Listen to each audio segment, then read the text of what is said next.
give us a nod?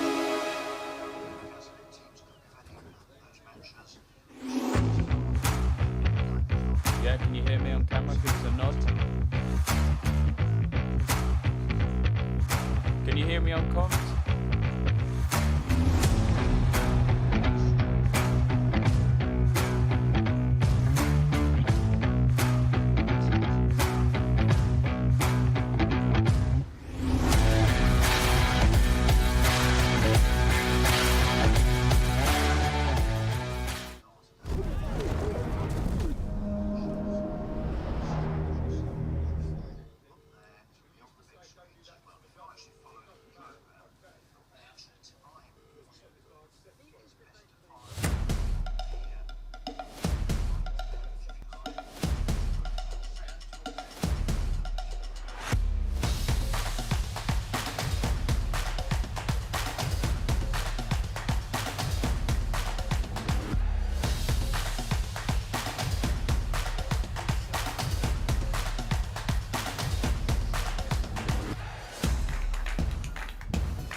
Yesterday, yeah. Can you put your headphones on?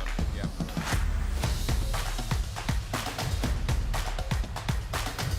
Sorry, what's that? Say that again.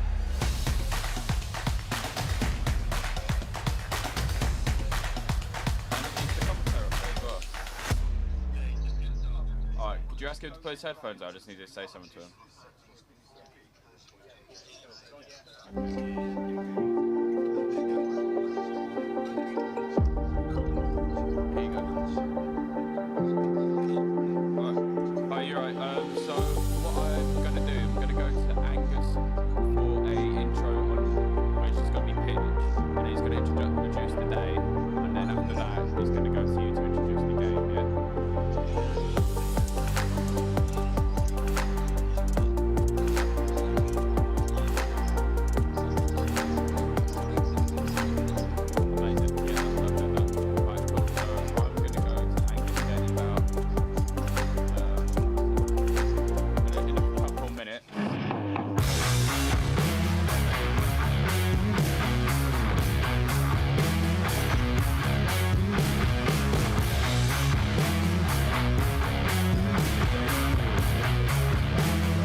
Just picture it.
That's better. Right, we can come in about 35 seconds.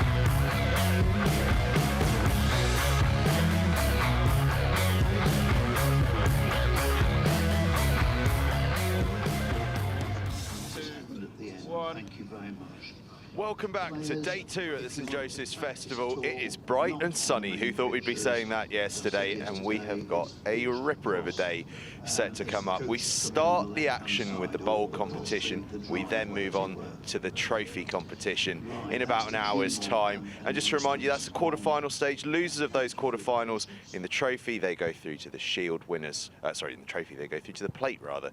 Winners stay in that trophy competition. Losers in the bowl quarter-finals go through to the shield.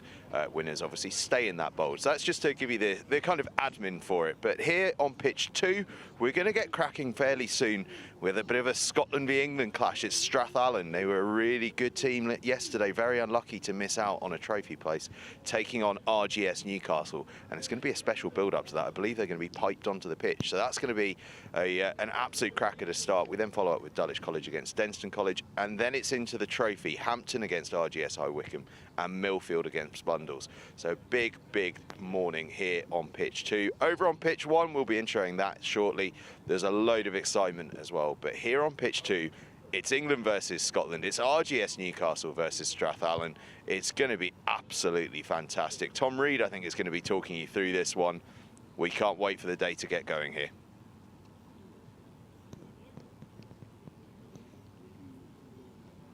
Welcome here to day 2 on pitch 2 of the St Joseph's College National Schools Rugby Festival.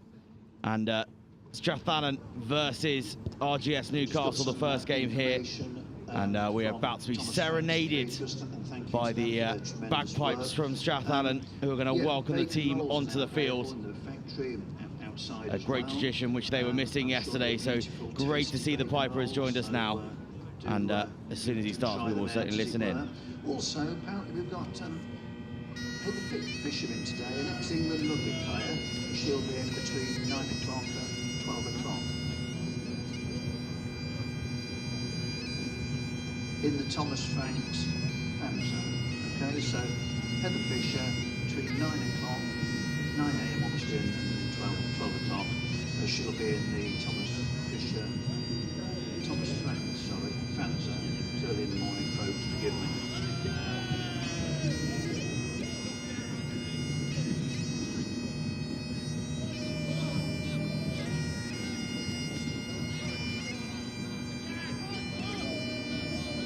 Right, for those who, let me just, I'll take you through the structure of this second day.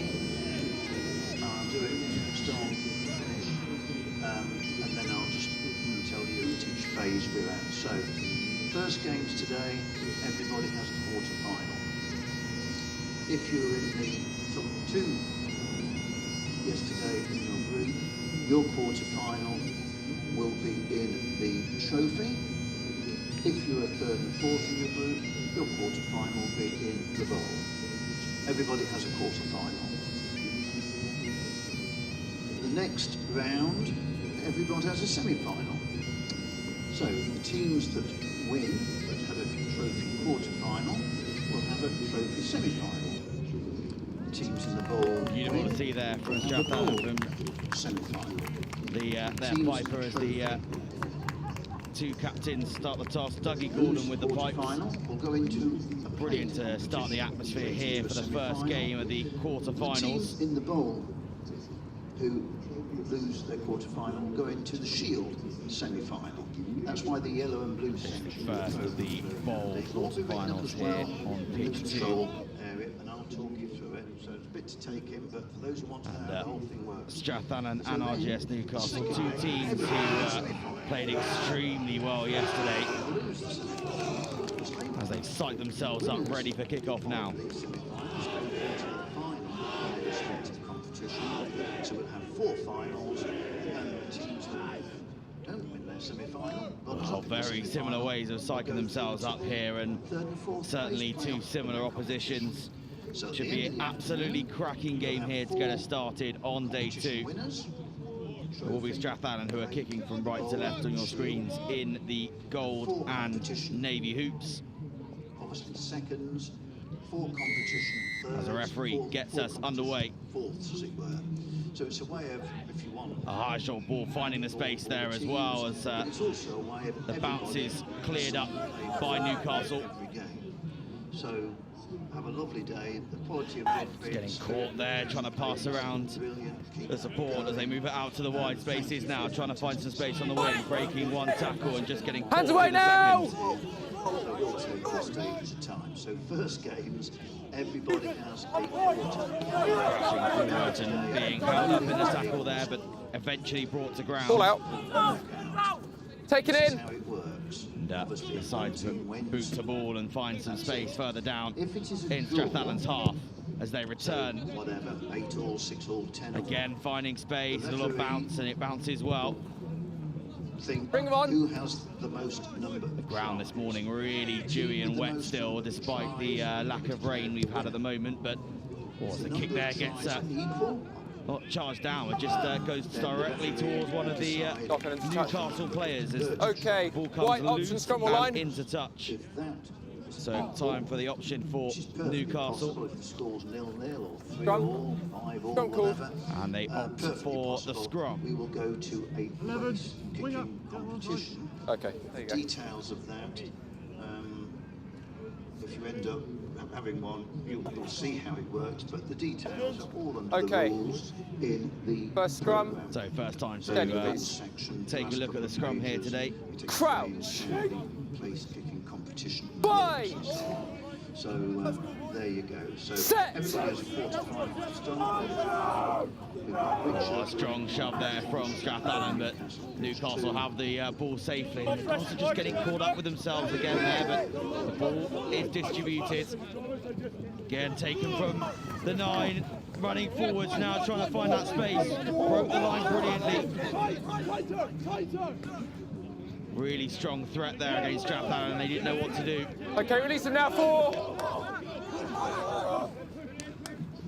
Carrying forwards now, trying to find that space. They can find it maybe on the outside if they move the ball quickly.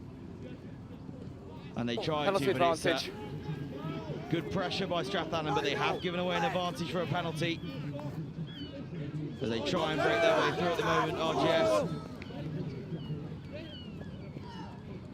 Good work to pass that through the tackle there, keeping that ball alive. Breaking through, and it's a good attempt there, trying to get on the ball, but good support in the end, cleared him away. Still looking for penalty advantage.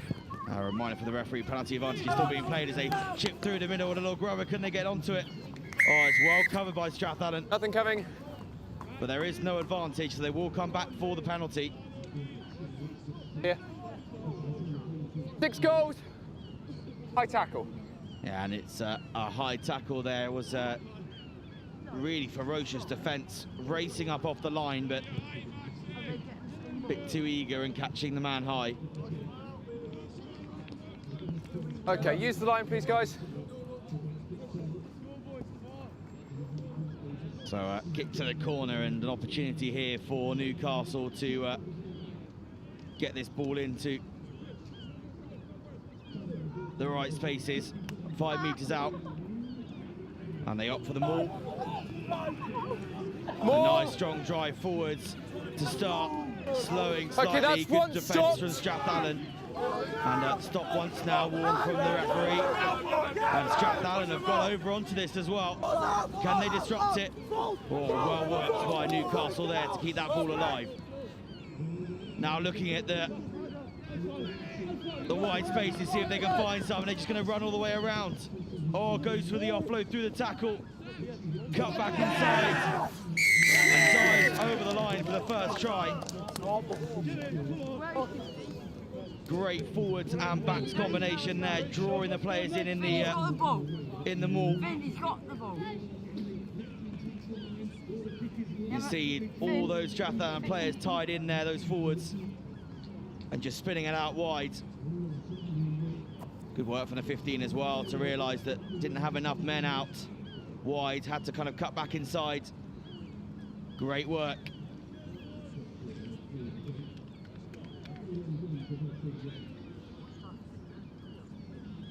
Yeah, just runs that wide angle. Normally, coaches would hate that running sideways, but in the end, it actually paid dividends. And the conversion added 2.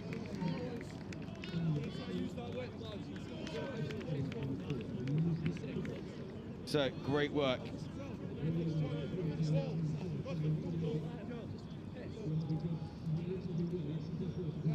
Derek Mickle with the try there, the number 14 for Newcastle. Going which way?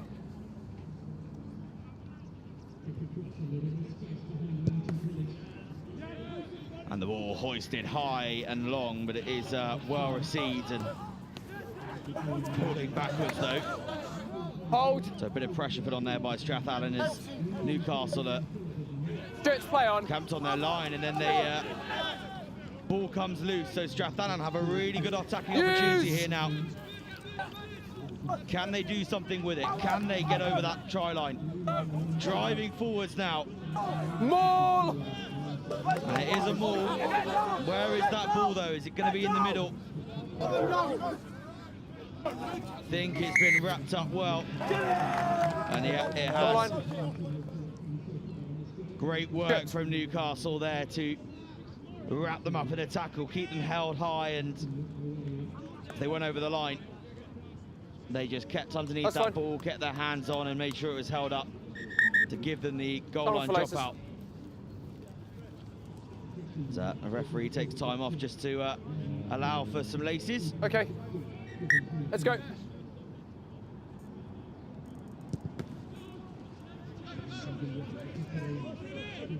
Low and bouncing pass as Strath put a kick in of their own into some space in the back. It's well covered by RGS Newcastle. And a great run as well, beating the first defender, and it took 2 men to bring him down. No hands now! Ball's out, let's go! Ball's out, play on. On. Strath have turned it over, trying to find some space on that far side now. Inside!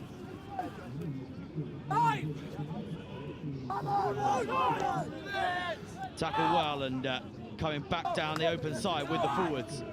Or ball loose off the boot, but it is brought back for Strath. Loose pass, but picked up well. Hands away! Oh, and nearly got their hands on for a jackal there. Missed pass over the top to try and find some space, but it is covered well by Newcastle. Defending well here at the moment, but a missed tackle. Eventually hands away now! Discipline here from Newcastle to listen to the referee is really, really strong. No hands! Again, brought down. Trying to find that space on the outside, the looping miss pass, and a step inside, and a burst through, and Strath are over the line for their first try. Thank you. All good. Yeah. Just see how they're trying to tie those players in here. Lots of Newcastle players stuck on that blind side, and it was only a matter of time before they found some space. Some beautiful running lines and dummies ran by the Strath backs there to tie those defenders in. That drive to constantly get over the gain line as well, to make sure that they're getting every inch of space.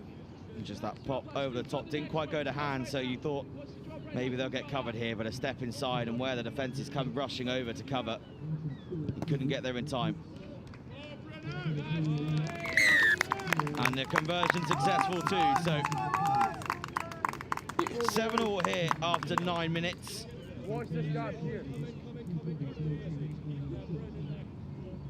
In this quarter-final. Left, yeah. Left. Okay, let's go now.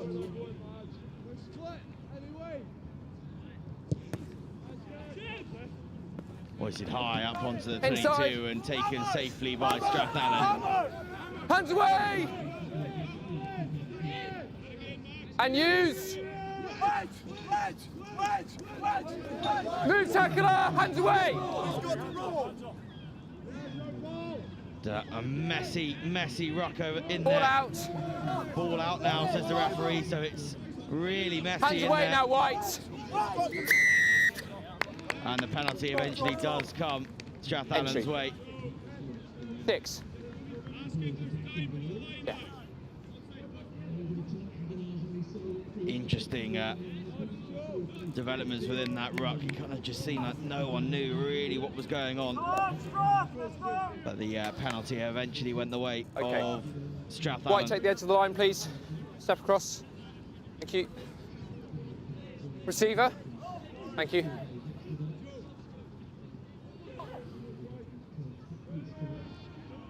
Oh, long run out to the middle, lovely. Beautifully taken off the top, and an option for a hard running line now as well, breaking through. Trying to move that ball out. Just taking a extra little nudge forwards, and it's just been knocked on there by Strath. And that takes us to half-time.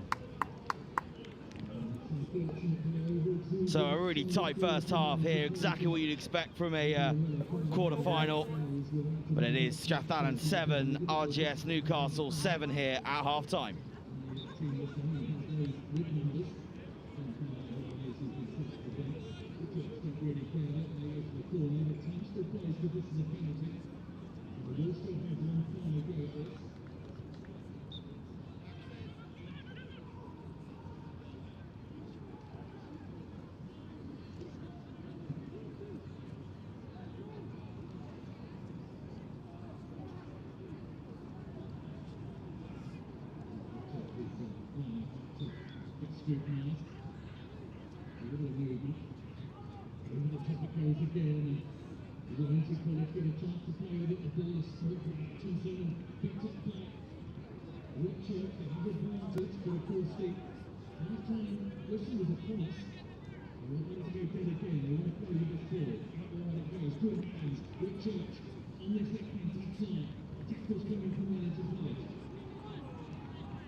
So a tight first half left us with 7 points apiece at half-time.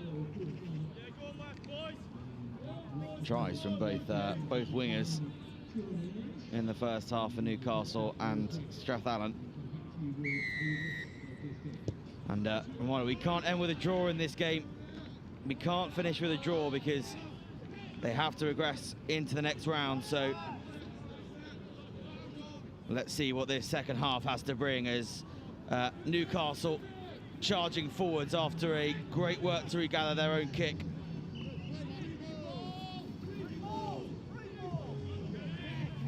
Driving forwards, what a carry hit. Oh, goodness me. Just charging forwards.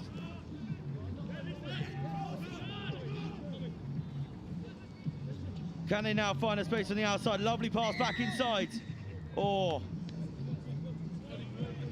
But we come back for a penalty.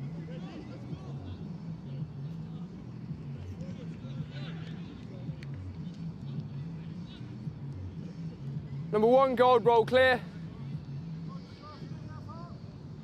So it's a penalty for not rolling away over on the far side. Yep.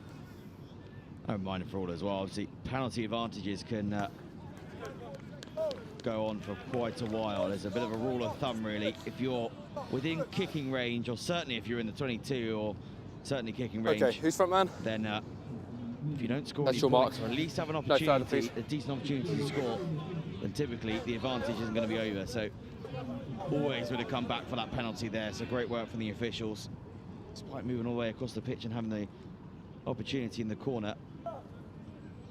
Gives them a second opportunity now. Oh, just spilled loose, and it has been regathered there by First man. Strath Allen, but oh, looks like it's been turned over now by Newcastle.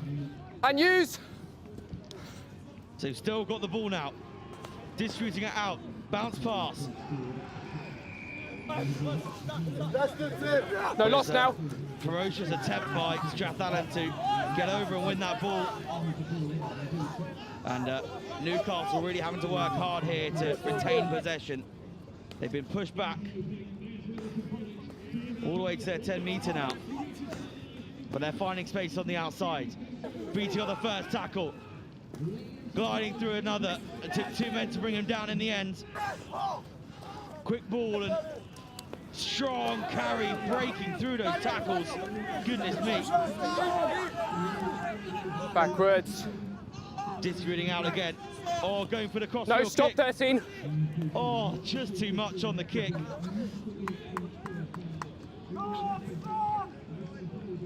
Tell you what. What an option. But just too far with the kick. White, your mark here. Something you see normally on a penalty advantage, but done in open play instead by Newcastle. Clear receiver, please, guys. Oh, and the ball goes above and beyond, and it is taken by Newcastle, so they have the ball once again. Leave it now, gold! Again, pressure from Strath Allen. They're really going after this ball in their own half here. They want the turnover. They know that the threat Newcastle can pose at the moment. Little dummy and go and trying to find some space around the outside. They've got the numbers, just not got the space. Scrum advantage. All the way to the touchline, but then it just Scrum advantage over. Knocked on. And now streaming Move away. tackler, hands away!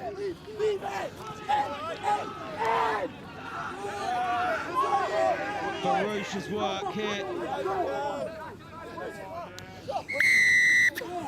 No, you've got to get out of there. And Number 10, roll clear. yeah.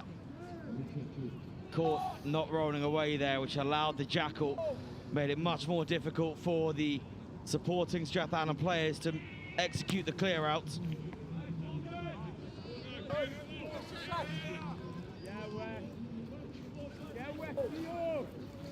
And it will be a line out. Yeah, boys, on me, on me. For Strath Allen. No. Taken cleanly, but just comes loose. That first receiver. Oh, ball's really loose all over the place.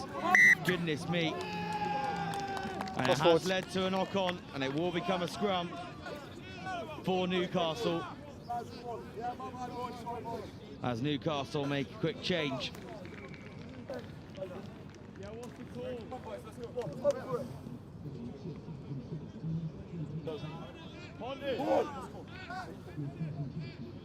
That's my left, I'll walk back, okay?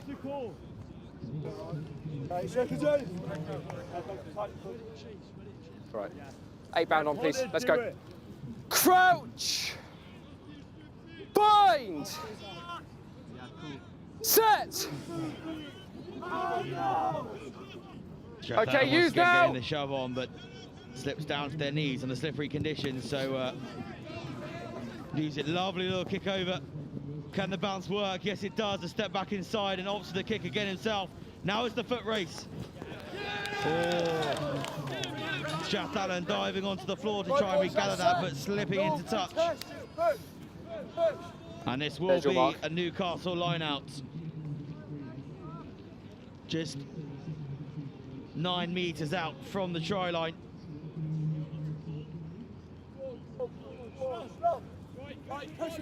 Taken well by Newcastle and immediately sacked by Strath Allen, and the ball has been ripped. Advantage. Oh, great work in defence of the line out there. Beautifully executed. Tackle release! Hands away! Took 2 men to get that. Scrum advantage down, over. and the ball kicked downfield, and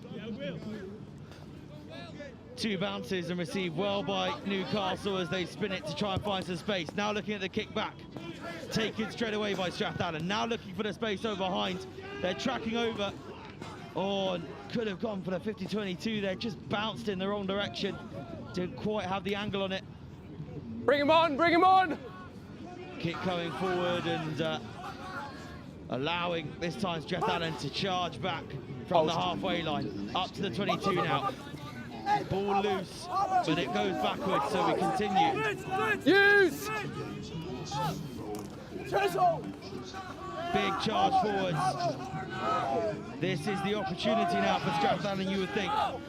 Newcastle had plenty, but Strath not had much time on the ball in their second half yet. Oh, it's just lovely line trying to run through, but the pass just going a little bit too low there. Not able to get his hands onto the ball.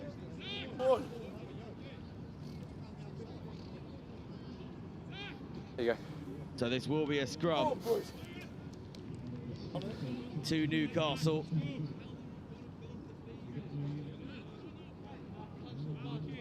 Okay, let's go now, please.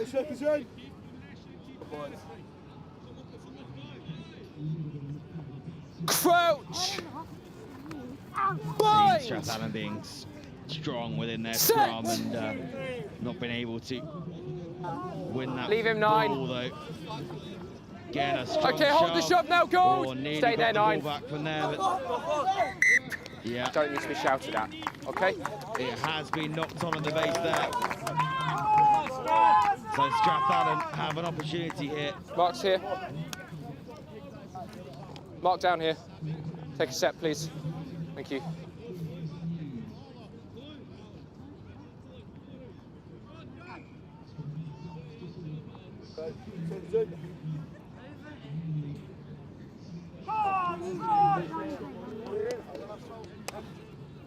Crouch. Bind. Set. Stay there, 9, and use! From Strath scrum time as they distribute the ball out, trying to find some space, breaks through the first tackle. Lovely pass through the tackle there. Covered well by Newcastle. And tackled out into touch. There's your mark.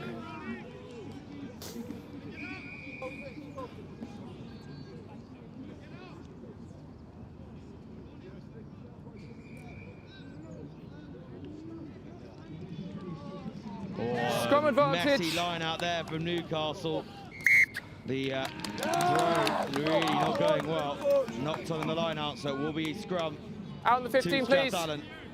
Knock on in the line out. And now the late stage of this game, as we watch the line out here, just the throw in really not going towards its intended target.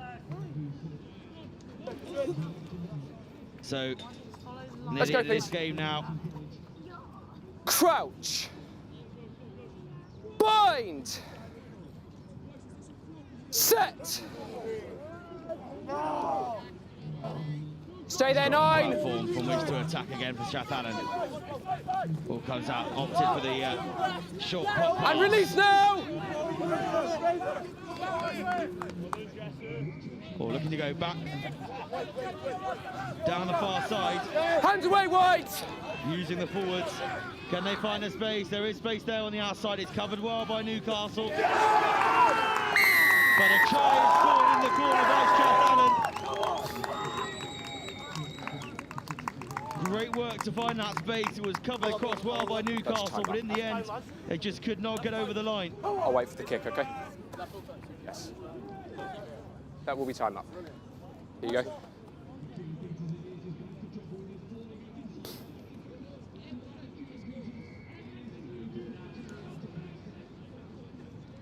See them across and diving over the line in the corner. Watch again. Just that change of decision. Looking to bring it back to the left-hand side, but still drawing those defenders in. You can see Newcastle moving around the corner. Thought they would have got it and covered, but the try was scored in the corner. And that does take us to full time, and look what it means to those boys from Strath. They progress to the next round, into the semi-finals. Strong win here. Really, really, really tight game. But it's the strength right at the end to keep persevering, keep pushing. Newcastle had their opportunity in attack, just couldn't quite execute, unfortunately. And that left the door open for Strath to be able to score. So, full time here in bowl quarter-final 1 on pitch 2. Strath progressed to the semi-finals with a 12 points to 7 win over RGS Newcastle. I'm freezing.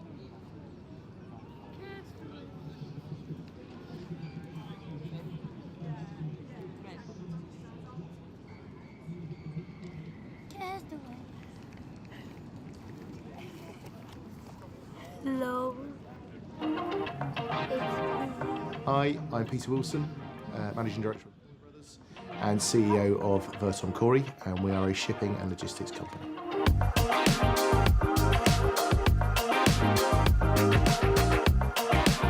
The priority throughout our business is to ensure that we provide a service that people trust.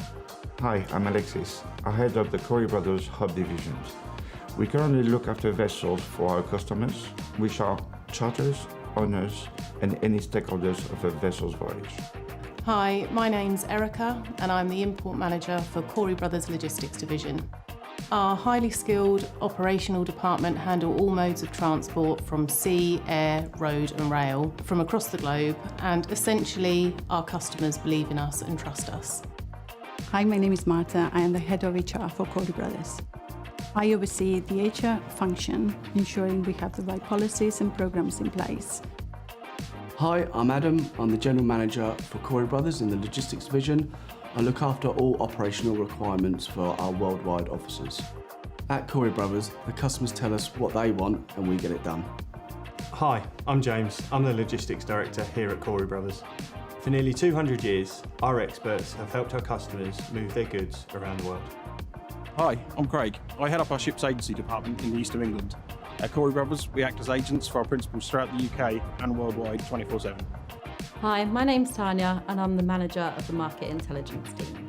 We create and provide analytical reports which cover vessel movements at over 250 ports worldwide. Hi, I'm Guy. I'm a commercial director and I've worked for Corey Brothers for 24 years. I'm responsible for ships agency, hub agency within the group on a global basis, building relationships with our customers, bringing value to our customers, understanding their needs and building long-term relationships. Hi, I'm David. I'm the manager of the International Clearance and Export Departments.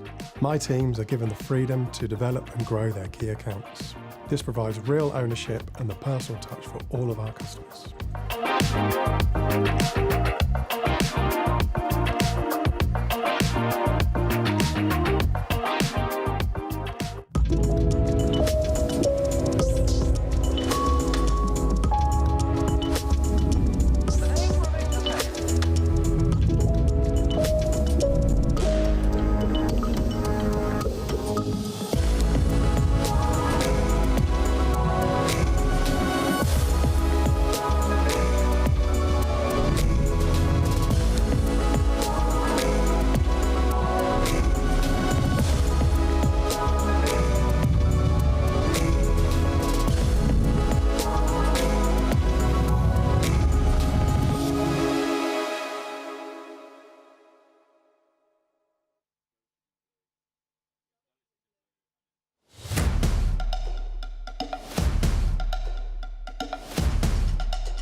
Okay, so on the way for the second bowl, quarter-final here.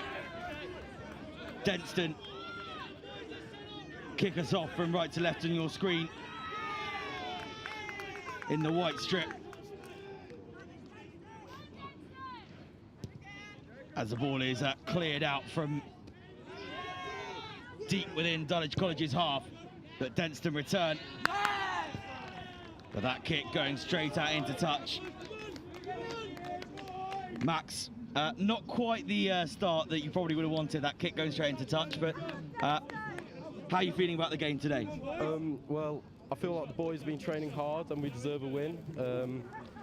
So we want to see what comes from this. The pressure's on at the moment, and I think the boys are feeling good, feeling hyped. So we'll see how they do. Yeah, it's good. It's always tiring over 2 days, but carrying on that intensity and energy as the line-out is won by Dullage College. They drive forward now. Trying to move that ball out into the back, trying to find some space on the outside as Denston drift across. Strong counter ruck by Denston here. Are they going to get their hands onto the ball? Yes, they do. Great turnover.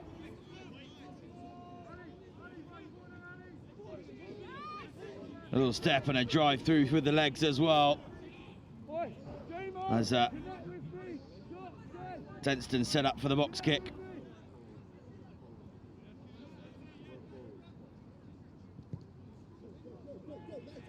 Kick going high and short, contestable here, and it bounces off.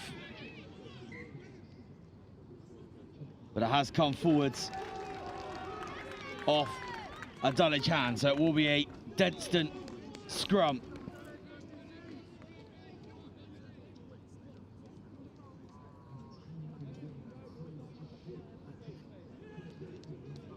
How's your scrum feeding this weekend, Max, this year? Obviously a strong forward pack last season. How are you looking this year? I mean, we've had a lot of change, been a lot of injuries and a few new players coming in from the year below. So we're still building on the scrum together, but we're getting there. That's good, and obviously no weekend better than St Joe's to really test it out against some top quality opposition as well, and some opposition here in Dullage. Let's see how this first scrum ends up. What a strong little shove there from Denston to get that ball back successfully and cleanly as the line is broken, breaking off 3 tacklers, trying to find a space on the outside, brought down to ground. Lovely wrap around the ankles, but still with the ball now, Denston. Carrying forwards, looking for that space. Oh, the ball just coming loose there. Say this ground still greasy and wet with the morning dew, despite the lack of rain.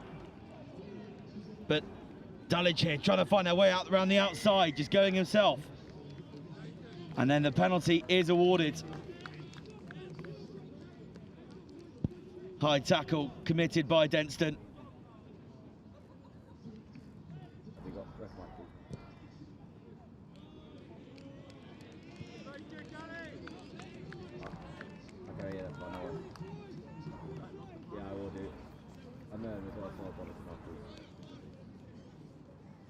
So a deep kick into Denston's half, just outside the 22. So a good attacking opportunity here. 11, winger, just bring him back. 5 in, so cleanly off the top as it comes out, but ball doesn't go to hand, but it is taken still by Dullage as they carry the ball forward into the 22. Great carry there. Pass over the top, trying to find that space on the outside. Some great speed from the winger. Can't quite break through and get to the line. Opting for the pick and go now.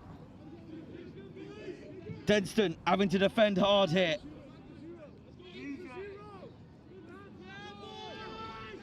Good work there to get up on that ball, and hands are in to try and get win that jackal, but the support for Dullage just clears them away. Another strong tackle.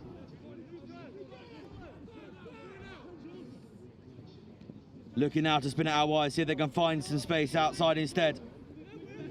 Strong defence here from Denston, really good work As Dullage looked to switch it to the far side. Oh, a little step back inside from the 9. Oh, and a penalty, not rolling away. Max unlucky there really for your boys, and really, really strong defence, and just getting stuck in and really going for those tackles, but eventually getting caught and penalised. Yeah, I mean, we're always trying to get stuck into the ruck and counter it. The Wisu brothers, very good at getting stuck into the ruck. They love a good ruck, but it sometimes doesn't go our way and get a penalty from it. So, yeah, certainly the process not really followed there, unfortunately. So Dullage have opted for the 3 points. They still have to get it over the posts.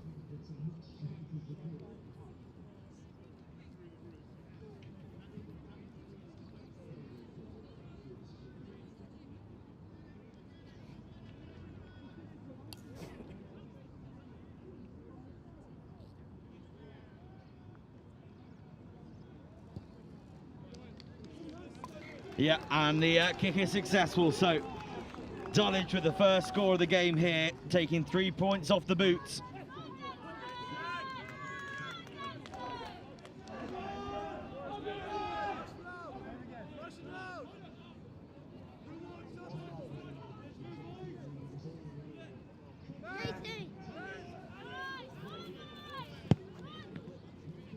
Ball taken well and kick back downfield towards Denston, but it's received well.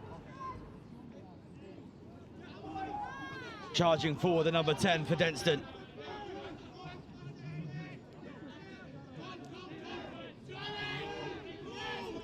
Oh, the ball's been stolen there in that tackle. And it has been stolen back as well for Denston. Great work.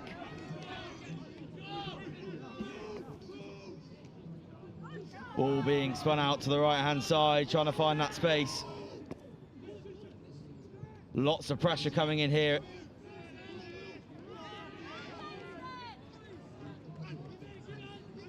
But it's been turned over again.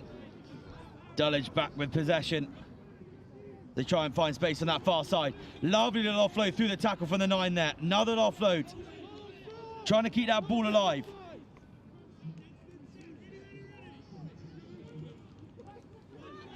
Oh, and a strong tackle back from the number 8 there. But leaving them a bit short on that far side, and again, keeping that ball alive, working really well for Dullage here. Through the tackle again, goodness me. Doing everything to keep that ball alive.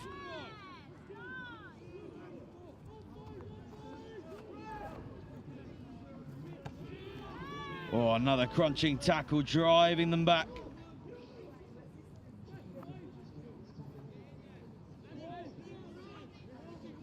Oh, been held up now in a tackle, but there is advantage.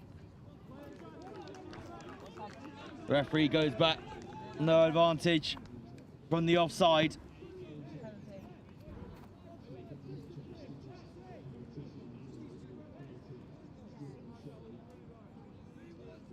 So it looks like Dullage will go to the corner here.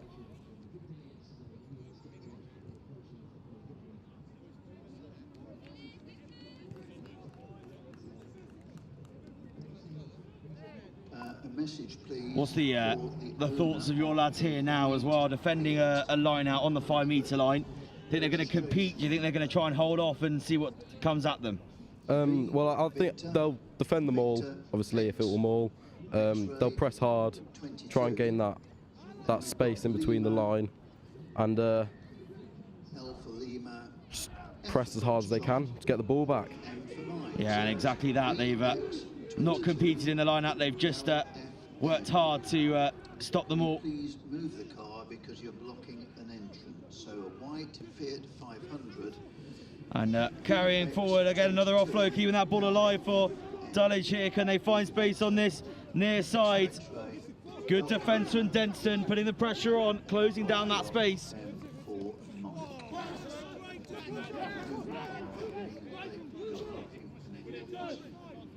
Dullage again moving across, but some really strong defence again from Denston. Put that pressure on, but Opting for the little kick through, but is caught up in a Denston foot, but it's regathered by Dullage. Ball taken well again, brought to ground, but no advantage. We come back for the penalty.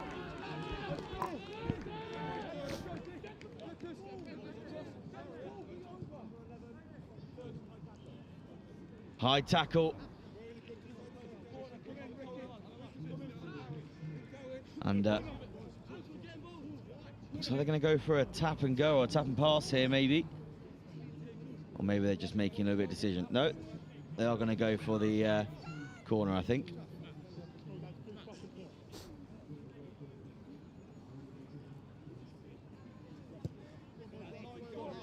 And into touch on the 5 metre line. So another opportunity on this near side now. Same again, Max? Yep, same again.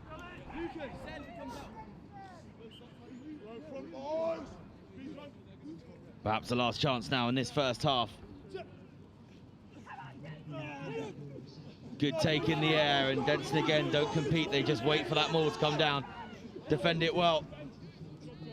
A breakaway from the back of the maul. Brought down just short of the line. A charge to the line again, just short. Ball is popping loose out the back from the counter up. The real pressure that Denston are putting on here. Pass going loose and being knocked on there as Denston now charge forwards. But they lose that ball themselves, and that will bring us to half time here. So a very tight first half, lots of defending for Denston there. That's some tiring bodies out there, I'm sure, despite the short period of time we've had. That will tire you out. So half time here. Dullage with the only points of the game. They're 3-0 up over Denston off the boot. Max, who's going to be leading that conversation now in the huddle down there at half time? What's the kind of things you think they're going to be saying? Well, our captain Ned obviously will be talking to them, and Jed. And then you also have Will Smith. He loves to put in a bit of information in there. But the boys, they'll be proud with themselves there. Good defence. We just need a bit more ball in hand to get those points on the board. Yeah, definitely. With the amount of defence they had to do there, something to certainly be proud of. But definitely you want to get a bit more ball in hand, be able to have a go at attacking opportunities. But it definitely give them a bit of a boost, the fact that they could see off that harsh attack there from Dullage. Yeah, they'll be tired now. They'll be tiring, but they've still got it in the locker here. Still got a lot of energy to go. They'll put everything out there on the pitch. Yeah, definitely. So half time here, Dullage 3, Denston 0.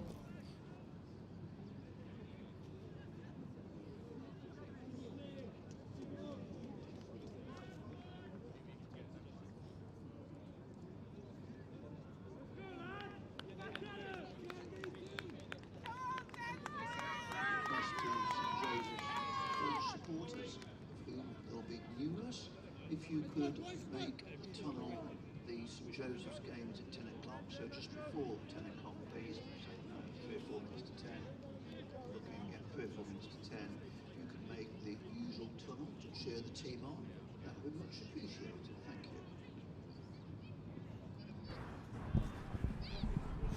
you. Okay, so about to get back on the way here for the second half. Dullage College with the only score of the first half. Off the boot, and they kick high and up to the 22-metre line, received well by Denston.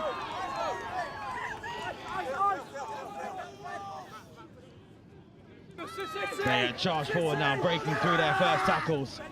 A good attempt at a jackal there from Dullage, but not strong enough. The support came in from Denston and cleared them away.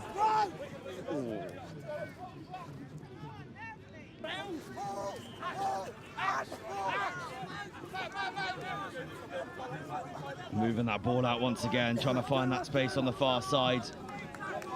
Certainly bringing the physicality to this game, Denston. Backwards. Unlucky there, the ball just slipping. You can hear how much that means to Dullage. Very happy with that one.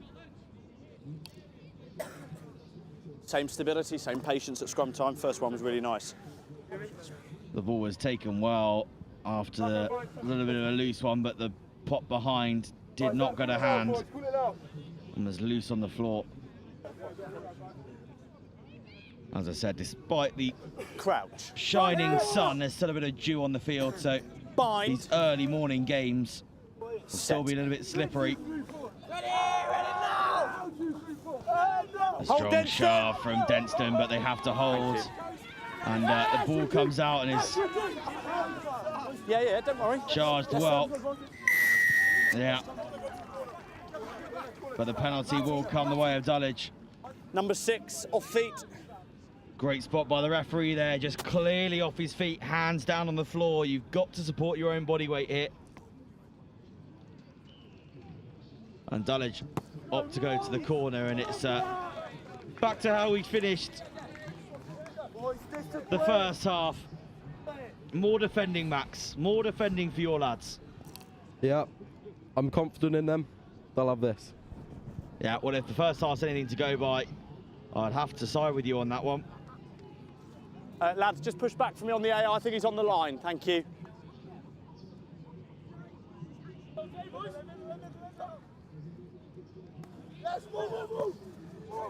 Taken in the air well, didn't come down too cleanly, but it's wow, a crunching hit by Denston there.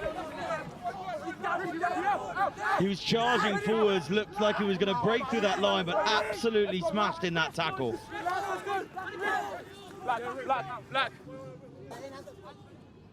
Taking it round the corner, looking to go round the corner again, I think, round to that blind side. Yes, they do. Advantage penalty. Oh, now a penalty advantage coming, though, for Dullage.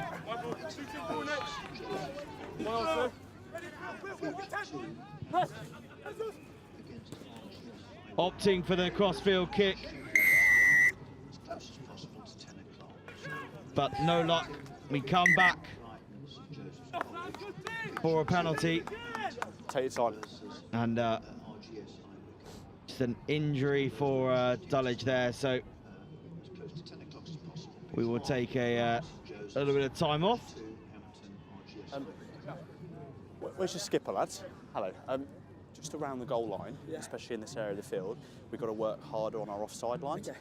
6, 5, 4 are all putting their hands in front of the back foot. Can we just have a word? Just push them back for me. Thank you.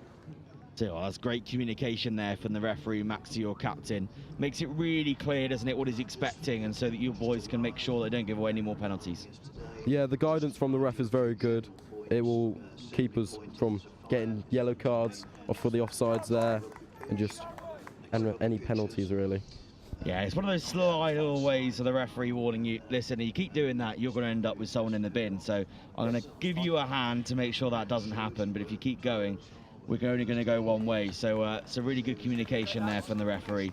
And hopefully your boys heed the advice. Okay, it's a penalty. So The boys most likely will. We don't want to give away any penalties at this stage in the game. Okay.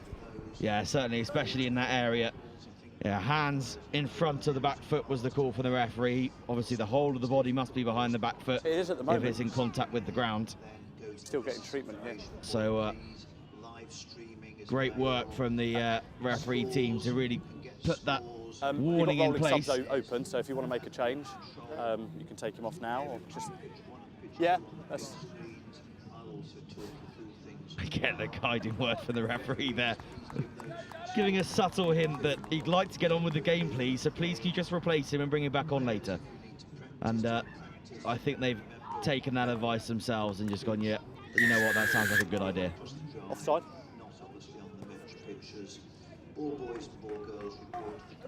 Line's yours. So time back on and kick to the Denston on the line, please. Thank you. Touchline.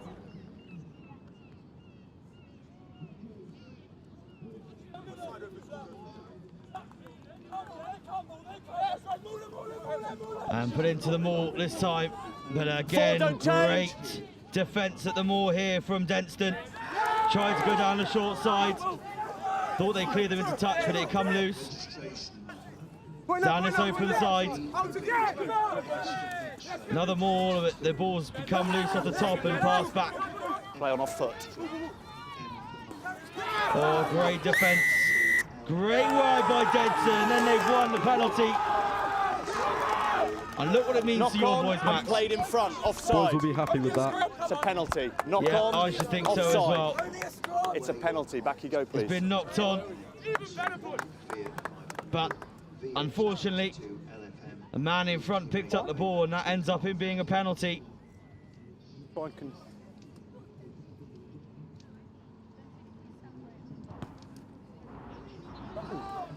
Oh, the penalty not gone to touch. Oh dear, Max. Gives Dullage an opportunity. At least you're deep or deeper into their half as they get up to the halfway line now. Time to put the pressure on for Denston here. They've got to try and get their hands on the ball at some point. They've defended so much. 16 weight. Thank you. Kick over the top to try and find some space, and that will Line out. bobble into touch. Yeah, well done. 5 metres out from the 22-metre line, but it will be a Denston line out.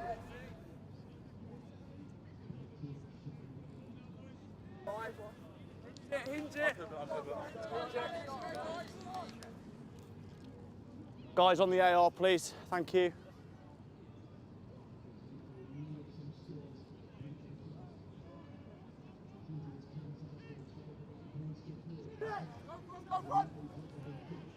Oh, and it's been Played the ball, stolen Max, yeah? by Dullage.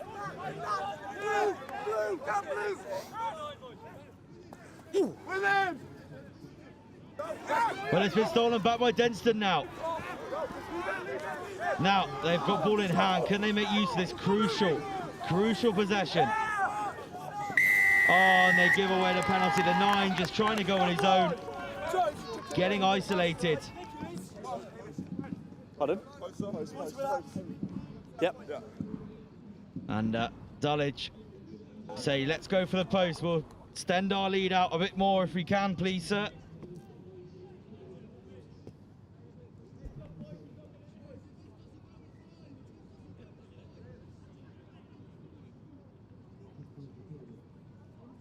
Leaves little time, really, at the end of this game. Only a few minutes Just will make sure we remain start after behind this if we're kick. going to chase.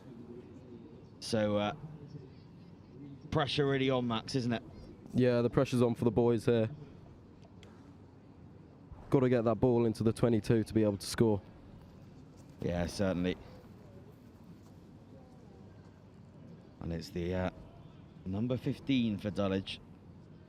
Tom Chambers scored that penalty earlier on in the game, but now he's facing into the wind, and it's a fair distance away. Number 24 the way yesterday, so 10 minutes each way. Said that yesterday to you, I forgot to remind you today. Sorry about that, thanks. Can I just remind people the factory is open till 11 o'clock, serving breakfast. Oh, and the kick goes wide, 22. so no extras for Chamber this time. Unable to get the 3 points. Be a 22-metre dropout. Don't charge over the line.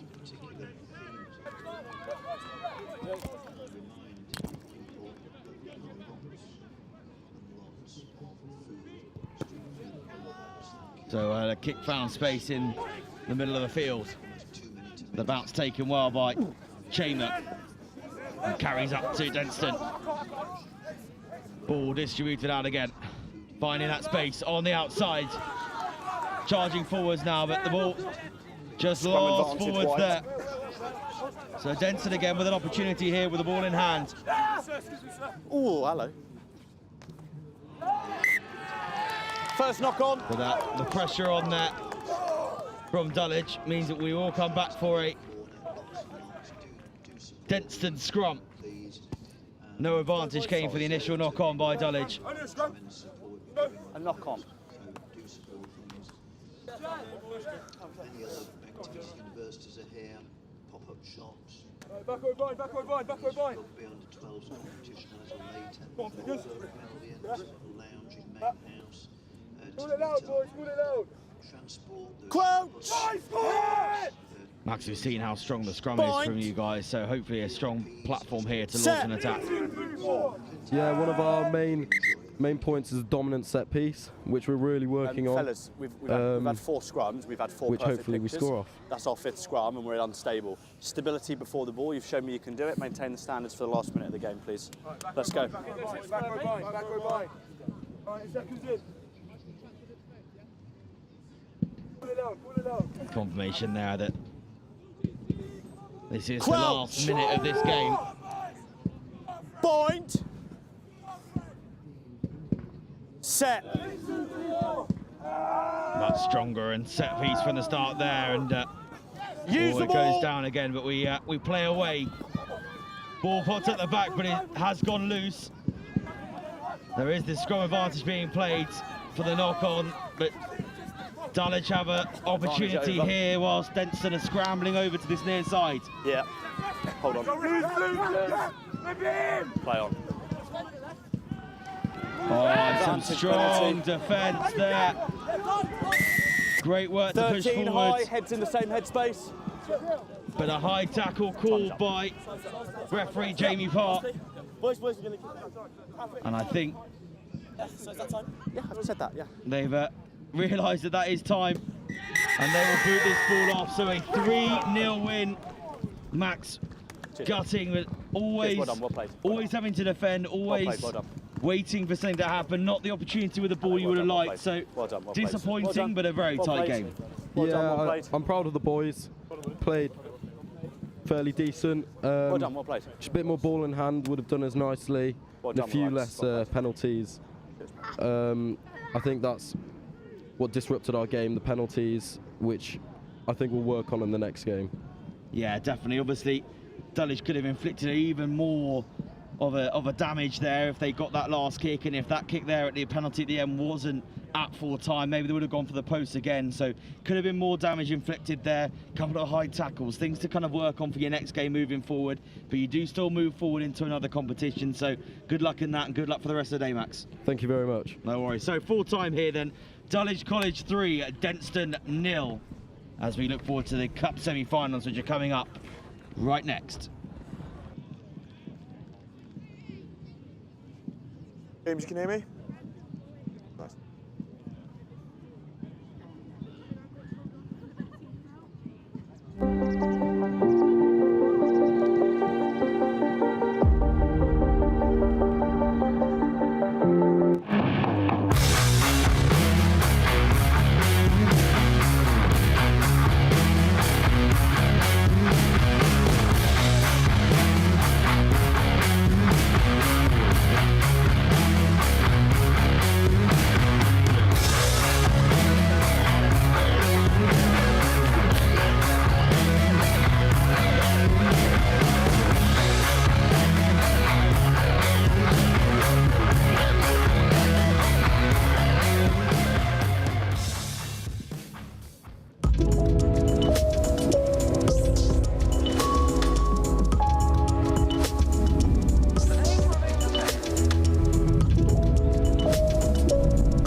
Well, good morning. The trophy games are upon us. Hampton versus RGS High Wickam, alongside my young Frank Hall from Hampton. Oh, the excitement is there, isn't it, Frank? You're feeling good about this? Yeah, feeling good. This should be a great game to watch, a great game to play in as well for the boys. RGS High Wickam get us underway. The ball is in deep, and some good work from the men in blue and maroon. Get that ball back.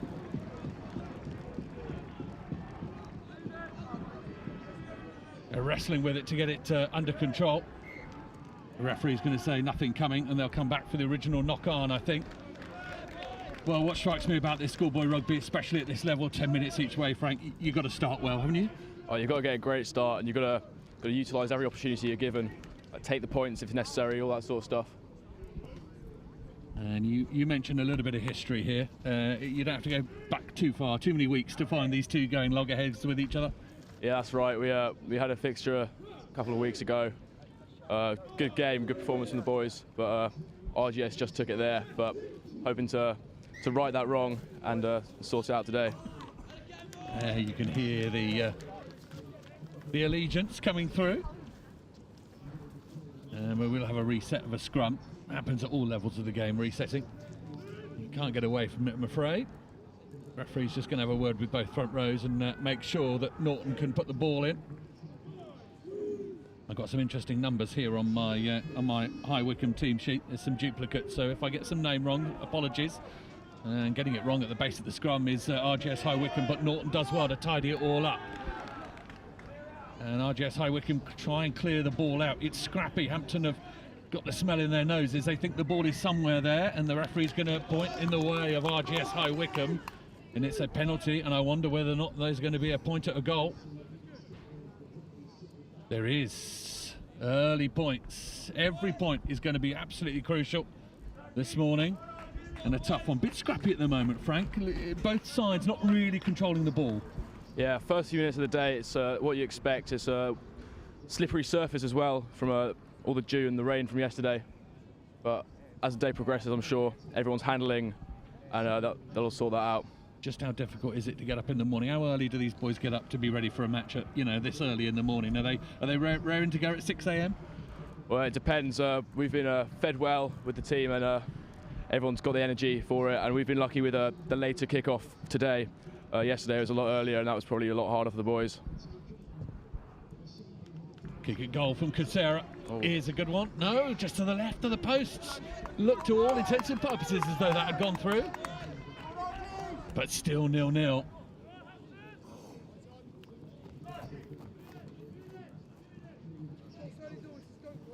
We need a ball. Game of rugby is dramatically improved with the ball, I feel. Hampton will have to try and hoof this downfield from the 22 restart. They do just that. Underneath it, I think, got Joe Caesar at 15 for 2 15s on my team sheet. High Wickam dig in. Good straight running. Tackles are good from Hampton. They fan out across the pitch to try and fill the space. High Wickam again. Little Greenwood. Offload there, the ball again, yeah, knocked on. And it isn't quite cooking at the moment. A little bit of nerves. This trophy side of the draw stacked with talent. RGS High Wickam were in a tough group yesterday, managed to come through it unscathed. Hampton, how was your group yesterday? Yeah, the group was it was a tough one. Coming away with first game as a win, second one we drew, knowing to top our group we had to win against Trinity, who are obviously a phenomenal school to play rugby against, and coming down to the closing minutes, we won it by 1 point. So that was a great game to watch, and a great way to end the day. Yeah, Hampton with a little poke through. Caesar, I think it is, who's going to guide it with his left boot, but it's only going to entice Hampton onto it. Another little nudge, and it's too ambitious. I think from the boot of Tim Wright, is that? Harrington on his back. It did skip into touch. He's just about got away with it. He was anxious looking after it. Field position so crucial. Build from this position. Need to put pressure on the High Wickam throw. Come down well with it.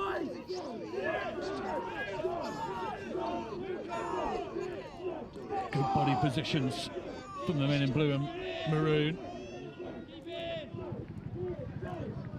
Certain Hampton players up in the air, unable to do very much about this. The referee is asking people to move. Ball goes to the floor. No, it stays going. Arm comes out from the referee. Advantage here for RGS High Wycombe. They will get a free go. The kick is a crossfield one. It's ugly. and they will come back and play that penalty.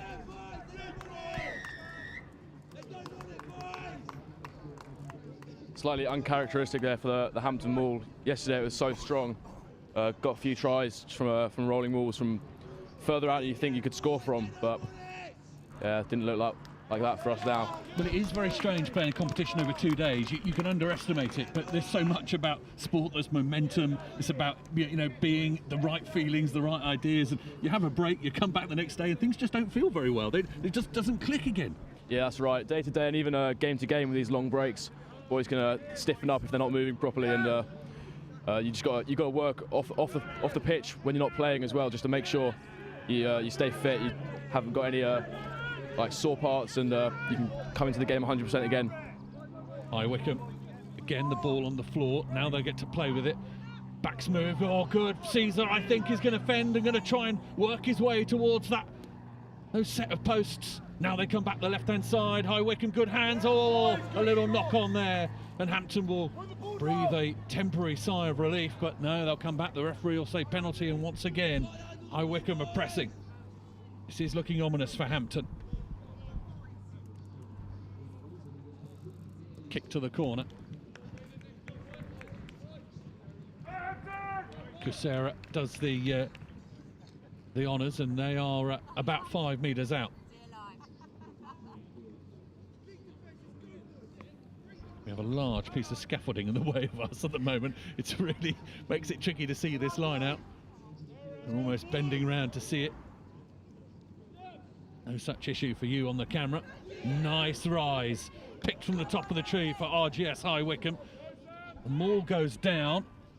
Ball is in the hands, and again the back's going to go. Kusera stepping, Kusera going. The fend from him towards that line, inches away now. Hampton having to work exceptionally hard. Looks one way, then the other. It's a great tackle. Yeah, great tackle from Hampton on their own line. But there'll have to be more of those. They keep it tight. High Wickam. They crab sideways. Now Norton uses his back line. Kusera comes back. Almost got to the line previously. Tries the same trick. Norton will look right. He plays it right. Pass is dipping. Well picked up.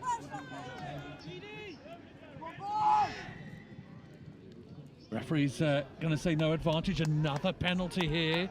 I wonder or not whether there's going to be discussion here between the referee and Hampton. Procession of penalties. Try to warn about them all. Discipline's so important in these games. Have a word. Can't be giving away too many. If you get lots of penalties given, go for posts. That's every point that they'll need to get ahead, and in these short games, start winning the game. Tom Williams, the captain, I think, for Hampton, being spoken to. But the enterprise is the same. Into the corner go RGS High Wickam. Line's the middle.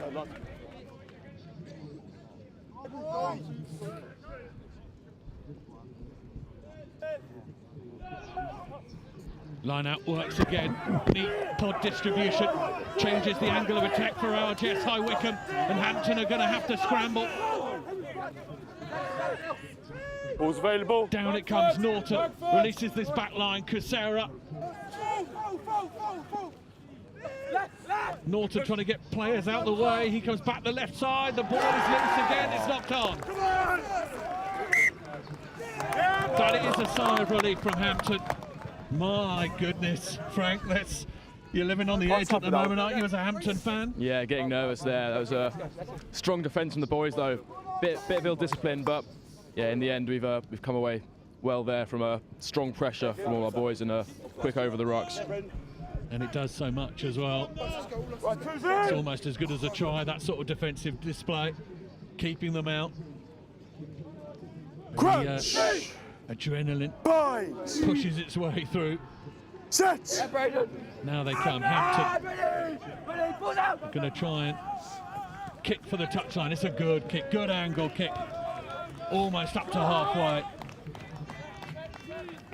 It's a great kick from Tim right there.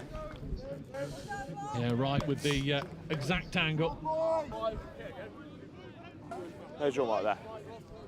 And RGS High Wycombe will have the lineup, but they're a lot further away. Good work at the lineup from Ollie Kenyon so far. Kenyon is the man in the middle there wearing 4. He goes up highest. It's neat from RGS High Wycombe. Their line-out has worked very well. Lovely pass in the midfield, opens them up. All of a sudden Hampton is scrambling. RGS High Wycombe, great line, super score. Excellent work from RGS High Wycombe. Lucas Norton is rounding it off, but devastating offloading and running in the midfield makes it pay. And I know you have Hampton in your heart, sir, but that was a very good score. Yeah, it's a great support running from some of those backs to once breaking, making a half break, getting around the defence, just giving that offload, and it's so effective. It is so effective, so difficult, and so tricky to do. Once you get behind the line, you need those players on your shoulder, and they did it effectively, really, really well. Norton taking the spoils, but a really good team score. Lovely offload off the top of the line out as well. Set piece working brilliantly, and RGS High Wycombe with their hands firmly on this trophy quarter-final tie. That's half-time. Both sides will get a chance to regroup. Words, Frank, words. What will Hampton be saying, do you think? Well, I think we've got to sort out our defence a bit there. Just make sure we're hitting our first tackles. Can't let them slip through, like dominant tackles especially, because they're making those meters on the floor and then getting those offloads. You've got to shut them down quicker. Well, RGS High Wycombe will be the happier as they sip on a half-time drink of water, a little chat, a little break for us, a few minutes, and we'll be back with the second half of this intriguing trophy quarter-final.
Jeez.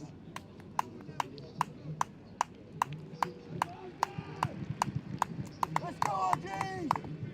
Let's go, Argies!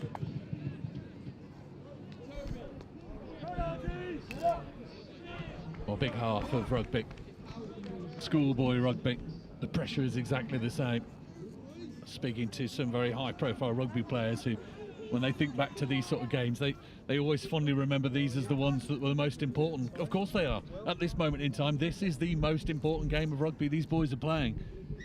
Wherever they go on to play, however they go on to play, these ones still mean the absolute world. RGS High Wycombe with the gather in their own 22, the kick, and it is Hampton's ball underneath it. Hampton with the work to do, behind by a try, and that's more like it. Good line, lovely offload, oh, superb. They keep the ball alive, Hampton. They're into the 22. This is exactly what their half-time talk would have spoken about. This sort of energy, this sort of drive. Left they come. There's a few numbers out here on the left-hand side.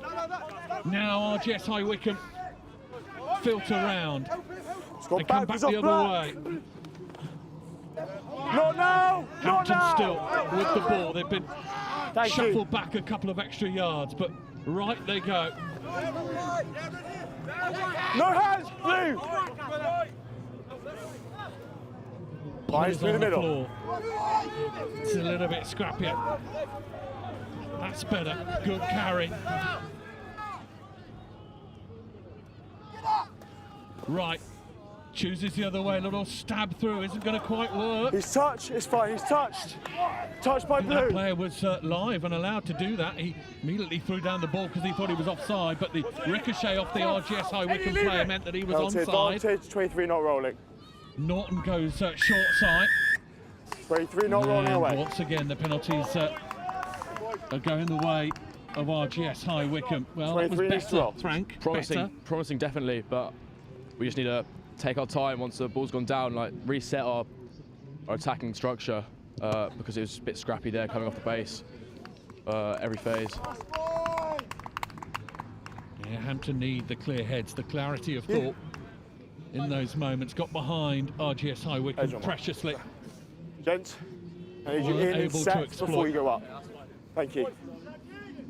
That's fine, time's off. And again, I think Ollie Kenyon is going to work this line out. A little conversation with players either side of him.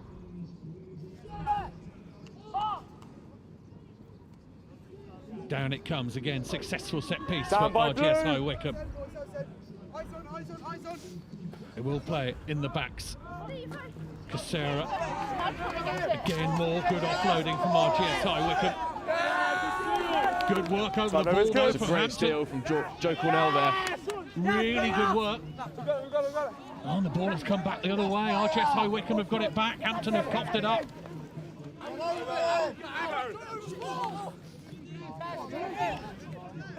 Once again, Hampton having to work really hard without the ball. Always more tiring. Casera. Lucky Lee, I think it is wearing 12. I have two players at 12. Caesar. Good feet from him to get through the first tackle.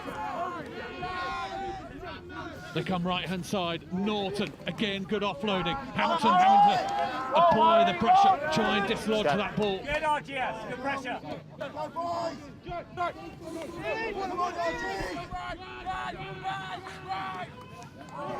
Casera with the drop there. Crucially, you can hear the exclamations of joy from Hampton at the mistake. Yep. And a few subs coming on as well. Push the button, get some new legs on. Loads of substitutions. Frank, you can talk us through it. Mention who's coming on. At scrum half, we've got Tom Holland. He's a terrific player. Oscar James in at 10. With Louis Spites coming into prop and Will Wheeler in the second row, I believe. And more to come, I assume. We've got a really strong bench this trip. Young Hampton player Frank Hall alongside me. Adding the detail. Hampton, though, with Holland, finds that back line, the over the top, and it's Caesar who fields the ball at a gallop. And High Wycombe are back on the front foot.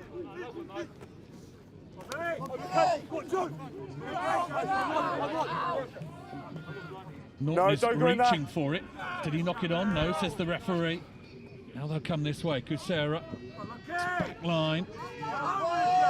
Again, the tackles come in from Hampton and aren't quite completed and allow RGS High Wycombe that extra yard or so.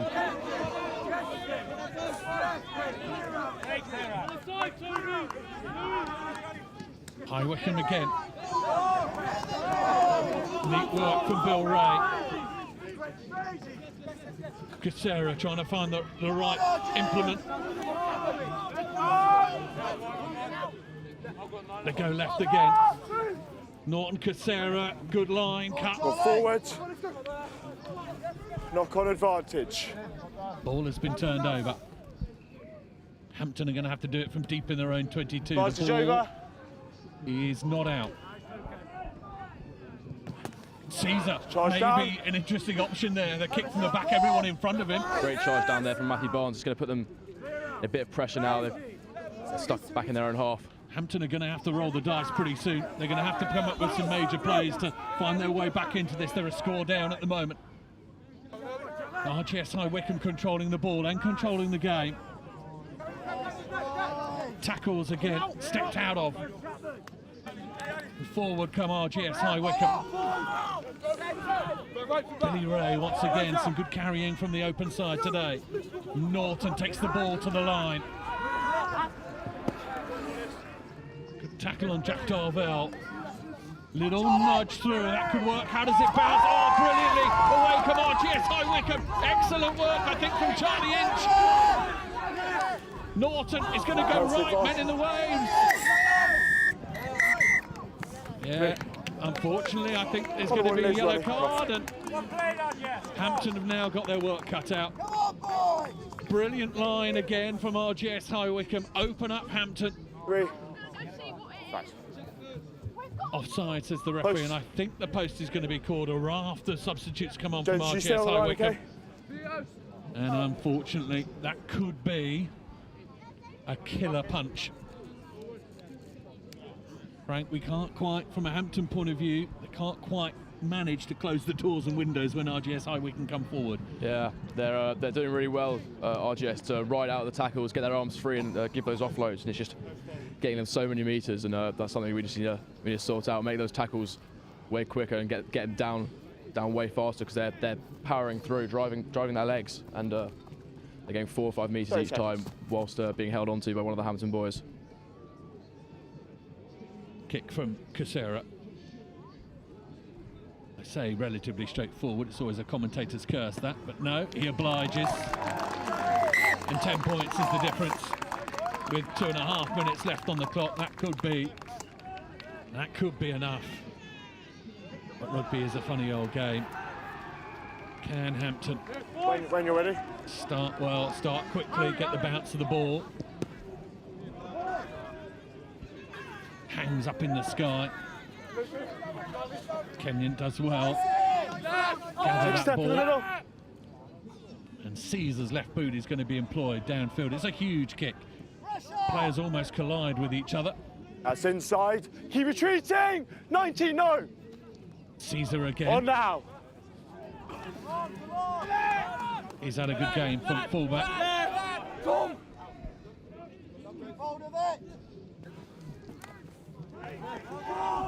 Offloading again. Isolated slightly. Hampton interested in that. Balls up. Was available there. Casera with the kick over the top. This is where Hampton have to try and make things work. The ball doesn't quite work. They will have to run it from these sort of areas, and it's not quite going to hand at the moment. It's going to have to be a bit of magic now to come back and win this game for Hampton. It's not looking too promising now. There's your mark. Yeah, RGS High Wycombe can just have a little chat here about controlling this one. Making sure they come down with the ball, making sure that they hold on to the ball, and seeing this game out. The seconds are ticking away.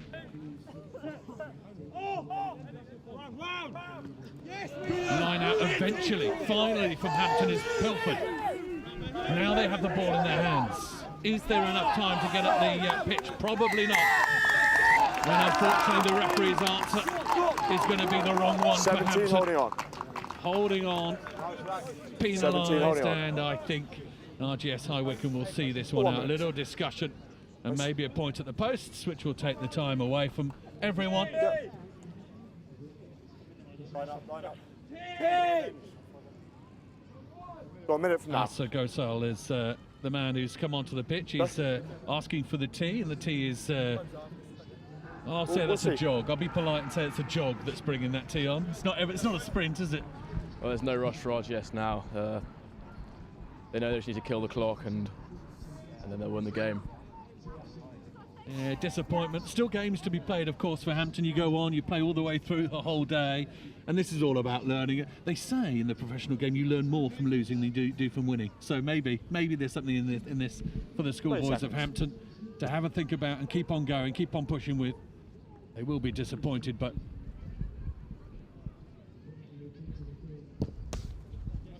Gosal's kick is not good enough, but it's big enough to go deep and go long.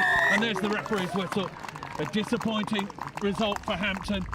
RGS High Wycombe march on. Their machine continues to work and go further into this competition. They will cause many sides trouble this afternoon. But there we go. My thanks to Frank. Final words on you. Go on. Say what you can about Hampton. Spirited display.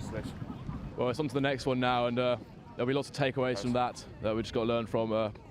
Then when we warm up for the next one, we'll put that into practice, and hopefully when we're back on here next game, we'll come away with the win. Well done to both sides. RGS High Wycombe proceed full time here. Hampton 0, RGS High Wycombe 10. Thank you. Well played, boys. Best games.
So here we are, pitch 2, day 2.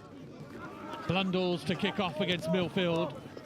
Milfield perennial finalists in this sort of competition. You're at St Joe's Festival of Rugby, schoolboy rugby par excellence on a Sunday morning, and the weather to match. It's beautiful day in Suffolk. Timing now, for rugby. guys. A little bit of a chill in the air, but the sun is bright, the sky azure blue. Still live. Blundels in their red and white. Boys from all the way down in Devon. Your mark, sir. Milfield, next door neighbours, of course, at Somerset. Keep them on you, please, guys. Don't close the gap. This is a West Country derby happening in Suffolk. Both these teams. Guys, make sure we stop, please. Looking to start as well as they possibly can. 10 minutes each way, these games. There is not a huge amount of time to recover. You need to do it well. And Blundels search into the midfield. Good tackles coming in from Milfield. Blundels again. Urgency in the way that they're doing stuff at the moment. Harry Southgate, a little bit of work towards the halfway line. Metson, he will dig in and fire this ball out and release Lucas Yap's back line. Yap is a name you will recognise. Father Tony played a lot of rugby for the likes of Exeter Chiefs and Bedford Blues very well. You were fine. Forward in the jackal. And this is another of the Yap dynasty. Mark's here. We won this. Playing at 10 for Blundels. Many of these High Blundels standard, please, players, guys. part Square of and the stable. Exeter Chiefs Yeah, and then you dropped setup. it. Yeah. Yeah, lost forward. Wide ball. Milfield, of course, feeding into Jackal, and then he dropped Bath. it. Square and stable, nice and slow. Crouch! Another name you might recognise at 12 for Blundels. Will Maunder. Set! Hold! There is Yap with the run forward. Metson brings them round the corner. Again, more good tackles. Man trapped in there. He's got to get out the way. Referee sees him. Green 13. Harry Hands trying to extricate himself and get the ball on the floor. There is Maunder wearing 12. Across the back line it goes. Rocky Prowse wearing 15.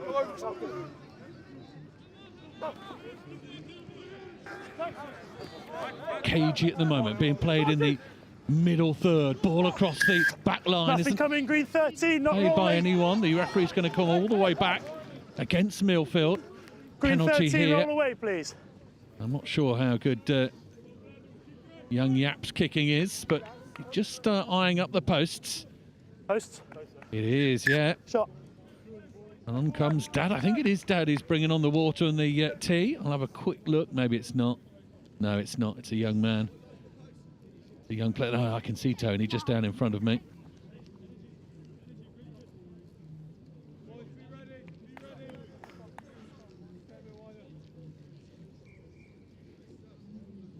Points in this game, ever so crucial. Wherever you can get them.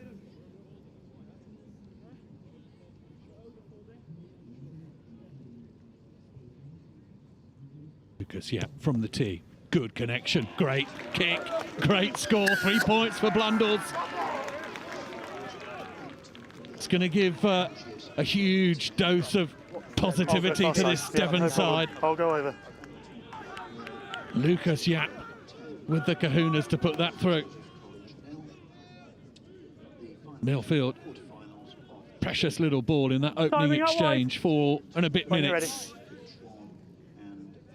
Blundel's with the points on the board.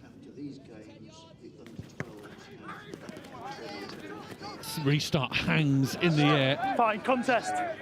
Great take there from Southgate. Exit down the field.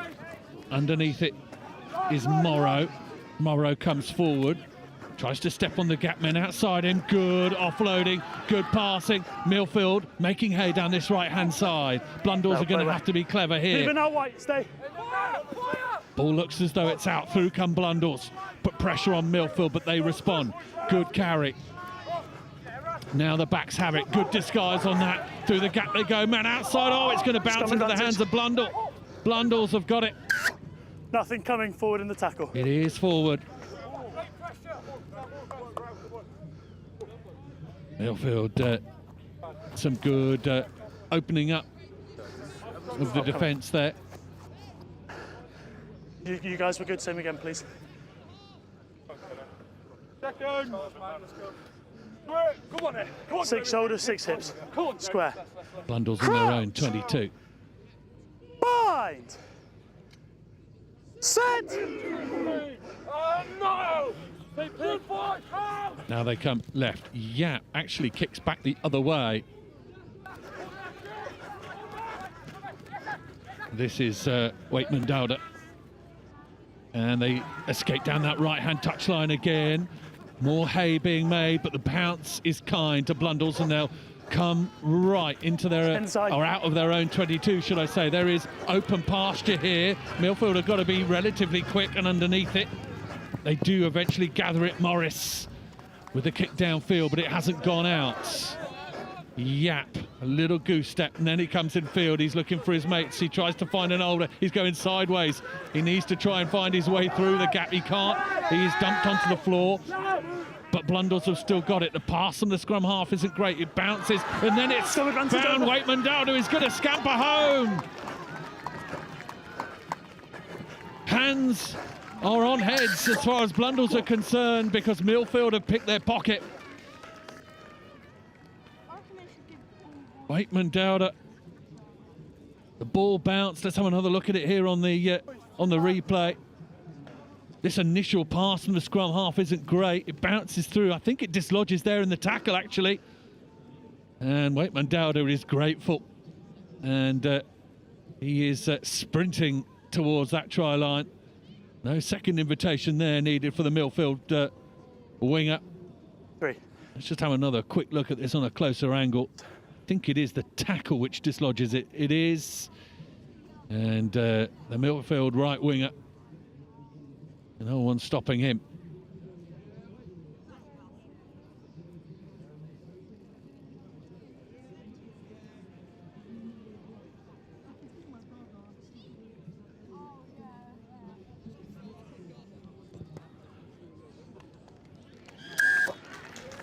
Kick is good from Stefan Emmanuel, the Wales under-18 player.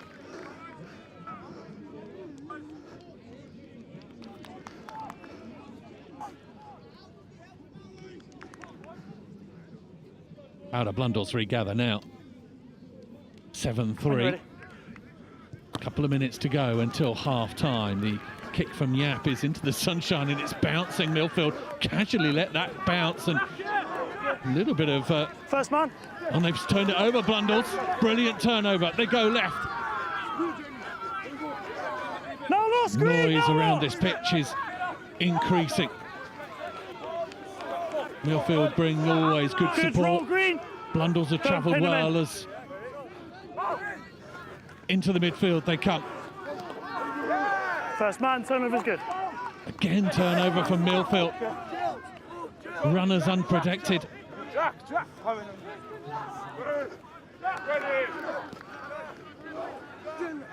Timing, timing. Referee happy. Milfield are going to try and clear this. Bound in. Boot of Metzen is going to try and find its way downfield. It doesn't make touch.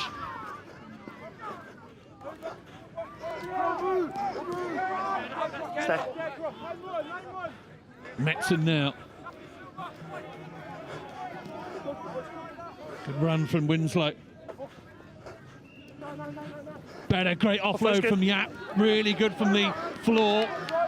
Blundels are into the 22. Maunder, again, good offload. Yap, good distribution. Here come Blundels down that right-hand side. Milfield scrambling. Referee says play on. Huge tackles come in from Milfield. Metzen, distribution to Maunder. Good tackle on Prowse. 17, stay. Yap comes back the other way. Looking for one of his big men, Winslow. Southgate's been a lot of places today. More good work from the blind side. Little missed tackle there. Ball is available. Metzen will find Yap. Yap choosing. Southgate again involved. Tackle! Edging towards half-time. We are in the red before the break, as it were. It's referee's decision as to when we go there. Stay. Blundell's pass again, the bouncing bomber across the back line. Sometimes that works, sometimes that really opens up the defence. Yap's kick is into the 22. Morrow is going to come forward. Does well. Milford, oh, looked high, looked dangerous. And I think there's going to be trouble here. Guys. Guy Brown has misjudged himself, I think. I don't think it was malicious as such. He misjudged. His tackle was always high. So we've got clear foul play. He's around the neck. I'm at yellow card. Low degree of danger. Agree, sliding over the top. No degree of impact because the head's bent forward. Yeah, red 12. 22. 22. Red 22 and captain. Captain. It is going to be a yellow card, no more than that. Referee and assistant on this side agree the low level of danger. I think he starts high, slides up and around the head. It looks almost worse than it is. Okay, so we've got clear no foul play. direct contact. It's above the neck. Okay, it's a low degree of force, low degree of danger, so it's a yellow card. Okay, 3 minutes. 3 minute yellow card you can hear. Mark And obviously that will bleed into the second half. But a penalty here for Milfield. They're going to continue to play. Of course, same laws apply in this version of the game. Penalty means that you get the line out and you play on. Numbers, please, green. 5 given. 5. Your mark's there, buddy. That's the line. That's the 22. One of you has to of Blundell's. be the 9. Okay. Be crucial for them to get into the half without any more points being scored against them. Milfield will fancy the opposite. Ball over the top isn't great, shoulder. and it's not straight. Option, and guys, I think that will be half-time. Scrum or line out. Well, the referee still plays on. Scrum, not straight. That's the mark. Not now. Not straight.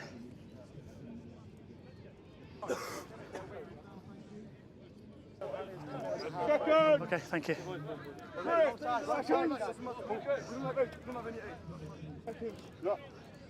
Time is now dead after this, okay?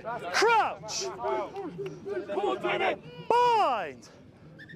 Sorry guys, stop. You've only got 7. You've got a match on 8, please.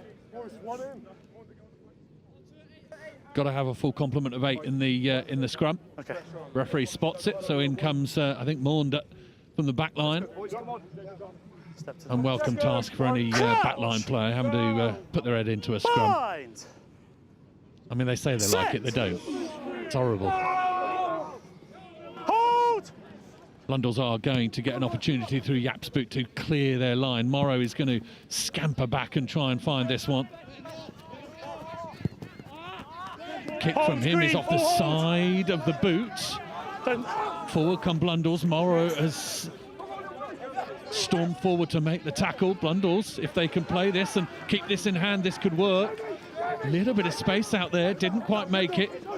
Now Milfield are interested in the turnover. That doesn't come. Blundels put their heads down and try and go through the gap. 10 more big tackles coming Forward in. first.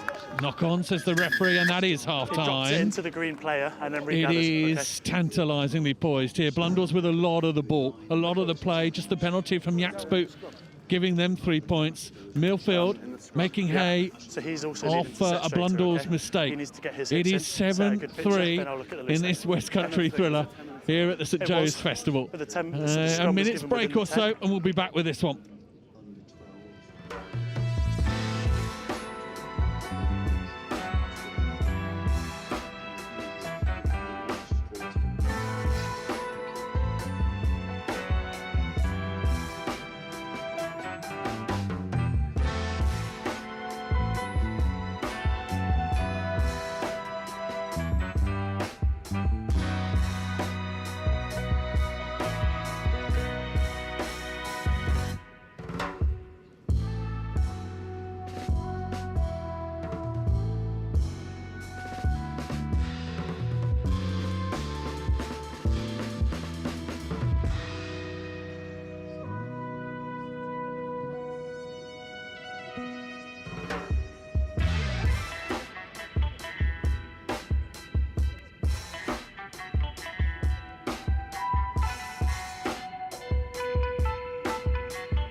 So we're under starters' orders, really. The referee just checking with everyone.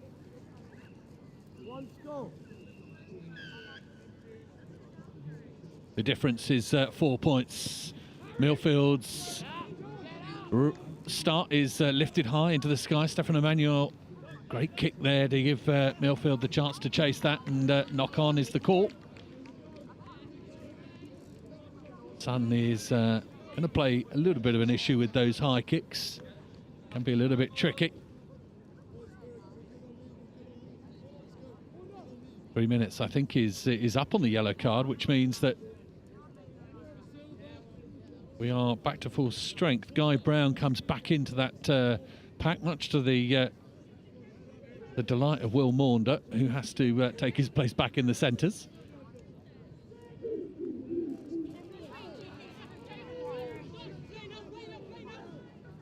Ball is with Milfield, but knocked on. No, the referee comes back for an He's got the ball, not the player. Deliberate knockdown. He's given the penalty to Milfield, the referee. Intentional knockdown there.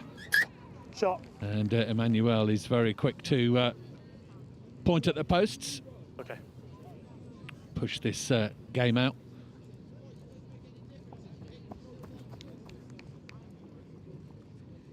I suppose the situation is the same for Blundell's. If this goes over or not, they still need a try. Converted try granted.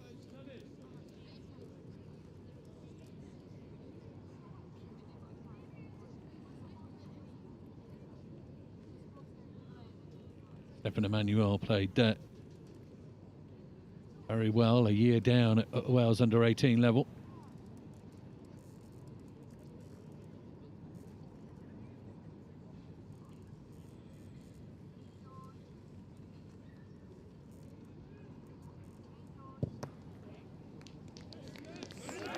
Keeps his composure, brilliantly dissects the posts, and that is 10 points to 3.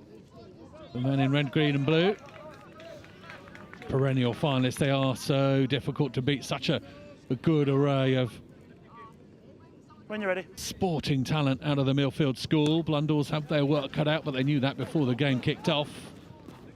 Ball is bouncing around again. The referee... White 7, no attempt to catch the ball. The referee sees the infringement from Blundels at the moment. They are White 7, being scrutinised at the moment by the referee, it has to be said.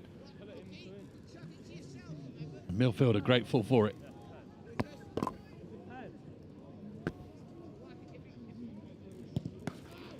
Kick over the top of our cameras and into the road. I know the ball has bounced this side of the fence, I think. Numbers, guys. 5. I'm just trying to find out where the ball's gone. I think it's gone over the... Yeah, no, we're going to have to get a new one. Time off, no ball. No ball. Yeah, you see. Someone's going to have to go and get that. Send a little one. Send a little one. Through the fence. No, you see, we still haven't got a ball. We've got a ball on that side to buy. Yeah, game of rugby. Really, really difficult without a ball. I can see one over the far side. I wonder if the message is going to get across. Oh, yeah, it is, yeah. Excuse me, mate. Behind us now, guys. They need a ball. Oh, right, yeah, okay, cheers. Oh, look at that. Look at the that. accuracy. That's not bad. Assistant referee on the far side has just grubbered that all the way across the pitch. Time on. All right, Milfield with the line out. We do have a ball. We have some play in front of us. And Bonetti, a vice-captain of this Milfield side, over the top. Early lift. And again, Blundell's penalised the early lift there. Early lift, red. Forward they come, Milfield. Right they go. Little loop pass. Blundels are going to try and get on the outside. Through they go. Milfield down this right-hand side. Oh, toe in touch. In touch. Not much, but Jed Fitton-White, a shoelace or so on the touchline. Lovely little bit of play by Morgan Williams, the 9 there for Milfield. Looping and then pressing the accelerator to go through the gap. Williams looks a neat package. Make sure we set, please, White.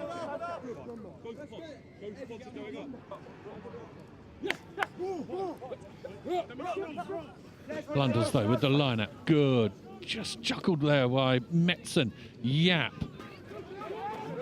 Stepping away, Blundels, Yap. Joining it all together. Keeps the ball going, Blundels. Look for the inside shoulder. Kick downfield. Thunderous one. Morrow, as he has done so well in this game. The Saracens fullback finds a gap. Morrow, oh, look at the feet from Morrow. Oh, and I thought the inside ball was going to be brilliant. Just read by Blundels. And they managed to stop the rot. Here they come on the 22. They're outside 9, okay?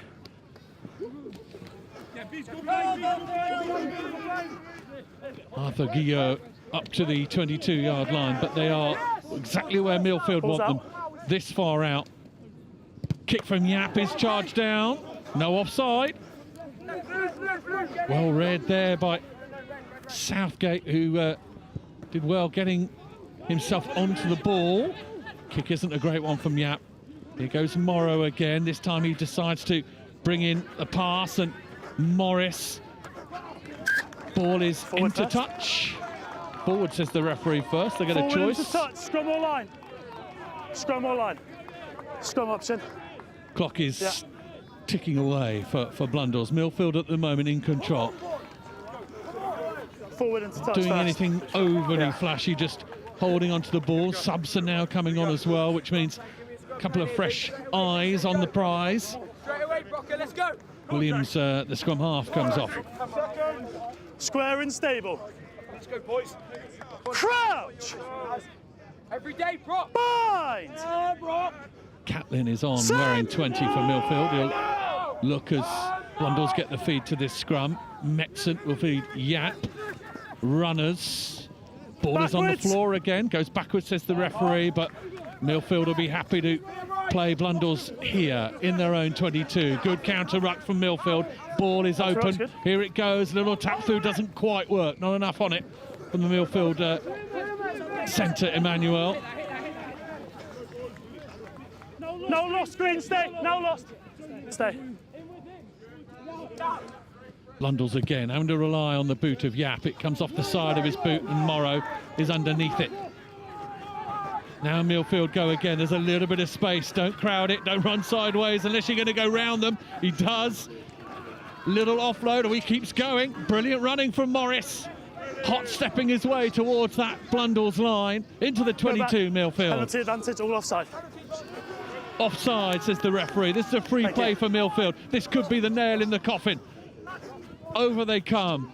Out here, waiting for the ball to bounce. Oh, agonisingly away. Nothing coming. Penalty. It was a free shot. Red 4, offside. They'll come all the way back, and Offside. Milfield will smile Guys, to line, themselves at the moment. They're not giving Blundell's anything. Barely been out of their own 22. Yeah, it's fine. And Milfield happy to take their time and wait for this one, I think. I wonder whether Emmanuel's going to point at the posts. Penalty. Oh, no, they're going to kick to the corner, try and exert the ultimate pressure.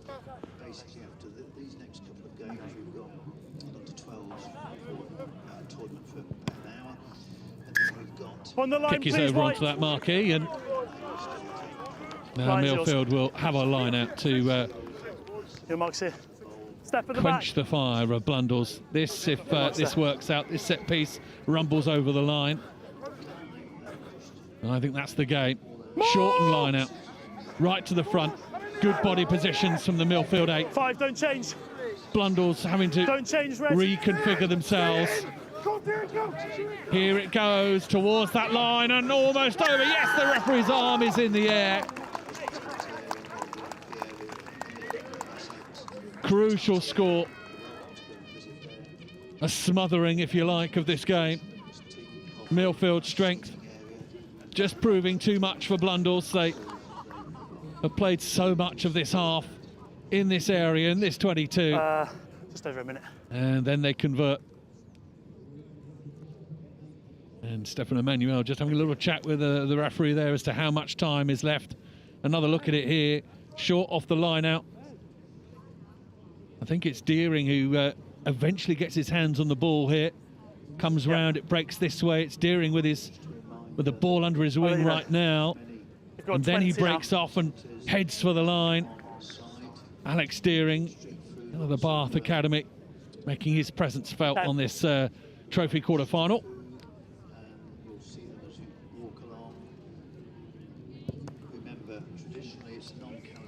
Kick for Emmanuel is great.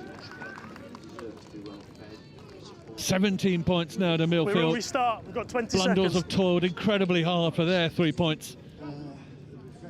But Milfield's pedigree is certainly ready, just keep paying them behind dividends at the moment.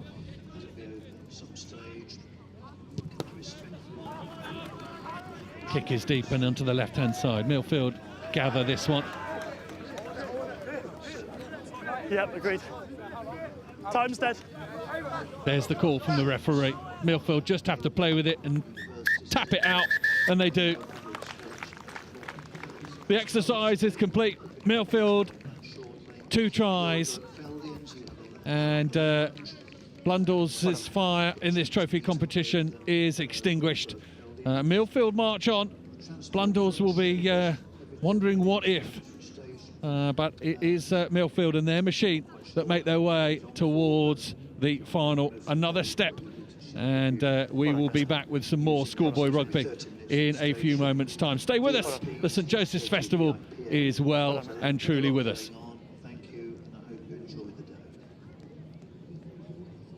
Well done. Well done.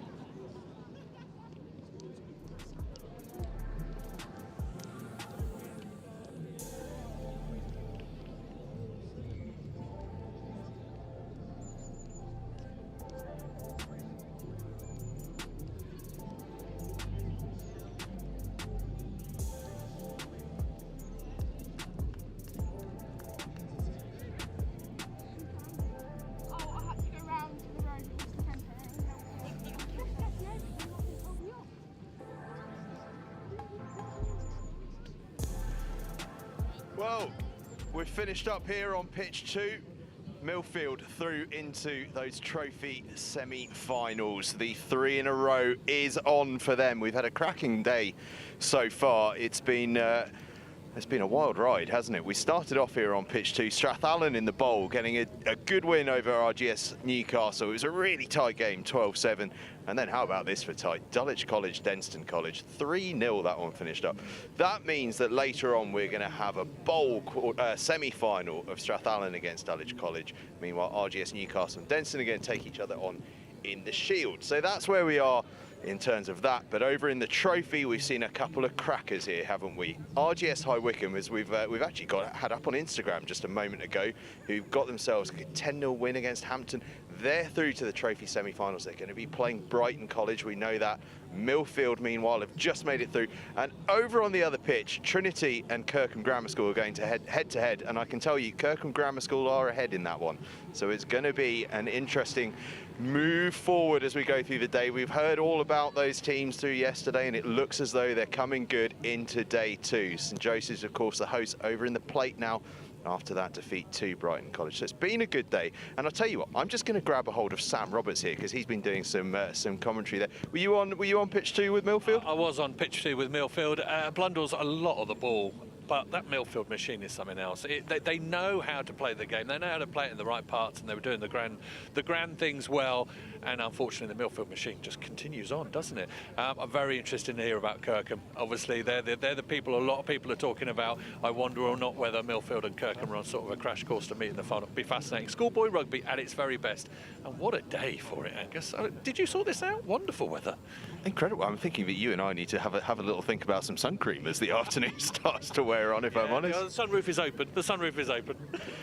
and sort of reflecting on some of the other games we've seen, you know, it looks as though the bowl competition's very competitive, but it also means that the Shield and indeed the plate, as they move into their stages with all those sides that have been knocked out, they're going to be incredibly competitive as well. And I think what's great is that we're not seeing mistakes, we're seeing great bits of play. And that's what's crucial here.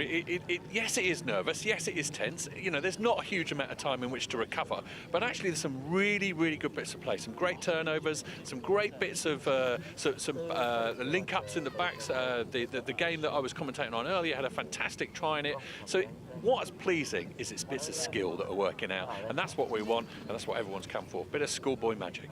A bit of schoolboy magic indeed. That's what we're here to see. Right, it's all finished up over on that pitch. I believe Kirkham Grammar School have won. I'm going to go and check out that. Here on pitch 2, I believe we're going to get some under-12 stuff on the pitch soon after a few adverts. So we're going to duck out. I'm going to be jumping back on with you over on pitch 1 to run you through what's been happening over there. It's all carnage here at the St Joseph's Festival, but we love it, don't we? Carnage. It's great carnage, isn't it? Right, we'll catch up with you in a bit. Enjoy these adverts and then check out the under-12s in a bit.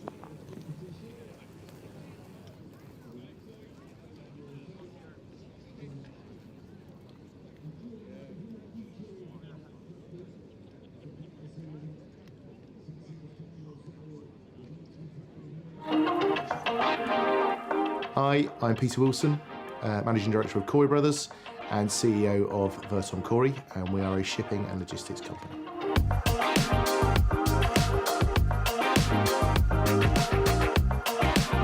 The priority throughout our business is to ensure that we provide a service that people trust. Hi, I'm Alexis. I head up the Corey Brothers Hub divisions. We currently look after vessels for our customers, which are charters, owners, and any stakeholders of a vessel's voyage. Hi, my name's Erica, and I'm the import manager for Corey Brothers Logistics Division. Our highly skilled operational department handle all modes of transport from sea, air, road and rail from across the globe, and essentially our customers believe in us and trust us. Hi, my name is Marta. I am the head of HR for Corey Brothers. I oversee the HR function, ensuring we have the right policies and programs in place. Hi, I'm Adam. I'm the General Manager for Corey Brothers in the Logistics Division. I look after all operational requirements for our worldwide. Just across the driveway, when you come in from the coaches, please tell me if you use Pixel Match pictures. Thank you very much.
Stowmarket.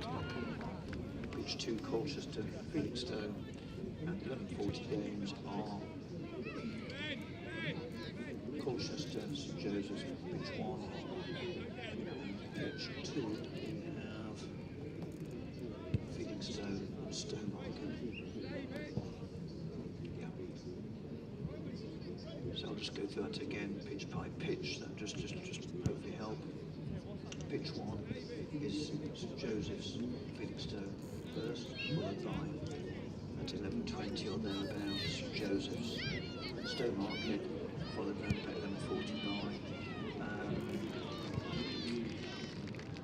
St Joseph's, Colchester. Pitch 2, first game will be Stowmarket, Colchester. Second game will be Colchester, Felixstowe. Third game, Felixstowe, Stowmarket. 7 minutes each way, 1 minute half time, 2 o'clock to find the fourth placement player. Sorry, please, as you did yesterday, just wanted an encouragement, very young, hopefully young, very young, that's for sure, but also hopefully stars of the future as well. Great experience them playing in front of a large audience or large crowd, so thank you for that.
You guys are too far apart. I can't find that fight.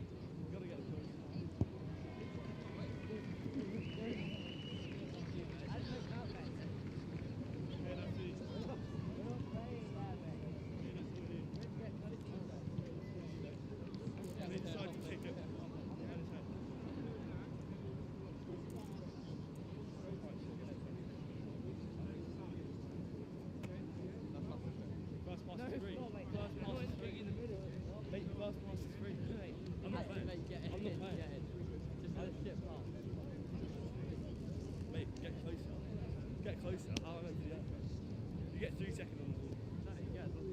Try and get as long as you want.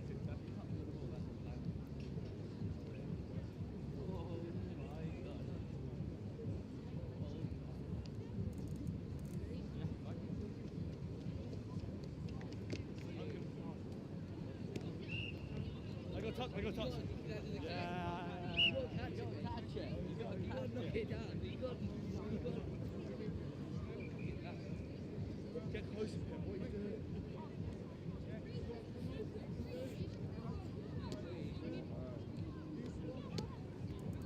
I got a touch. You've got to get it clean. You've got to knock it down at least.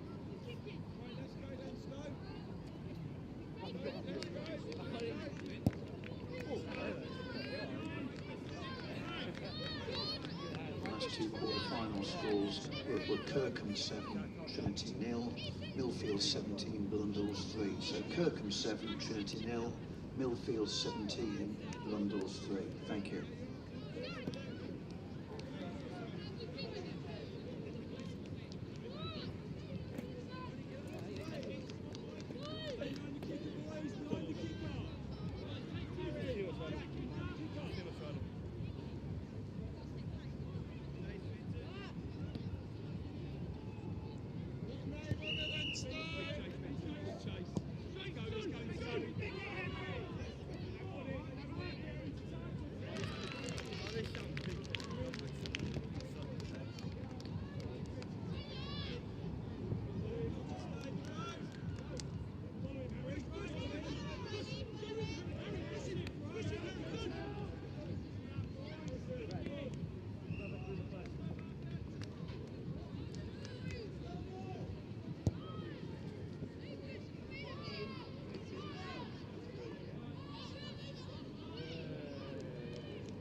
Been asked to put another shout out for a very deserving cause, the Teenage Cancer Trust.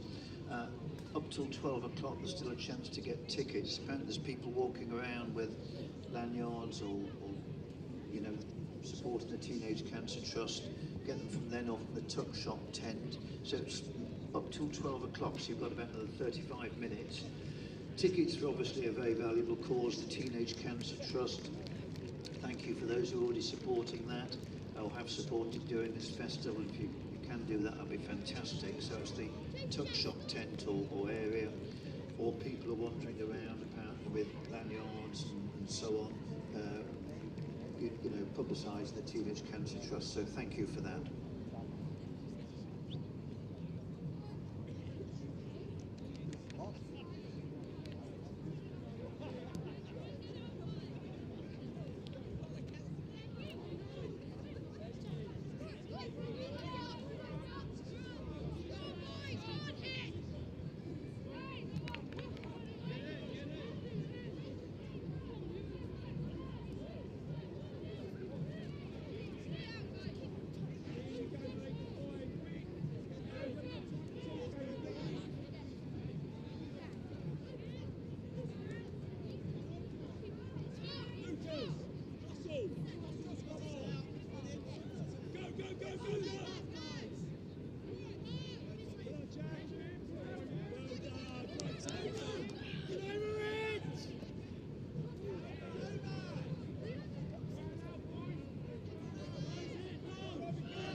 Hi, I'm Peter Wilson, Managing Director of Corey Brothers and CEO of Verton Corey, and we are a shipping and logistics company.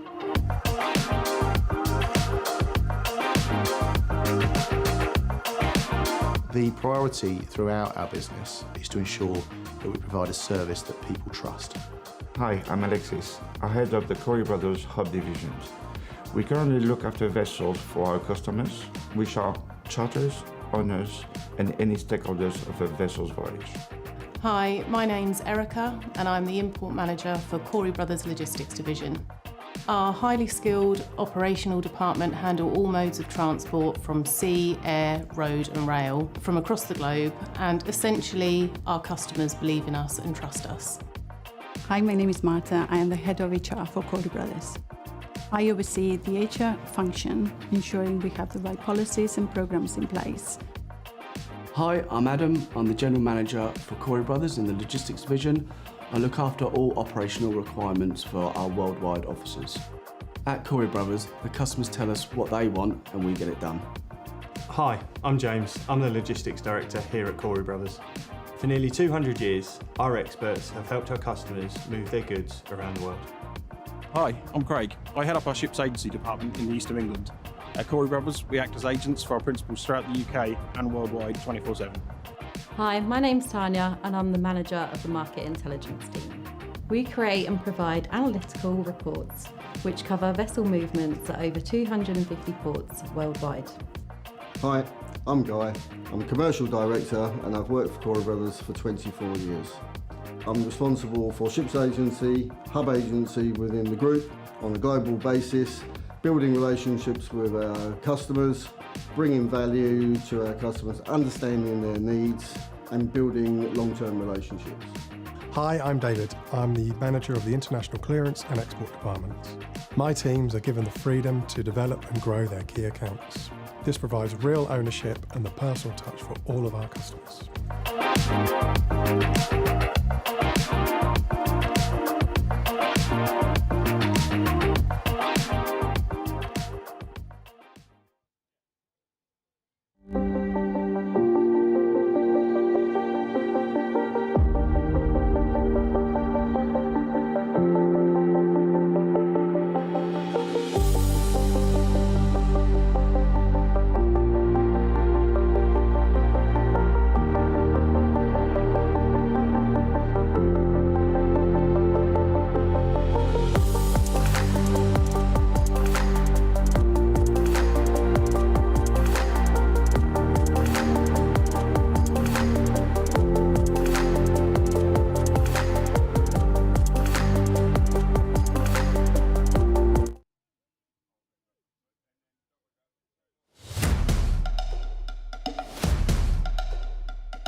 Just an early reminder that at 12 o'clock or thereabouts, the semi-final round will start, as it were, and the first matches starting about 12 o'clock. Pitch 1, Wickam and Newcastle.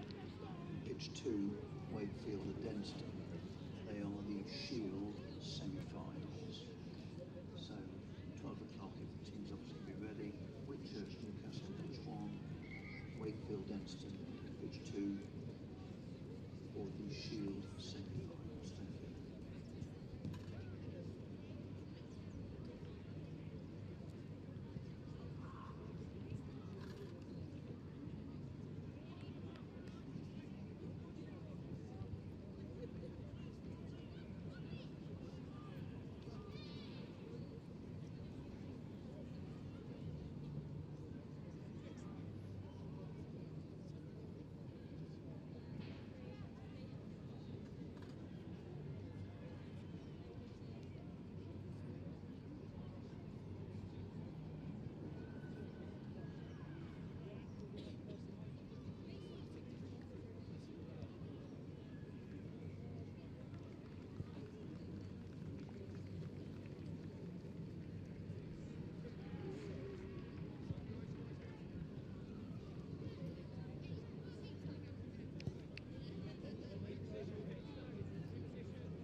I've been sulky, I'm trying to help. Ready? So look where the ball is, and the point's pointing to you. Literally, I'm just doing that.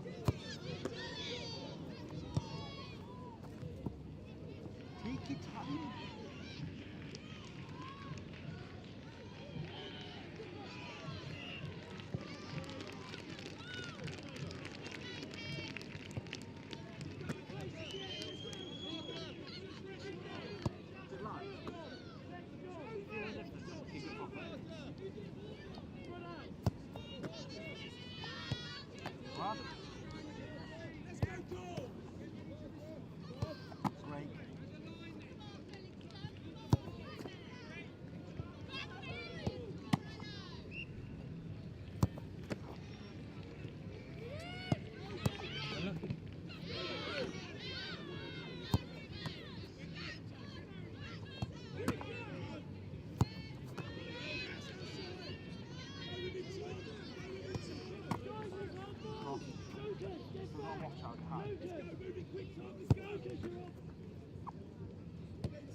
A bit more flight on it.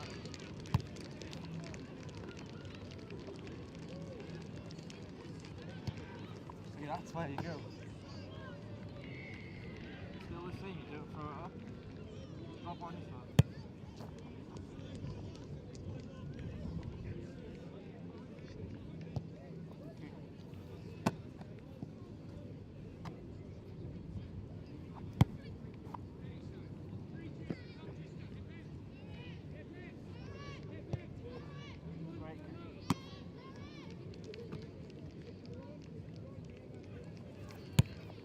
Go on.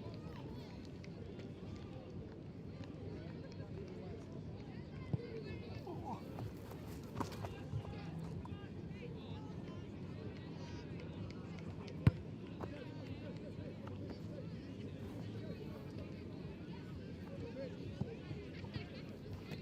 I'll keep some out, huh?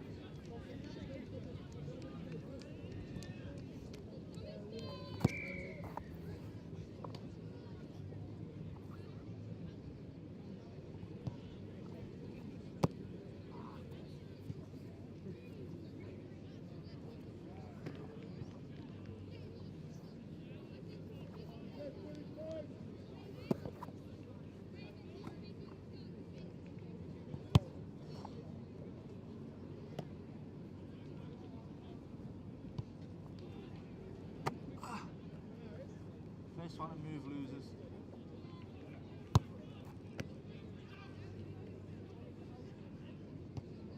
You lose.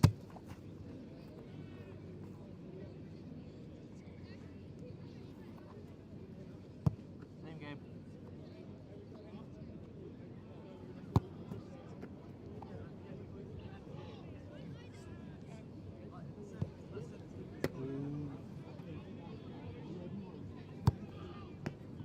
Oh.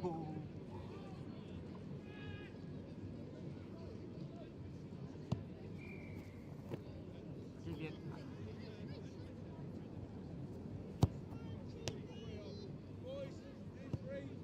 Kick.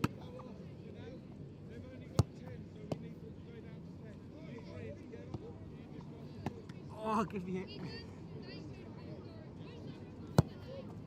Oh, that's a great nudge.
Try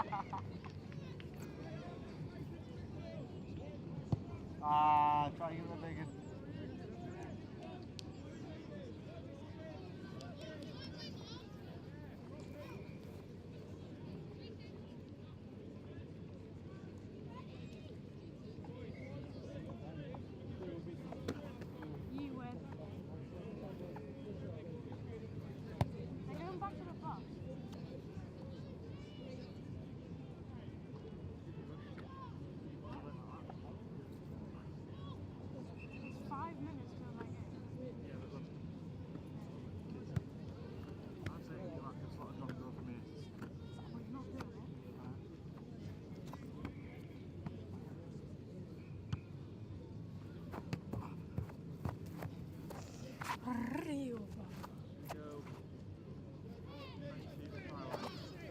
Kick it to each other.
This is a message for the, excuse me, the ball boys, ball girls. Can you go back to the control area, please, ready for the next games? So ball boys, ball girls, back to the control area, please, to on the next games. So if you can get back straight away, that's been very much appreciated. Thank you. Talking of the next games,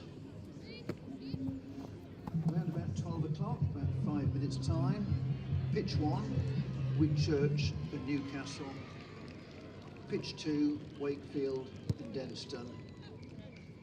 These are the first 2 matches of the semi-final round. So we will have the Shield semi-finals first. Those are the 2 I just read out, Whitchurch, Newcastle, pitch 1, Wakefield, Denston, pitch 2. The Bowl semi-finals, Wellington and Strath and Chelham and Dullage will follow. Following those, there will be the 2 semi-finals for the plate, Hampton, St Joseph's College and Trinity and Blundel. Trinity versus Blundels. And then following that will be the final 2 semi-finals, trophy semi-finals, RGS and Wickam versus Brighton and Kirkham versus Milfield. And they'll follow at half-hour intervals. I'll remind you as we go along here. So the next one's Shield semi-finals, Whitchurch, Newcastle and Wakefield, Denston. When I was down by the scoreboard, there's a scoreboard with all this information on outside the control there. I think many of you have found it now. It's quite busy down there. Lovely to chat with 1 or 2 of you. A gentleman asked me a question, just clarifying, so let me say it again. Semi-finalists will still have another game to play. Everybody has 3 games today, 3 games yesterday. If you win your semi-final, you'll go through to the final in your particular competition, shield or bowl or plate or trophy. And if you lose your semi-final, you'll go into a third, fourth place playoff in your respective competition. So after the semi-finals, all the teams will have one of the games to play. It's just a question of whether it'll be a third, fourth place playoff game or a final. I hope that clarifies things. The sun is shining. I hope you're enjoying the day. Thank you.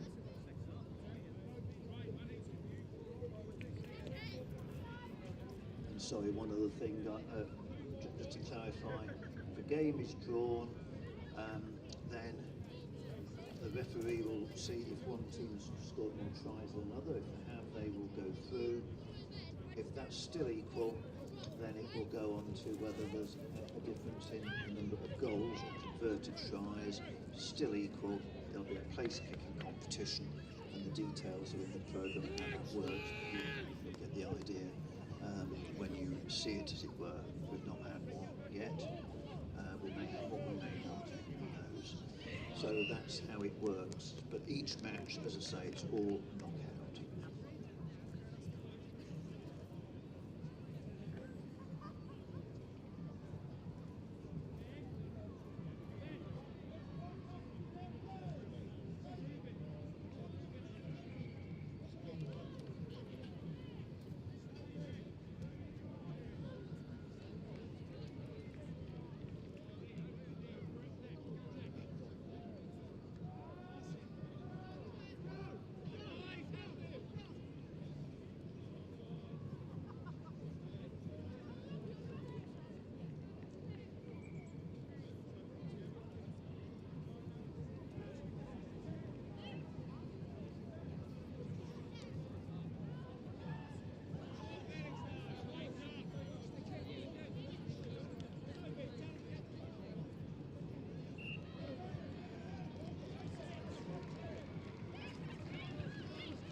So the afternoon is almost upon us at St Joseph's Festival in Ipswich, which means Sunday afternoon here means things are getting a little bit more serious.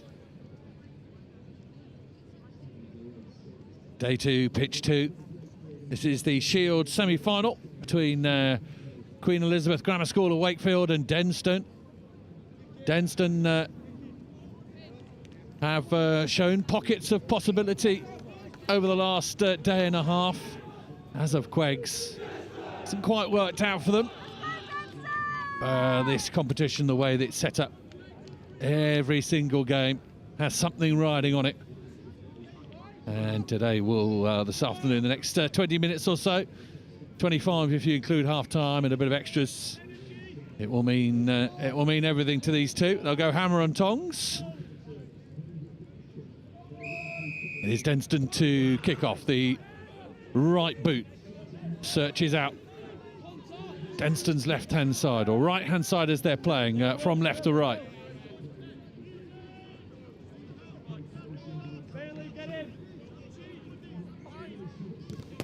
Touched! No, touched in flight, which means this is live, and Queggs will get to play with this little dummy switch on the 22-metre line. Ambitious. Denston read it. No hands now. Push on side. Push on side. And Queggs will have to try and build this from deep.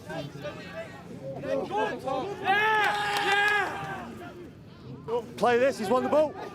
Denston have stolen it. Left they go. Through the hands. Oh, just bounces forward on the 22-metre line. And therefore we will have our first scrum. Cannot convey just how glorious a day it is for rugby football. First scrum, let's get good stability here. Perfect conditions, pretty still. Sun is out. It's actually quite warm in the sun. Soft underfoot as well. Crouch! Ideal conditions. Good crowd here at St Joseph's College in Ipswich. Just had the under-12s on the pitch as well, enjoying themselves. A whole range of rugby talent. Queggs come onto their left. The ball bounces just temporarily. On the man, Jamie Nichols, I think it is, who who managed to rescue that situation for the Wakefield club. Touched in flight, is it maybe? Inside. Lawrence, I think, kicks for the touchline. Thank you, mate. Yellow. Go, boys, energy. There it is, Denston, who will get the throw into this line out. There's your mark, mate. Thank you, sir.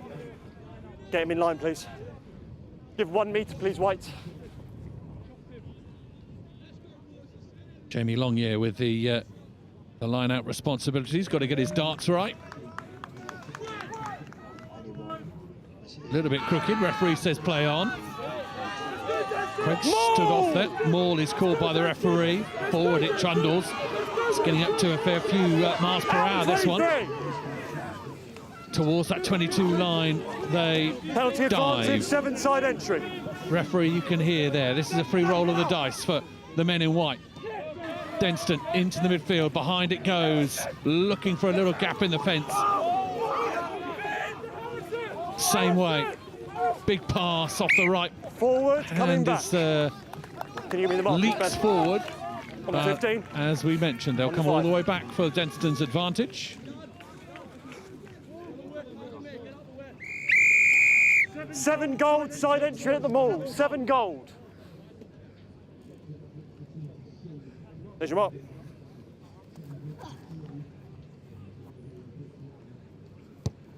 Dom Smith will kick to the corner, as has been the case throughout this weekend. Gold, you're hit. Tries are at a premium. Not a large Both amount sides, of let's speed rugby it up. in each game in terms of time played. So a try scored is golden, and this is a great position for Denston from which to strike. Longyear's got to get this right as far as hitting his mark. Round they go, Denston. The Leicester men are almost there, they are over. And look at the jubilation. The set piece works tremendously well. Many of these boys involved in the Leicester Tigers Academy. And that is one that thank you. Listen on to me, please. The senior management at the club will be proud of. Very little to do, well, very little you can do when that sort of well-constructed rolling maul rumbles forward. Thank you. And Wakefield at a loss as to how to stop that. And 5 points is Denston's. Another look at it here. Good body positions. Found the soft spot on the left-hand side. And over they went. Conversion was good as well. Excellent kick, I think, from Worthington, the winger. As soon as you're ready, Ten. Has got an extra couple of points on that one. Kick from Queggs is not the best and allows Denston to gather and push their way towards it. It's been knocked on though, and Queggs can play with a little bit of advantage here. Gibson twisting and turning. We're going They'll backwards, come Jeff. back. We'll come back for the knock-on in the scrum. There we go. Knock on at the scrum and opportunity for Wakefield to build something here. Right, gents.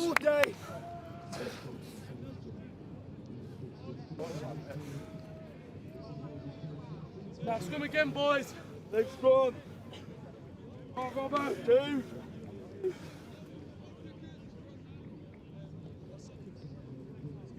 Crouch! And forget, you two, I don't want you butting heads before the engage, okay? Take your space. Crouch! Just trying to work out who scored that try. I think it might have been Mackenzie Terry. Set! Not 100% sure. Hold! Wakefield, however, looking for one of their own tries. The ball is bouncing into the midfield, always a little bit dangerous, makes everyone pause for thought. Penalty advantage, high, have you got a number for me? 7 white. Once again, the advantage is with Queggs.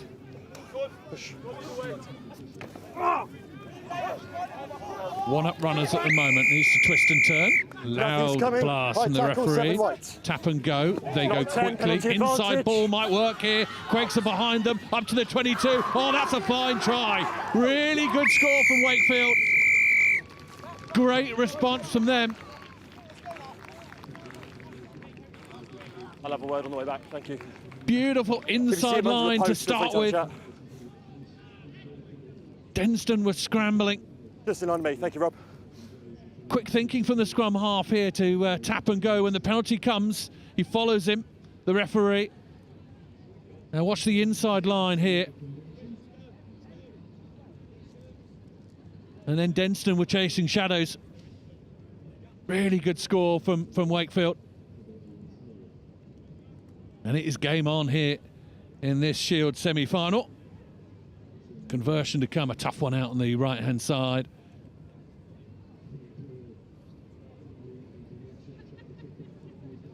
Brilliant interplay. Lovely score.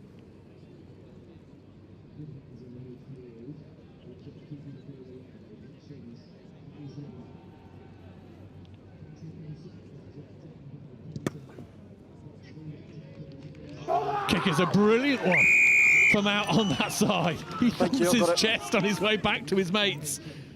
That's a great score. For the injury. We have an injury in the middle of the pitch, which will just need a bit of attention. Medics are on the field. We may have a few moments here whilst we sort this out. But my goodness, fascinatingly poised here.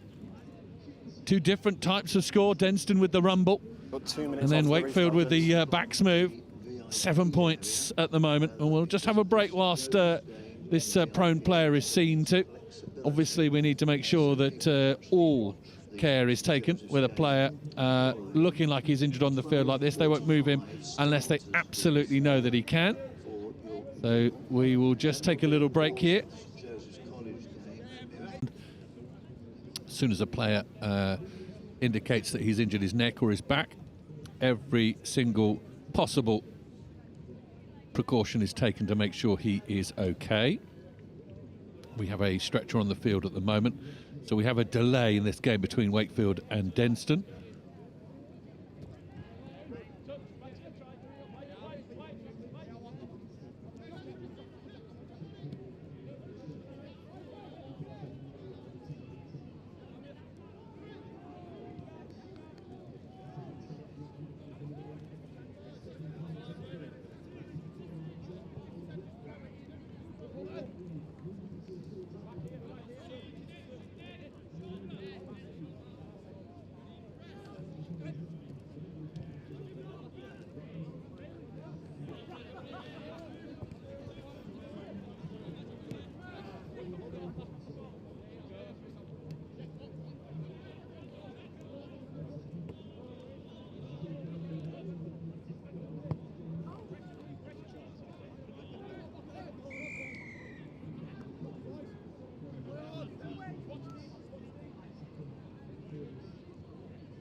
The teams involved in the next match on pitches 1 and 2, they're both semi-finals. Pitch 1 Wellington, Strath, pitch 2 Chelham and Dullage. Those games are off at as close to 12:30 as possible. Pitch 1 Wellington, Strath, pitch 2 Chelham and Dullage, please.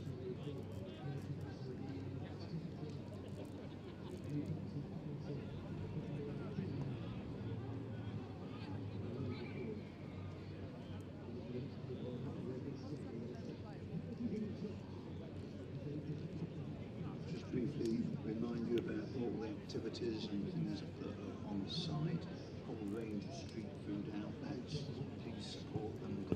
So just an update here, we are taking care of a prone player in this game between Wakefield and Denston.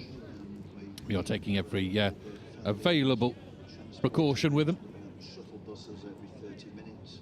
Not quite sure what time they go on until today, but It is worrying to say hopefully these are precautions being taken.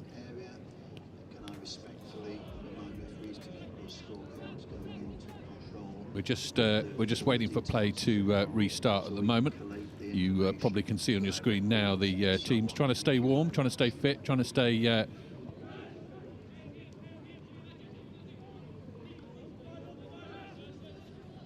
there's a Quakes player who is down, I'm pretty certain, and we wish him all the very, very best.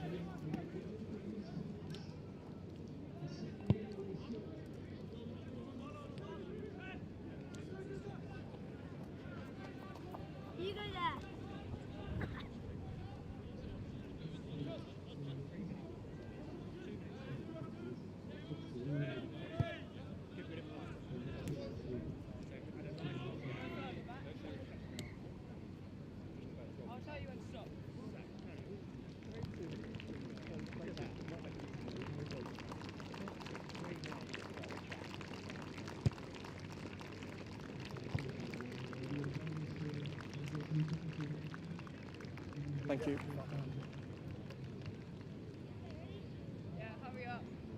I'll try and mute yours. Cool. Happy days. So a long stoppage in this semi-final.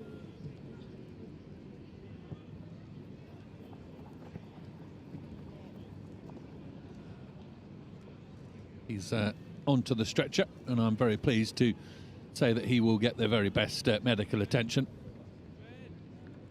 Makes his way off. Lots of professionals in situ here at this St Joe's Festival. Player safety, paramount importance. And they will make sure that he is as well as he can be. But this makes it a little bit tricky. A long stoppage like this makes it very difficult for both sides to get back into it, having revved themselves up. Played 7.5 minutes or so, and then they're going to have to come back and restart. You've just scored. We've got 2 minutes left, and we'll swap it around really quickly. And here, the referee saying that maybe they'll take a little bit of time out of half time, but this pitch is a long way behind everyone else now. I'll just wait for my whistle, White. So Wakefield scored. A really good try. And it's Denston who will kick back off again. All right, Gold, we good. White, we happy.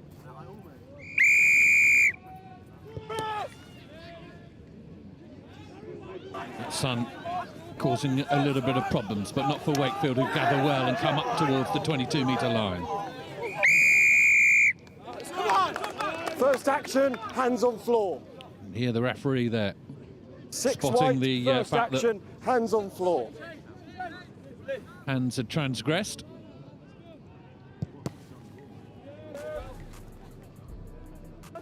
Kick to the touchline is just about good enough by a foot or so. Here's Rob.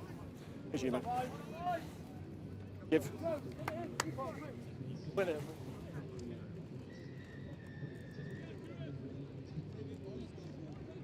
Set piece, an absolute bonus at schoolboy rugby if you can get this right.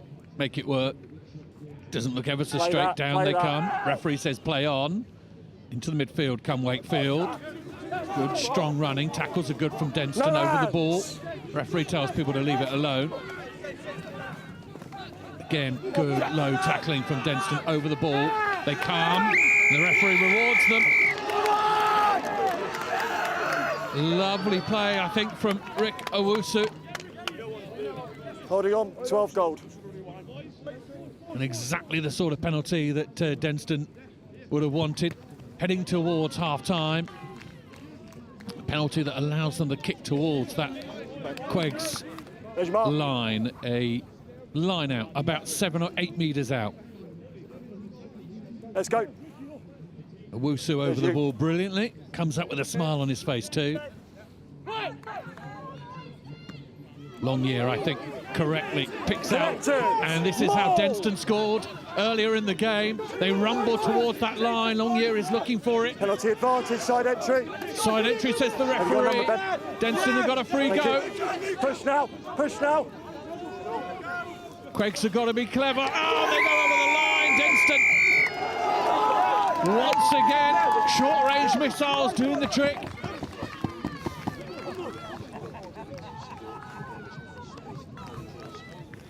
And getting the applause is Ned Corrie. Lovely stuff, thank you. Number 8 from Denston. Let's have another look at it here on the replay. It breaks off.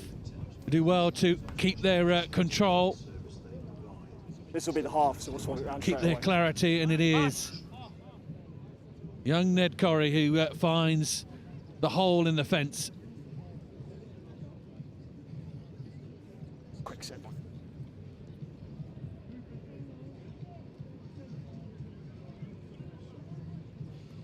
Didn't panic here, chose the right option.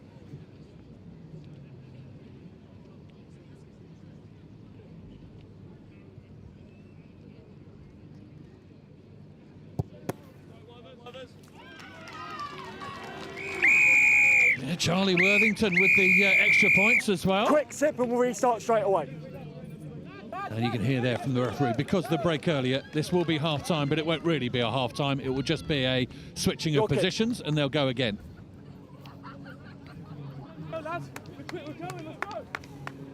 Quick sip and we're starting. Yep, quick turnaround.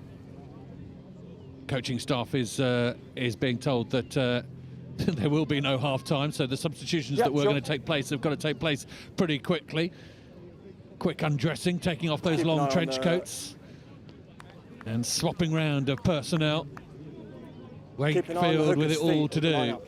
7 points down. Denston with two very well constructed forward-orientated scores. And they restart. The kick might not go 10. It hasn't gone 10. Wakefield will play with this. The ball bounces elusively away from scrum called. The Wakefield player. Cheers, Rob. Got to get those bits of the game right, certainly. The restart. Come on. Seconds. Yeah.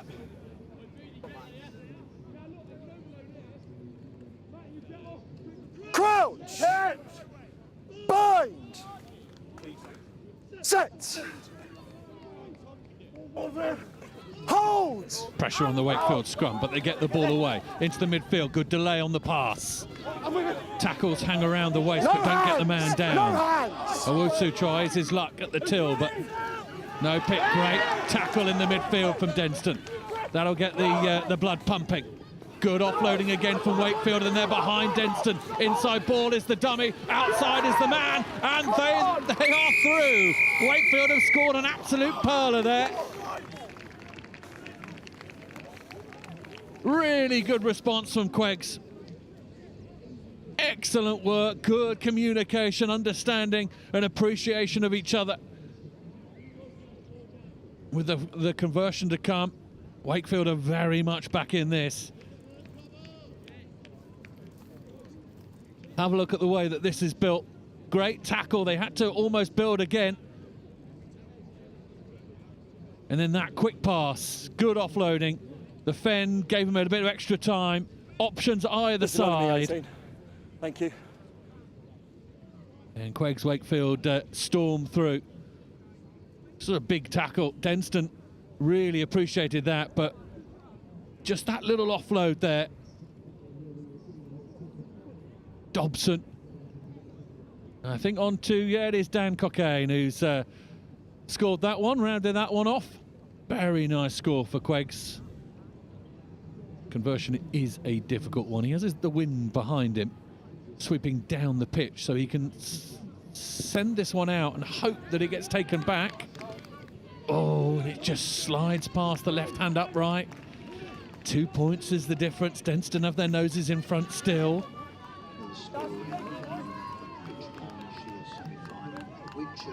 As soon as you're ready, White.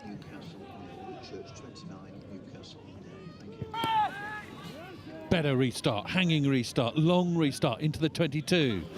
Gives Wakefield a run at it though. Good recovery from them.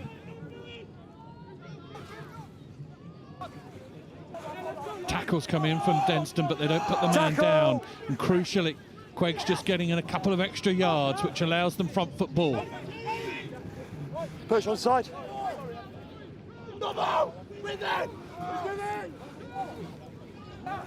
Knock on. Referee has seen it.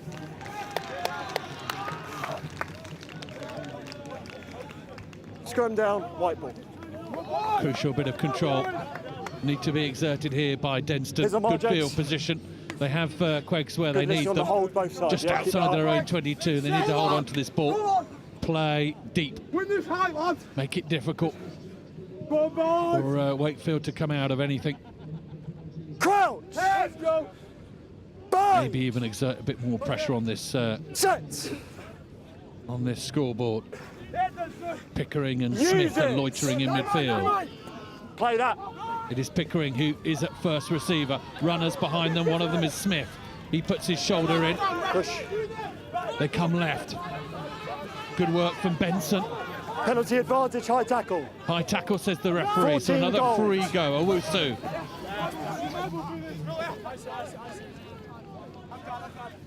Denston can really start to get the nails into position, start hammering them at the line almost. Appeals from towards the referee. No try, and they come back for the penalty. Denston scurry into position. High tackle, 14 gold. I think the call might be for the corner. And Smith comes forward and says, yeah, I think we'll make discretion the better part of valour. Please could that person go back? There's your mark, fella. Obviously, then remove it from that area. Thank you very much.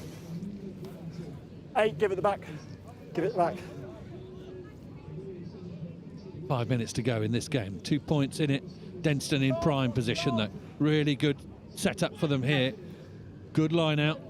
It is just that. Down it comes. Truck and trailer. And they stay off it. Really good play from Queggs. They don't engage with the line out, which means that unfortunately Denston get in front of themselves and they're offside. Oh, and a knock on. Immediately Queggs put the pressure back on themselves. There's your mark. Really clever play to allow the chance to happen. And then a little bit of miscommunication, a little hand in Stay honest on the there. line, gents, yeah? Disrupts the ball, and Denston arguably have got a better position than they did here than they had at the line out. Bind! Right, you watch your side. Set! Use it! Right, Some okay. advantage. Miscommunication, and unfortunately the ball goes to the deck. It's really messy, gents. We'll come back for the first knock on. It is just that. The referee terms it. Really messy. Here's your mark. Come on. Let's go. Come on.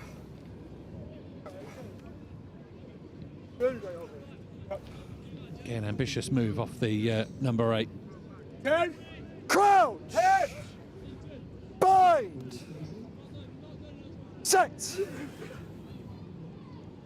Wakefield behind in their own 22. They're going to run it from deep, try and give themselves a slightly better position for the kick.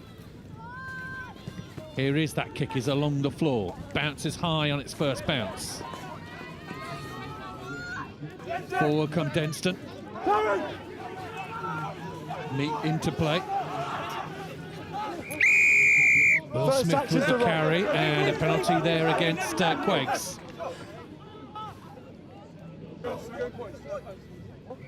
Points scored. Going to be a good kick this into the wind. Directly into the teeth of it. It's not much of a wind. It's not a gale that we've experienced in various parts of Britain over the last 48 hours or so, but it is still quite a strong breeze.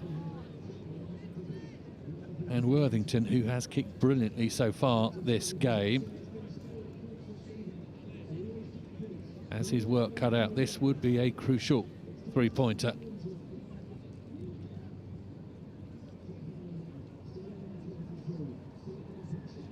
Got to strike this well.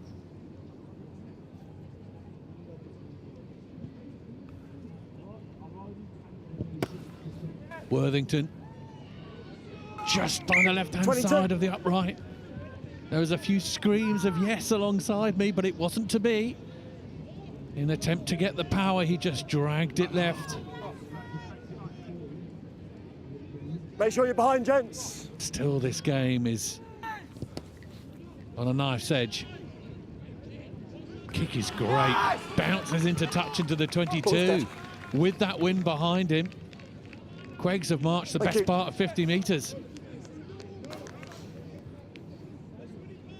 You're here, Gold. Thank you.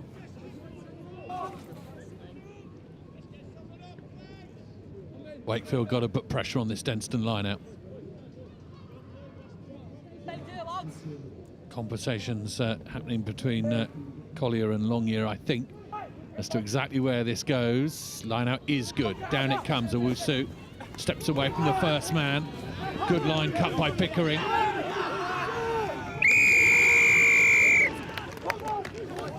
Great work over the ball from Queggs. Holding on, 12 whites.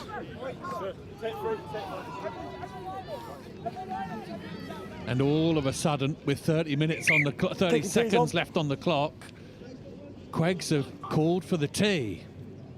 Let's have another look here. Pickering who goes in, then gets slightly isolated. Really good work by Queggs over the ball. And oh my goodness. 2 points the difference. This penalty could win it. The shot clock is going to take us all the way, by our reckoning, into dead time. We'll have to see what the referee says. How's about this for Queggs? Misses. Denston have still got it. Denston have the game. They need to get out of touch. They need to get out of touch. They are out of touch. Denston have won. Heartbreak. That kick from Ollie Smith unfortunately went wide, and I wondered whether or not Denston knew what was going on as they ran it back. All they had to do was take it out of touch. And it means so much. Schoolboy rugby, so much passion. And it is Queggs who unfortunately bow out at the semi-final stage. Denston march forward. A incredibly tight game here in the Shield semi-final. It's Denston who are victorious. Stay with us, more schoolboy rugby on its way.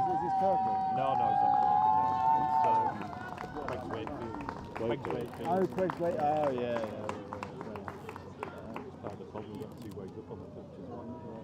The Suitors don't really go on their way by looks things, are they? Yeah.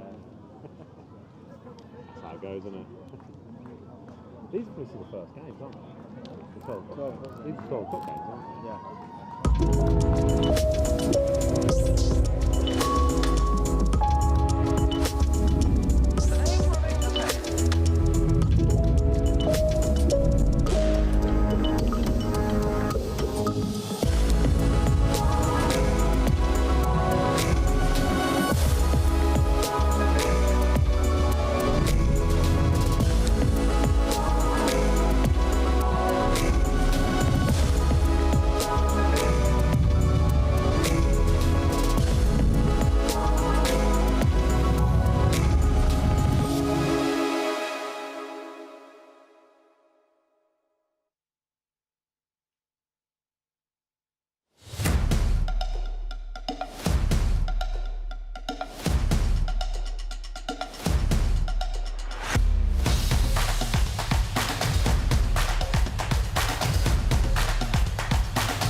It's coming thick and fast at the moment. Here's the bowl semi-final.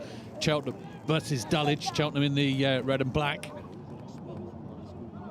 Colours sported by the Tigers down there, of course.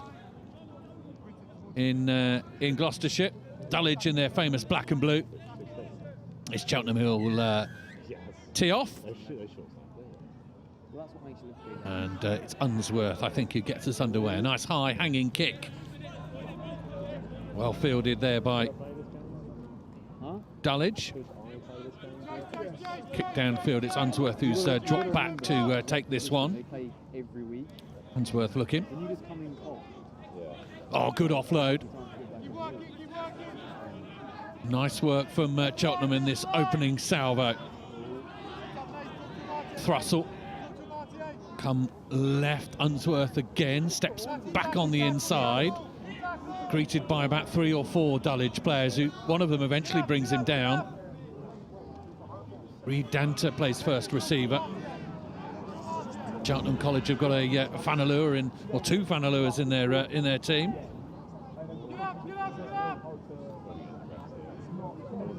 Wide they go, spilt unfortunately out there by Finn Keats, and Dullage will have the ball. They're going to spin it wide out to this right-hand side here. Tackle, hauled into touch, 14 on 14.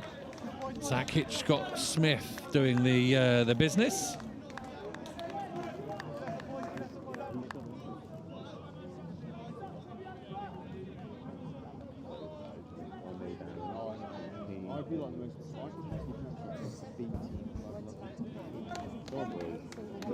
Line out for Cheltenham.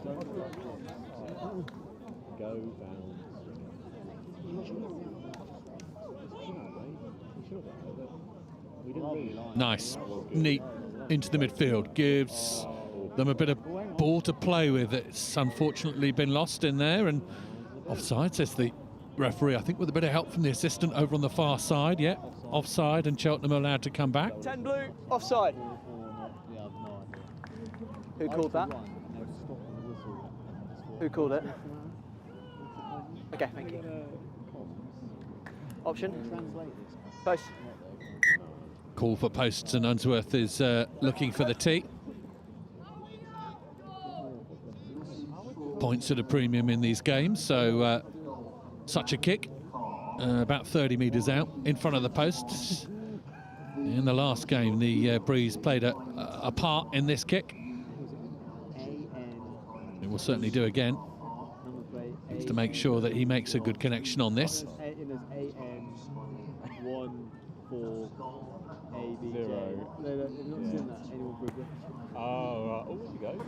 Ball goes high, sails through. Nice kick from Unsworth, and Cheltenham put their noses in front.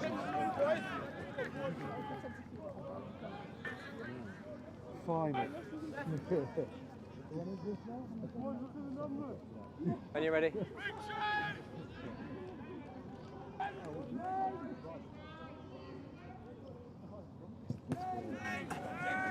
Kick from Dullage into the sky. Well fielded. Fred Barter underneath it for Cheltenham. Take a step. Pickers, chase that. Pickers, chase it down. No. Kick is a good one, downfield, doesn't go out. Dullage keep it in. Long pass infield.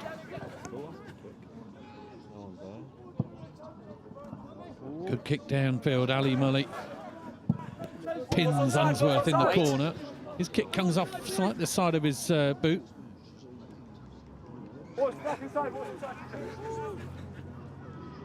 Decent run by Charmier. Ball is unsettled or disrupted by Cheltenham. Now they come again. There's a little bit of space out here.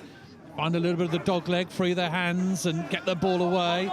There it is, the eventual offload. Gamble makes a couple of extra yards.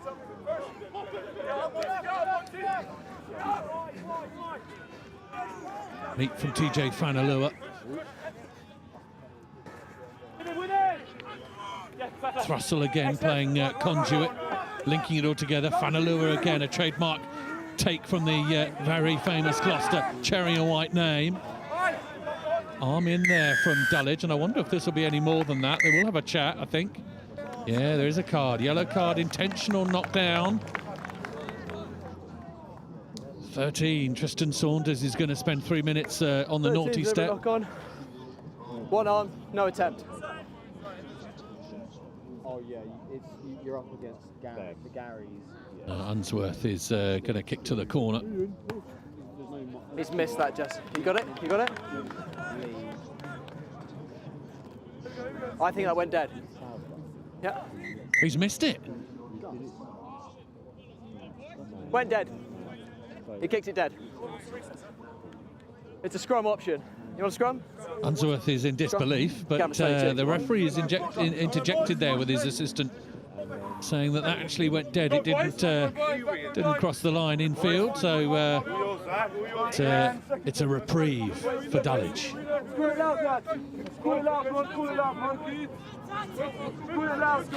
Crouch! Bind! Set! Hold the shove, Red! Good scrum from Red.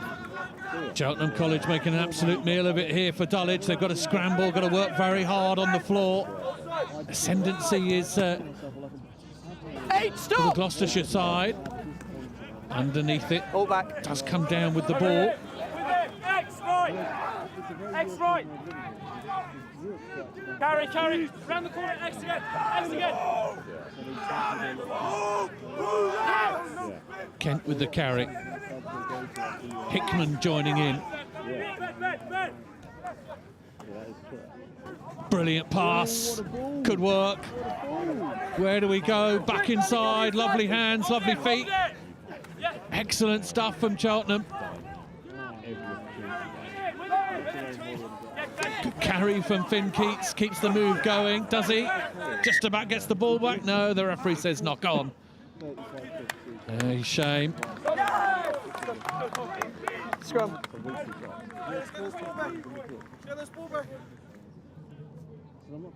Dullage living dangerously at the moment, having to do a lot of work without the ball.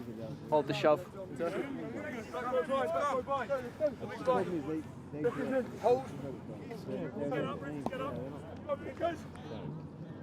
It's like you and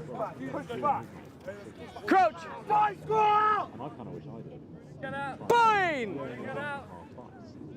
But I don't care anyone says. Set! More pressure exerted on the Dullage scrum. And they come up with it. Fanalua trying to burst through the gaps. Got about 3 or 4 men hanging off him. Cheltenham come again. Bit of space out here. The kick pass might work. Yes, it will. Unsworth!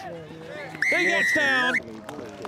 I thought for a moment he'd taken it off Hitchcock Smith and made a meal of it, but no, Unsworth gets it down, and now he's all smiles, or at least thinking positively. A few moments ago he was in disbelief at missing his touch, but now it works. Fanalua is causing a little bit of difficulty for Dullage. His carries attract people. Lovely Reed Danter with the crossfield kick and Unsworth with the skip inside. The dominance at the moment from Cheltenham at scrum time is there for all to see. Fanalua twisting his way towards the ground. Yeah. Then Reed Danter with the crossfield kick, and I just thought for a moment there that Hitchcock Smith was going to get it. No. Says Unsworth, I shall help myself to 5 points. And it is just 5 points for Unsworth. He can't convert. 8 points the benefit at the moment. We head towards half-time. 10 minutes a half in this grade of rugby, if you like. Tournament, under 18, 15 aside. Festival rugby. Now Dullage come down with the ball. What can they do? They need ball in hand. They need to be able to use it for a good period of time. The referee's going to come to their rescue and 7 red. Assist tackle. give them an opportunity in which to have a penalty. Dullage very quickly have a conversation and kick for the posts, and I think their fullback is going to come forward and have a go. Charmier is a very fine pair of white boots, and he's going to call for the tea and a little slurp of water before he gets a go to try and just peg Dullage back a little bit in this game. You can easily go to a result higher at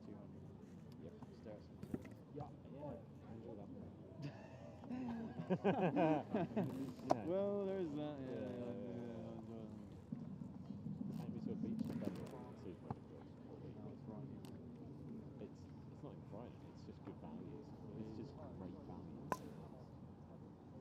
Tom Charmier with the ball lent forward on the tee.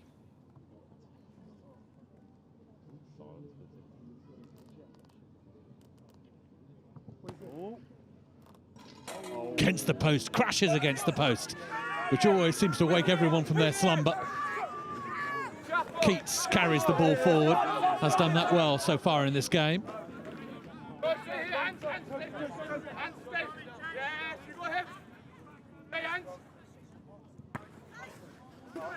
Chelham with the clearance. The ball stays infield. It's going to be awkward for Dullage to deal with. They get the advantage because of the knock-on. Nine's in front, so we'll go back for the knock-on. And it is half-time. And that is half-time. The referee says we'll have a break. Chelham in control here, in control of the set piece. And Dullage with it all to do. More schoolboy rugby on its way.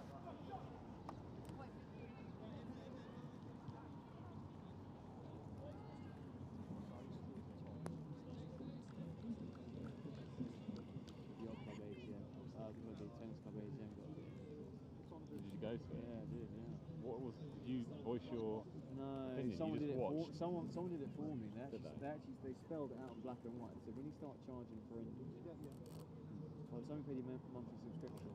You pay 21 quid to say 4 of you or whatever. What was supposed to do? Play indoor. You could have gone to David Lloyd. And the nut and bolts of it is, and I hit the nail on the head. They said you guys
Bowl semi-final, half-time. We're about to kick off. Dullage are about to kick off. They find themselves behind by 8 points. A try and a penalty to Cheltenham College. And that's good pressure from Dullage, chasing that kick. First by red, then by blue. Scrum, blue ball. A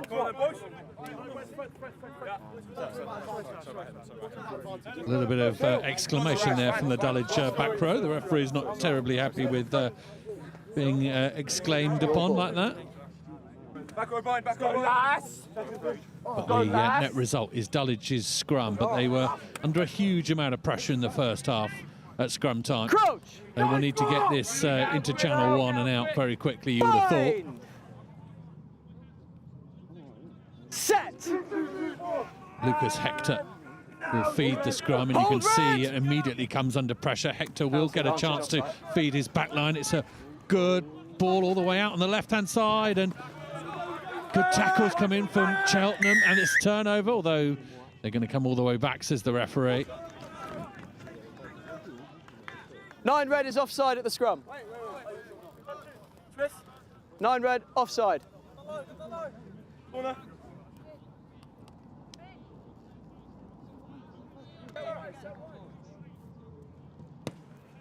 Dullage who are going to continue to apply the pressure in this corner. It isn't the greatest of kicks. But bearing in mind that Cheltenham kicked the ball dead in this corner a little bit earlier, maybe that was on the mind How many? 5. of the young man who was trying to make touch. Ali Mully wearing 10 on his back for Dullage.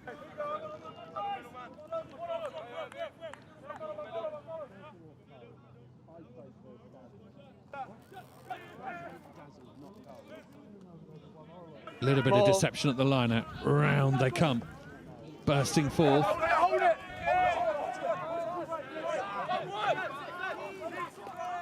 No! Carry from Freddie Cartwright. Repulsed by Cheltenham. Scrum advantage. Knock on. And the applause is very much on the Cheltenham side of things. TJ Vanalua right at the heart of it all.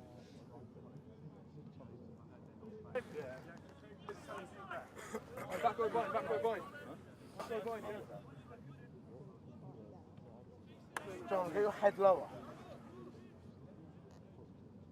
Here we go. Crouch. Die, score! Bind. We're allowed. Set. 2, 3, 4. And now 2, 3, 4. Vanalua again. Carries through. Great offload. Behind come Cheltenham. And again, the offload, but Dullage read it. And they're going to get some ball to play with. It's looped over the top of the backs division, and Dullage will have to build from a long way back.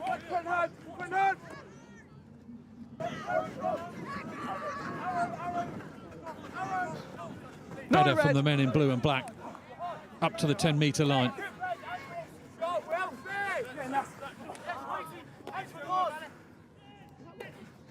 Mully, Chamier.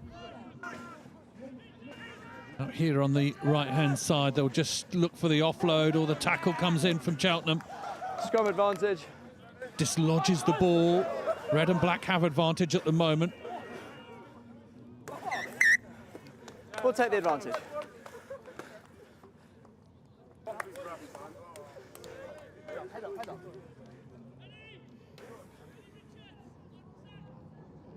Cheltenham at the moment, just seemingly keeping Dullage in check. Every possible opportunity that Cheltenham come forward with, Cheltenham seem to have the answer. They move their bodies around the pitch and dislodge the ball in tackles and slow it down. Slowly strangling. Bind! The wheel of Dullage here at the moment.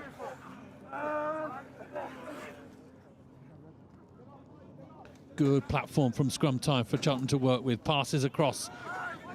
Try scorer Unsworth is looking to step his way back in field. He hits the deck, thinks about going again. Vanalua steps in at 9. Carry from Barter. A little bit narrow at the moment, Dullage. Wonder whether or not they can find their way around. There's a little bit of space out here if they move it. They come up fast, though, Dullage, and try and shut the door. Unsworth is back in the pocket, looking for the kick downfield. With this breeze, the ball is going to be allowed to bounce. Chamier is going to try and search out some open pasture downfield. Unsworth scurries across, then dummies the kick, tries to get away from his opposite number. Can't quite get there. Cheltenham have the ball there, though, and they work it left. Tackles come in again from Dullage.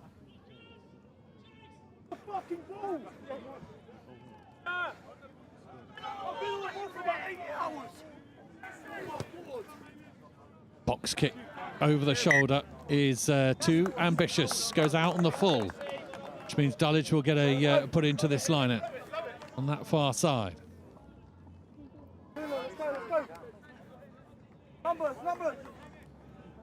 Numbers. Hey, give us numbers. 5 called.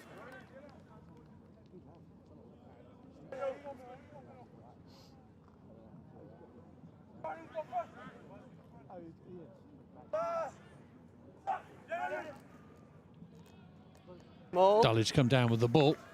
Maul is formed.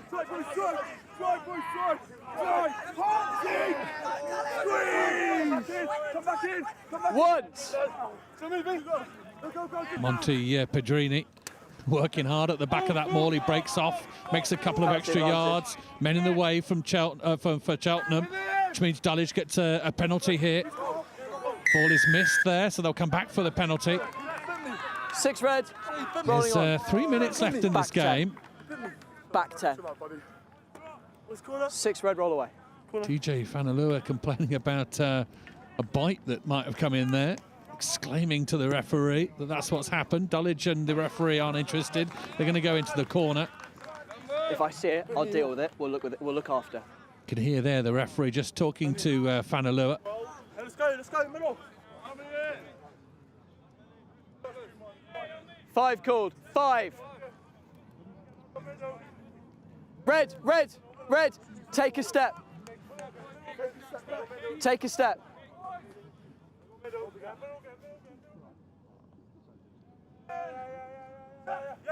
This has got to be good, got to be accurate. It isn't. Over the top and forward, says the referee. And that pretty much sums up the Dullage afternoon, as does the back chat, which the referee responds to on the way through. Here the referee's going to have a chat here. You need to have a word with your players, especially number 13, because the language he is using, if I think it's directed at me, he will leave the field. Is that clear? Have a word with him.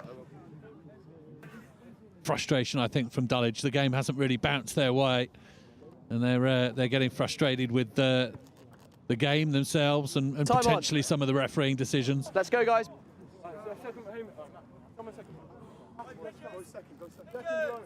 Chelham have always been the better side in this game. Crouch!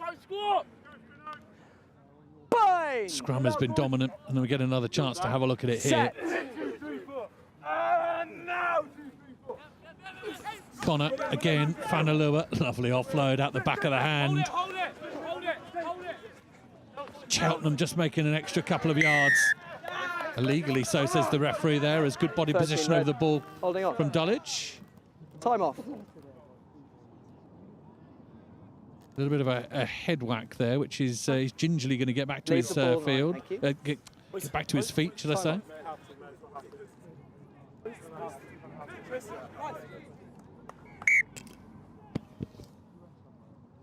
Posts is the call with 1 minute 15 on the clock.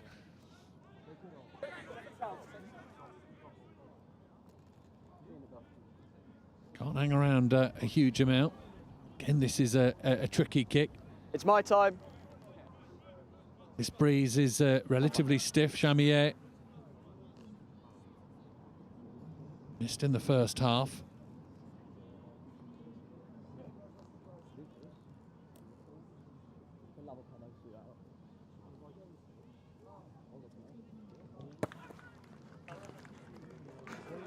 It's a better kick. It's 3 points for Dullage. They have something in this game. 20 seconds, says the referee. Not a huge amount of time, but it is possible. And schoolboy rugby does serve up some very, very unusual moments of rugby football. Cheltenham have got to keep their wits about them here. Got to keep their cool. Incorrect. There's 20 seconds left. 20 seconds, says the referee. I will. Let's go now, please, Tone. Unsworth with the restart. Dabs it forward. Dullage with the hands and with the need to get up the field. Release, red! Cheltenham have just got to tackle and tackle well. They've got Dullage exactly where they want them. 80 yards to go. They've just got to shuffle across and make sure every tackle happens, and then the offload, the mistake happens from Dullage, and I think Cheltenham are going to see it out. They are. Cheltenham managed that particularly well. Ascendancy around the field, notably Fanalua playing a big part in that Cheltenham victory. Some really, really good passages of play, rounded off with a Cheltenham victory. Full time here, Cheltenham College 8, Dullage College 3. More schoolboy rugby on its way to you.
So you welcome us back here, and it is the plate semi-final. The teams who lost out in the quarterfinals of the trophy competition and dropped down into the plate. And the two teams in this affair, Trinity versus Blundels. And really good contest here. Two strong sides who have had narrow losses in their quarterfinals. Blundels with Blundels, let's go. all the ball and all the Trinity, possession let's in the game versus Milfield, but just couldn't quite get over the line in terms of victory. Trinity lost by one try in their quarterfinal, so Which way, mate? Left foot. for them, a narrow loss. So an opportunity here for both these teams to progress into the plate final. Both teams impressing across the weekend. Obviously, Trinity making the final last year. Blundels have done well this weekend as well, really pushing forward as the referee, James Baby, gets us underway here. Blundels kicking from left to right on your screens in the red and white hoops. Trinity in the sky blue and white.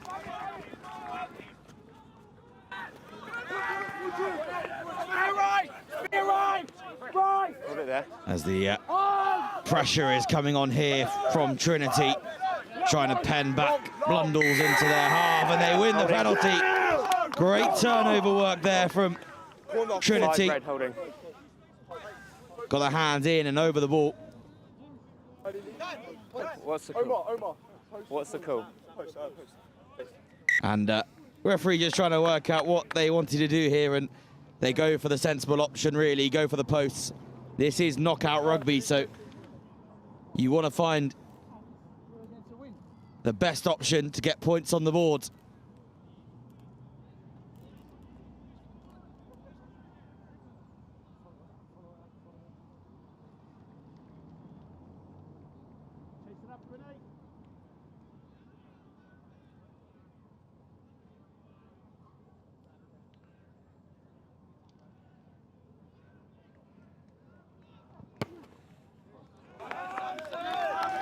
And the kick sails through the uprights.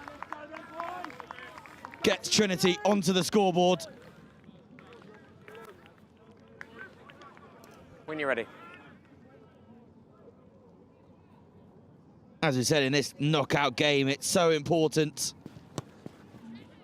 to get those points on the board, so those 3 points could be crucial.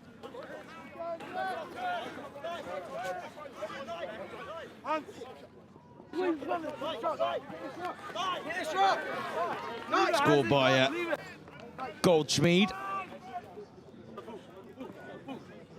Used. So Trinity clear out from inside their 22. Box kick over the top. Not taken well by Blundels, but it does go backwards, so we continue. Looking to try and find some space now. Get the ball alive. Little offload through the tackle and a drive through the next one again. Oh, and that will be a penalty. Just reckless there from Trinity. No real idea what he's doing. Through the side, off his feet and taking the 9. So referee had a list of offences to pick from there, but in through the side was the first offence. And now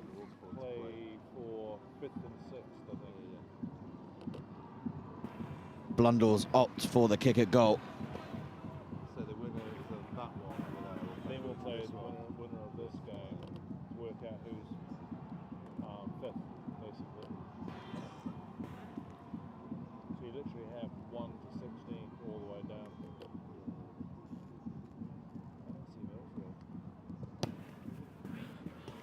Kick sails through the air, and it sails through the uprights as well.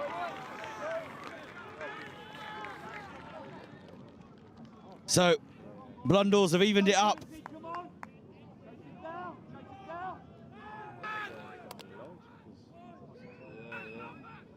We don't need that one. When you're ready. So 3 points apiece now.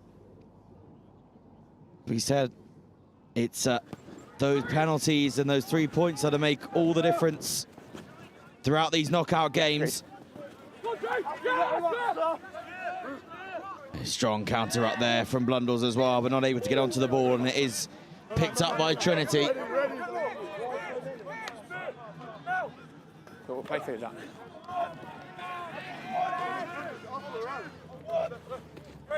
Penalty advantage.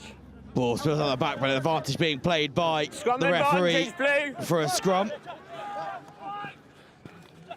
Advantage, it probably won't last too long, but the ball has just gone loose on the floor, but it has been picked up by Trinity.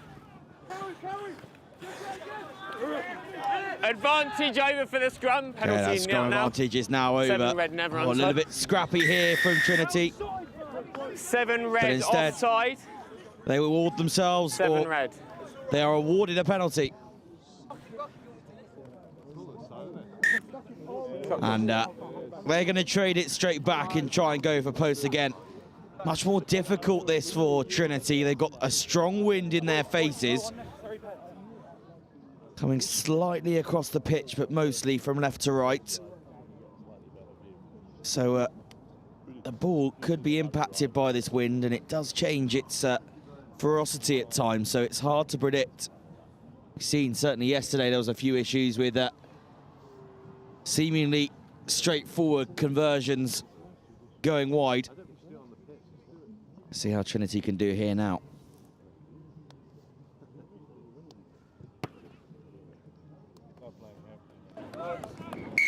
.22. No, and it is wide. So it's back for a 22-metre dropout. Make sure your team are behind you. Don't kick him. Thank you.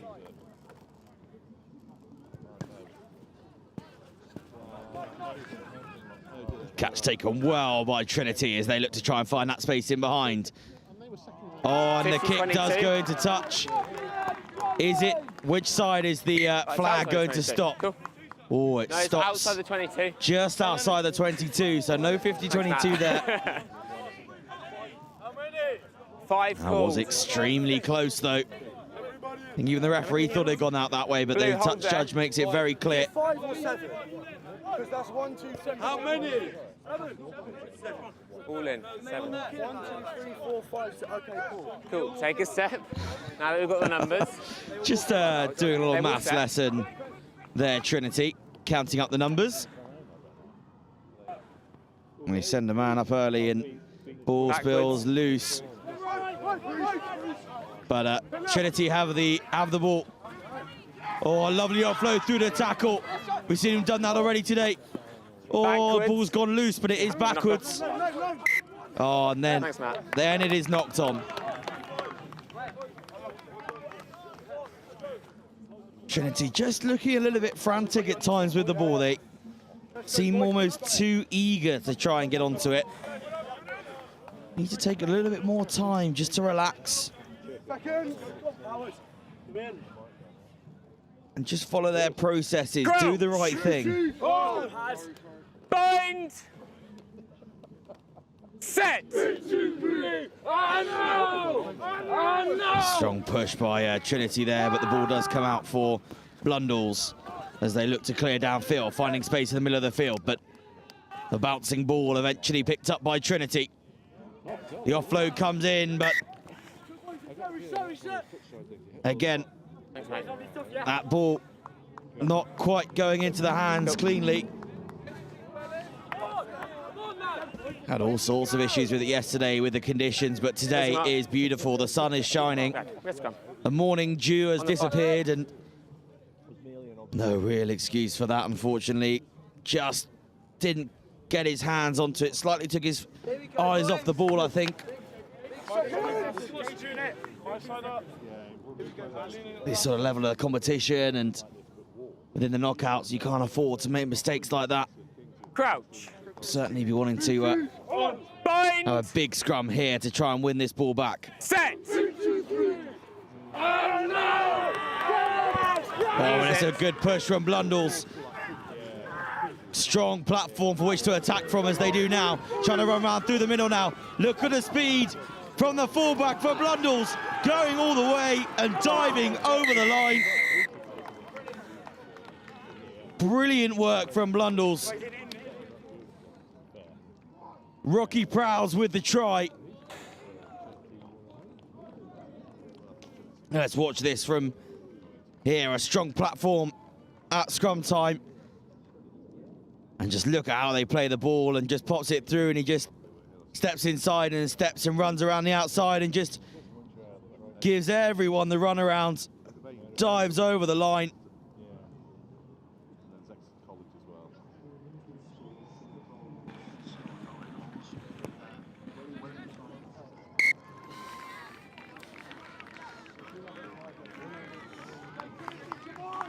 Beautiful line as he just takes that little step and shows inside and pushes off that left foot. Accelerates around the outside. Conversion successful. Scored by the number 10, Lucas. Yeah. There we go. So that puts Blundell's lead now 10 points to 3.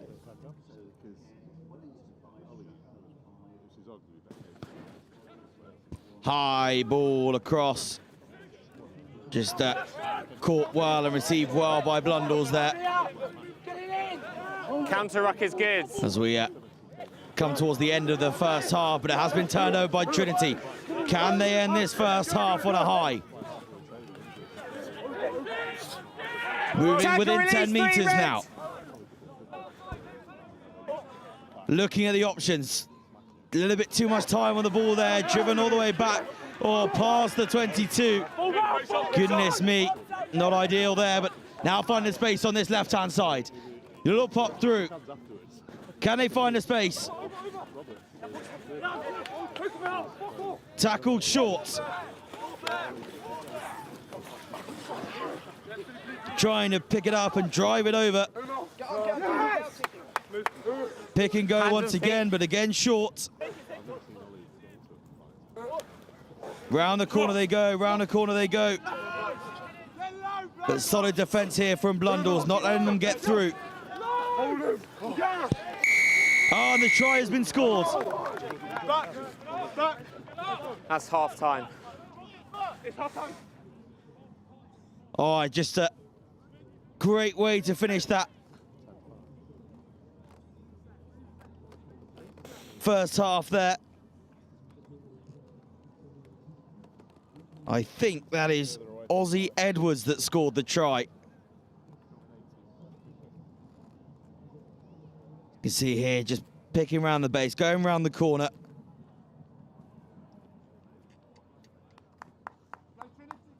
Short that first time and then just picked up and round and scored.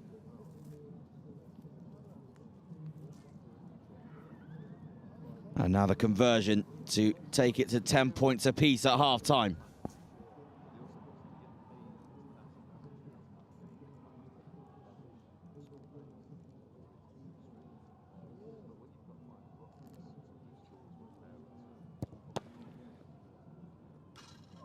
Oh, and just hits the upright. Unlucky, which means the score remains the same at half-time here. Blundell's with a narrow lead, taking one conversion more than Trinity. And at half-time, they lead 10 points to 8 over Trinity.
Let's go.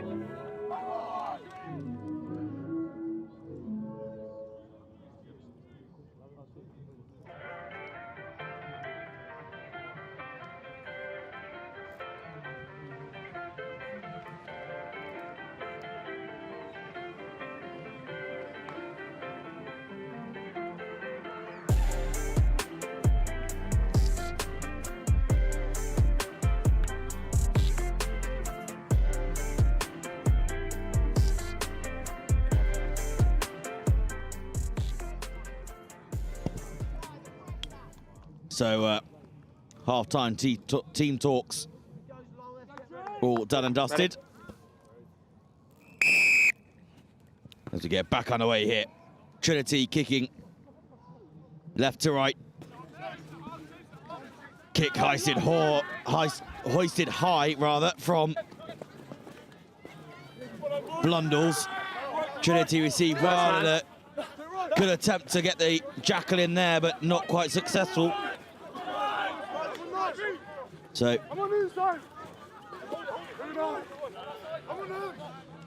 it's a little pop-up. He's bang on. And a pass. Moved over by Trinity now, trying to find that space forwards, crashing through the Blundell's defence. Can they start this second half as they finish the first?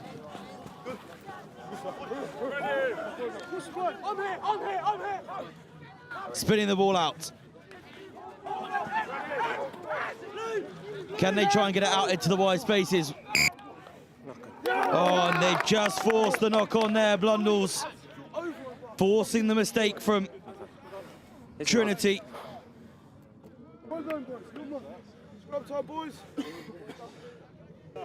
Scrum and an opportunity to exit here for Blundell's.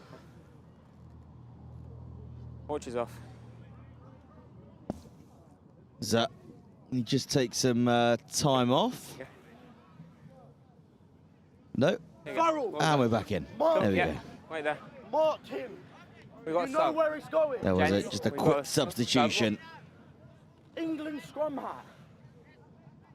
Here we go. Here's your mark. Yeah. Knock on by below the back of the ruck. Scrum down Red Bull.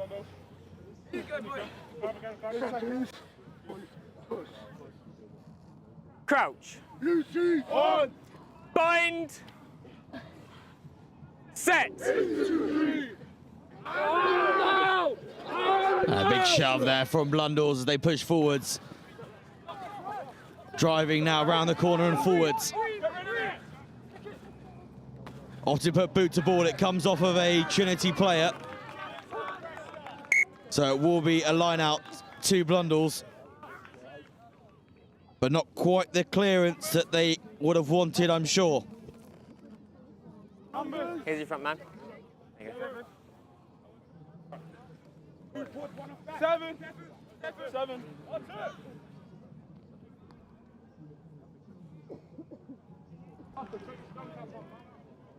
Yeah.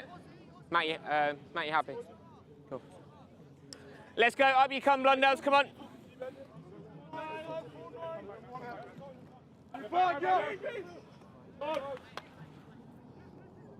Taken well by Blundell's. Oh, goodness me. What should be a simple pass, just couldn't go to hand. Oh, dear. This has given Trinity a real opportunity. The replay here. One well for the line out. Spun out. Oh, it's just gone over the head. He wasn't accepting the pass. Wasn't expecting to have to clear that up.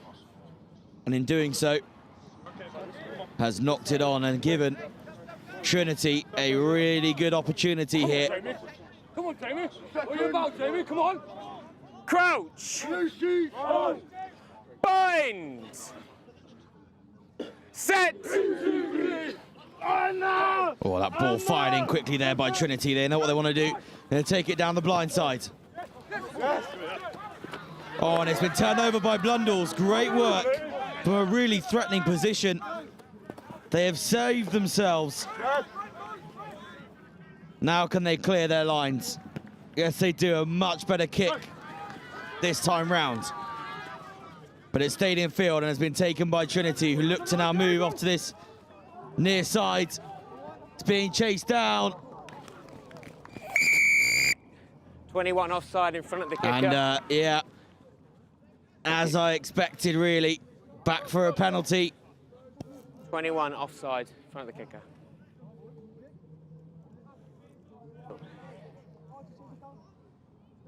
Thank you. Just seeing that little bit in front of the kicker there, and well picked up by the officials. Let's go.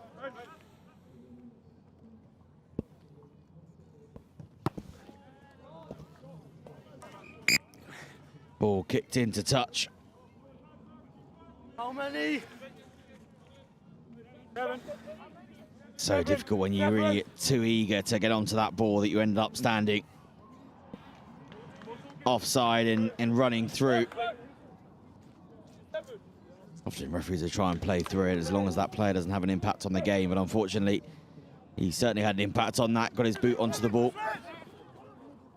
Oh, 10 just trying to look for the dummies. He runs through there to getting it on the outside and streaming over into the corner, and Blundels have their second try.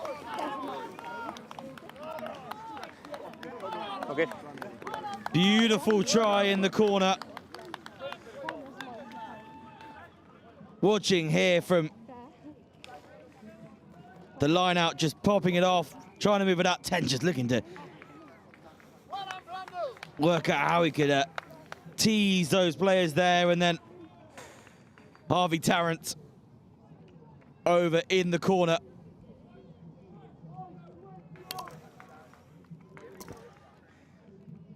Beautiful work there, and then the offload and the pass through the tackle. Perfect timing on that last pass as well, allowed him to just head directly for the corner. He knew exactly where he needed to go.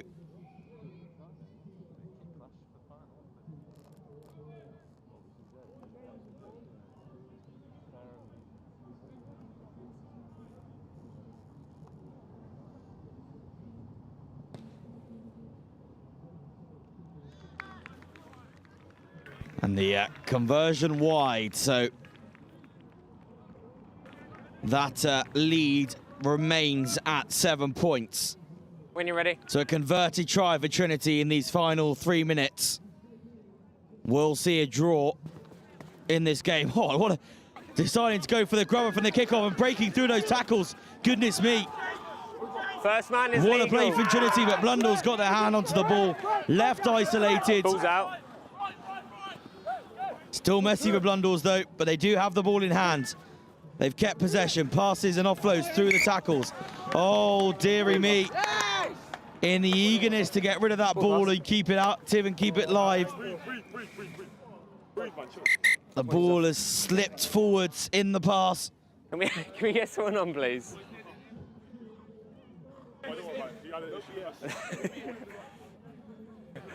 You just look at the replay here, it's just spilled loose. My watch is off. Got 3 to go. Trying to find that space on this near side. It's good work from Blundels, but that final pass just did see go forward out the hands there. And just stopping quickly for I'm fine. injury. 3. Forward pass, scrum down. But time back on, and we'll get back underway. Here's your mark. 2.5 minutes left remaining. Matt with me, pal. Come on, Blundels! Second! Come on, power! Crow! A strong platform here, hopefully for Trinity to try and launch their next attack. Oh, but it's a strong push. Strong push by Blundels, but it yields a penalty. 1 red, not driving straight. And 1 red. that's the loose head from Blundels driving across there that's given away the penalty. Let's go, Blue. Jamie Stewart.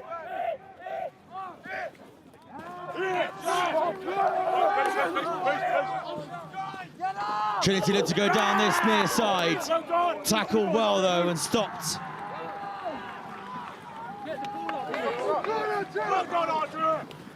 Tackle, release, Reds! Trying to hold him up there and force them all, but knees down and tackles called by the referee. And again, they go round a corner, trying to hold up for a maul. But the ball does come out the back. Can they get it out to that wide space? And they do. Score in the corner.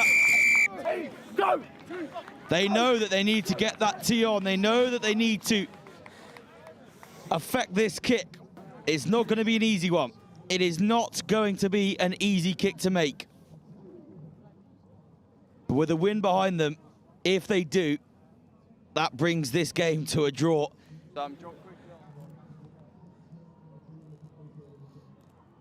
As you watch here, initially just trying to take it, truck it round the corner, and Blundel's doing well to hold him up and try and force them all and potentially the turnover, but eventually looping pass over the top to the winger and gets it down in the corner.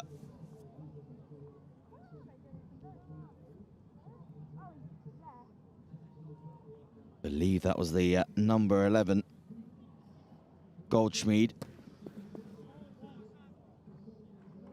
who pulls it to the right-hand side, unable to convert his own try.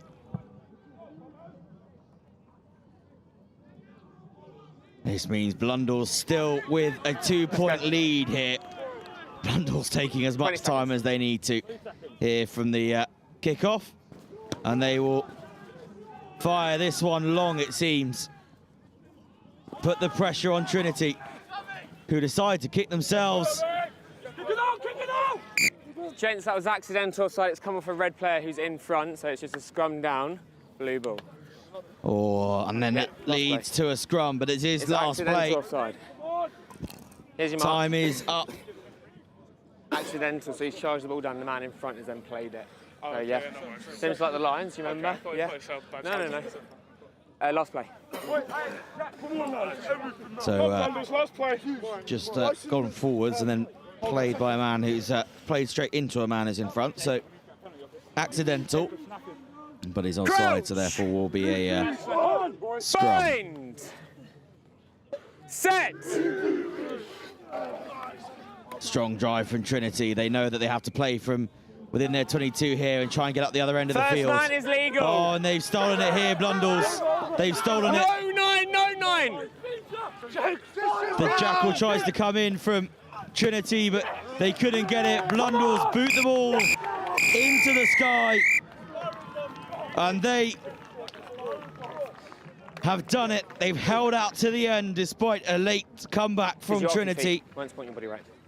And Blundels put themselves into the plate final with a victory over Trinity. 15 points to 13 here at half-time. Full-time, rather.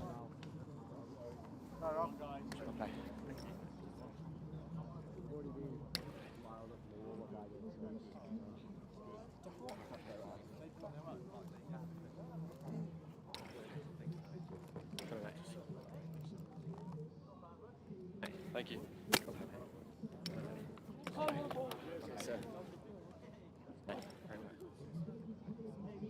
Okay. Okay.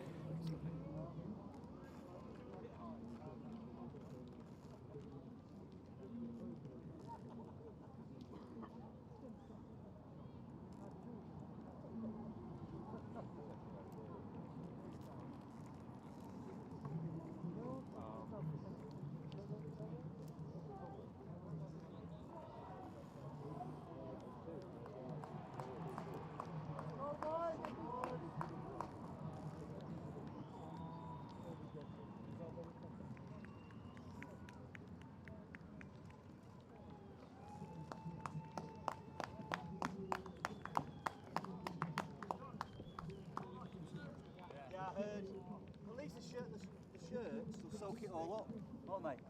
Smells good. When we're all getting up, what's up in there? Oh, that had a mic on. It's come off, hasn't it?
Yeah, but we have done some others, but how come I weigh less? How come you think I weigh? 80 kg. No. 80 kg. You want to know because I told you. No, I don't. Look at me. Boys, who's got a walk?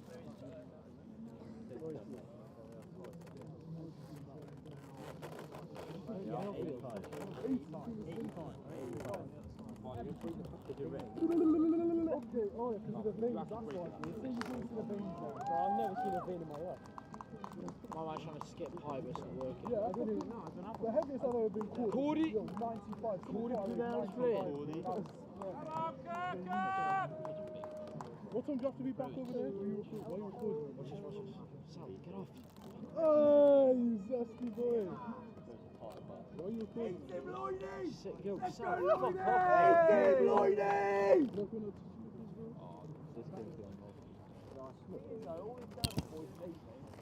So here we go then. Semi-final 2 of the trophy. Brighton versus RGS High Wickam going on pitch 1, but I think personally it's my pick of the 2 games here on pitch 2.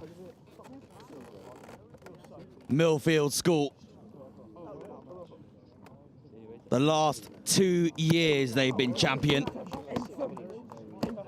Can they make it a hat-trick? Can they do 3 years in a row?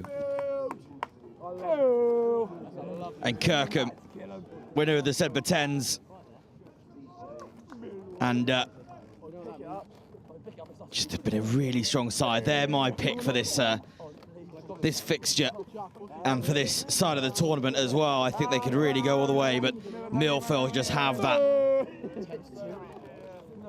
They have that air around them, they have that knowledge, and they know exactly how to win a game of rugby.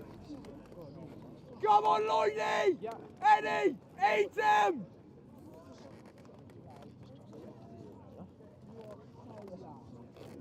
Why is Cody wearing a Come on, Lloydie!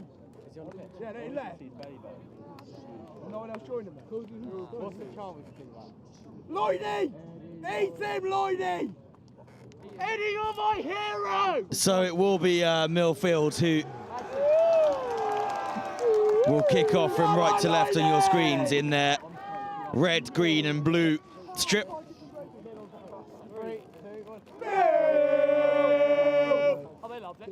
Yeah, thank you guys. And Kirkham will receive from the kickoff navy shirts with the white stripes. Ed, you've got a wedgie. Eat him, Eddie. Come on, Ed. Let's go, Eddie. Let's go, Eddie. Eat him, Eddie. Oh, Lloydie. Eat him. And there we go. Milfield get us underway. Kicking deep into Kirkham's half. Yeah, Lloydie. So they drive forwards. Ball spills loose though, and yes, Lloydie. It will be a scrum. Or we have a player down. So we'll take time off here for a second. Oh, he's woohoo! Meow. All right, Lad McQueen. Hard chip thing, baby. Obviously the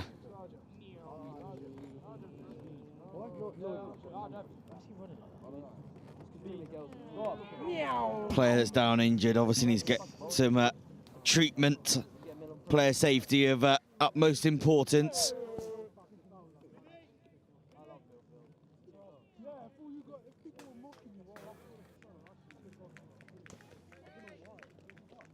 But he does rise to his feet and is clapped off the field. Just outside. I'll give it to you.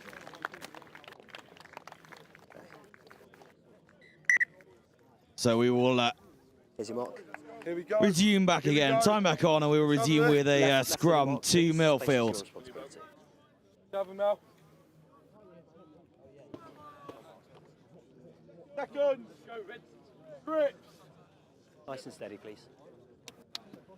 Go, Cody! Crouch! Eddie calling this! Eddie calling this! Bind. Set. Oh, good contest there, but penalty goes the way of Milfield. Number 1, collapsing. And they've got the confidence. They are going to go. I thought it for a second they're going to go for the corner, but no, decides to go for the post, take the safer option, go for the 3 points, and put Milfield into the lead here.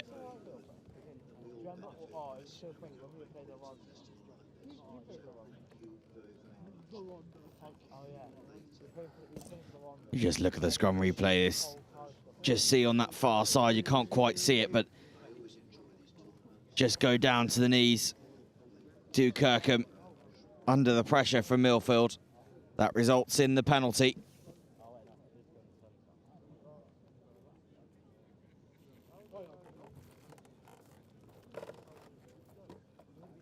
Light the candle!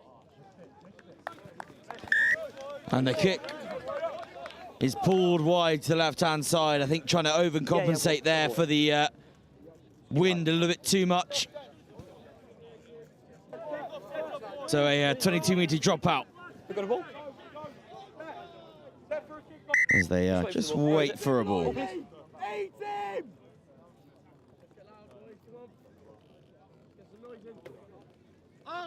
Keep behind, please. Let's get back. Onside. Yep, Tom. Let's go. Ball kicked high and deep there by Kirkham as ball is spun out to this near side by Milfield, and they break through that first gap and find a space and charging forwards and will score in the corner. Despite the missed penalty, first blood is taken by Milfield. Wait for him to come to you, please, next time, guys. Clinical from Milfield. And it is the captain, Stefan Emmanuel.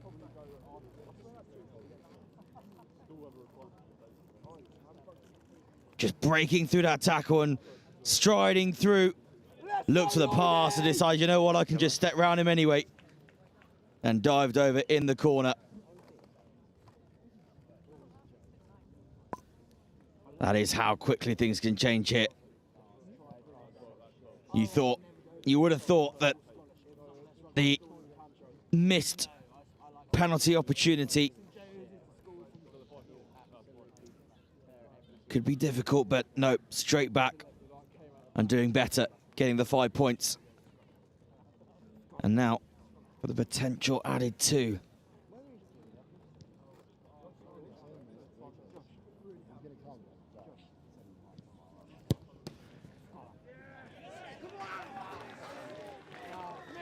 And this time, Emmanuel does not miss, converting his own try. Your job to keep behind you, please. Your job to keep behind you, please. So Milfield 7, Kirkham 0 here.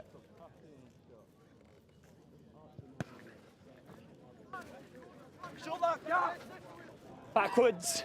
Oh, not taken well, but it has gone backwards and regathered, so. Yeah, it's high, low danger, and he's falling. A high tackle, penalty. Stated by the referee, it was low danger, almost falling into it, so remains a penalty only. Ages, yeah. 5 minutes. I felt a little bit too eager there. Work out when half-time is. Although 5 minutes may not seem like ages in a full game, in this sort of format, it's a quarter of the game. Mind yours, guys. Numbers. So, Michael, sir.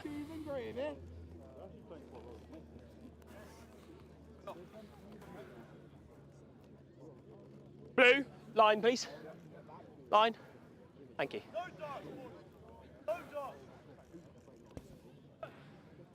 See what Milfield do with it here. Up in the middle, cleanly off the top. Straight down to the backs. Popped out a strong tackle there by Kirkham. The ball spun out wide and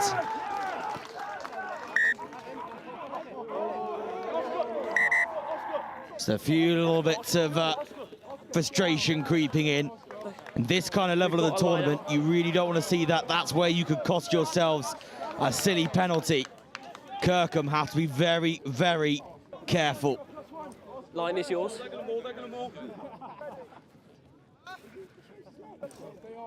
9. If he's there, you stay back, please. Yeah. Thanks, Chris. 9. So Kirkham with an attacking line out, and they bring it down and form the more, but they break off early. Great work to move around, trying to find some space, bringing themselves into the middle of the field. Left they go. Crashing forwards and a strong carry, breaking through the tackle. Quick ball for Kirkham, and they spin it wide early. Covered well by Milfield as they look to try and hold him up now. Is short of the line. Oh, no, it's not. It was held up over the line. Go away. Or was it? Short initially, then momentum brings him over. Hold up. Okay, so was short, and the momentum of the supporting players carried him over the line. However, that did mean that it was then held up. So we will have a goal line dropout. 12. Let's go, please. Keep behind you. 2.5. 12, let's go, please. Referee just hurrying Milfield up a bit here. Or the ball getting held up in the wind nicely and taken well by Kirkham, who look to move it out to the far side now. As they switch it to come back through, trying to crash it over. Takes 2 men to bring him down. Oh, using well the numbers and breaking through the middle of the gap there between 2 defenders, charging forward still. Support was on the right-hand side, but the pass not taken. And it has been spilled forward by Kirkham.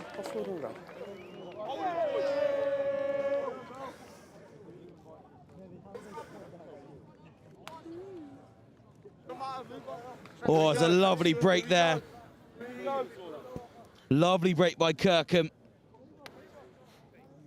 Gilmore it was who broke through initially, but then in the jackal, the ball comes loose and frantically trying to pick it up and regain possession.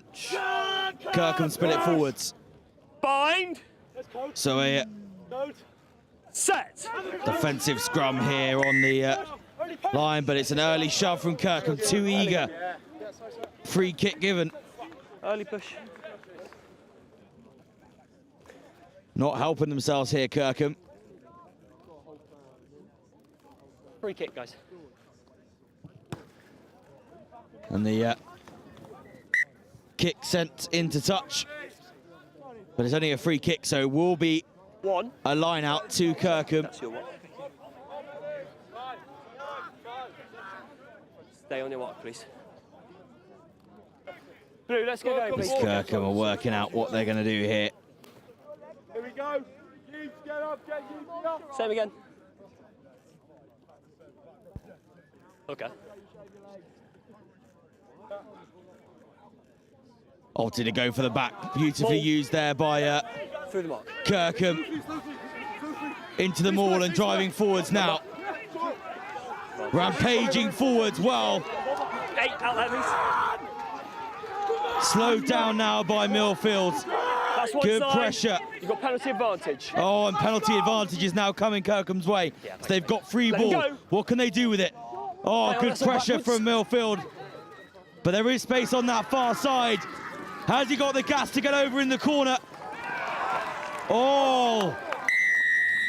Coming back. Flag went up, so in advantage. touch. And back we come for the penalty. It was the number 5 for Milfield, Deering, coming in through the side of that maul.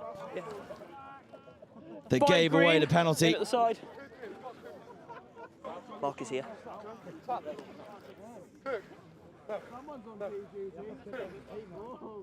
So Kirkham, I think, going to go to the corner. Time is up on our clock, so this could be the last play of the half here. Opportunity for Kirkham to try and level it at the half-time mark. Yeah. So you stay on your line, do not step off. Sorry? Yeah, that's fine, that's fine. Let's see what Kirkham do with it here. Up at the front. Engage at the front. And change and set a second maul. Brilliant work by Kirkham there. It's a penalty try. Penalty try awarded to Kirkham. Beautiful work at the line-out. Number 8, green. And it will be a yellow card as well for number 8. Will Howells from Milfield. 8 sacks it. Yeah, that will be half-time. And that does bring us to half-time as well. Last minute, first half drama then. Great switch at the line out there to move across. And just the way they set up that maul. And immediately, Milfield had nothing else but dropping down, collapsing. Caught well by the referee, and the penalty try awarded. So,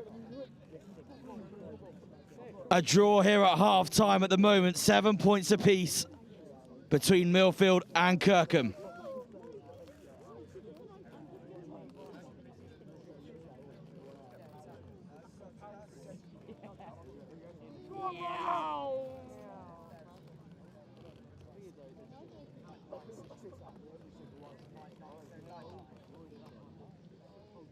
Blue Storm. We punch the post as we run onto the field. Yeah, just because yours didn't work, mate, it's not being sold. I'm very maybe.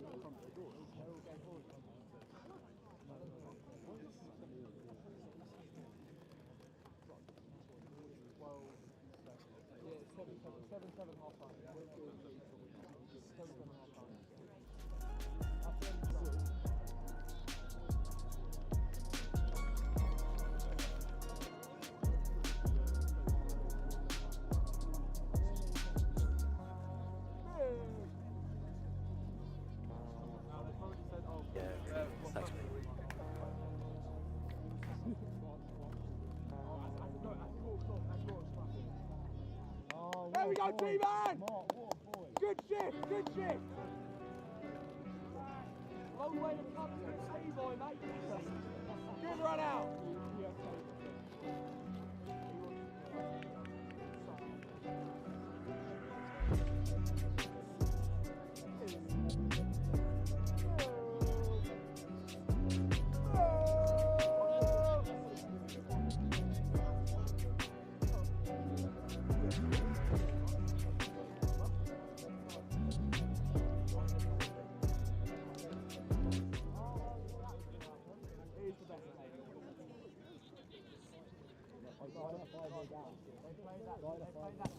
So an enthralling first half here on pitch 2 in this trophy semi-final. The winner of this progresses to the trophy final.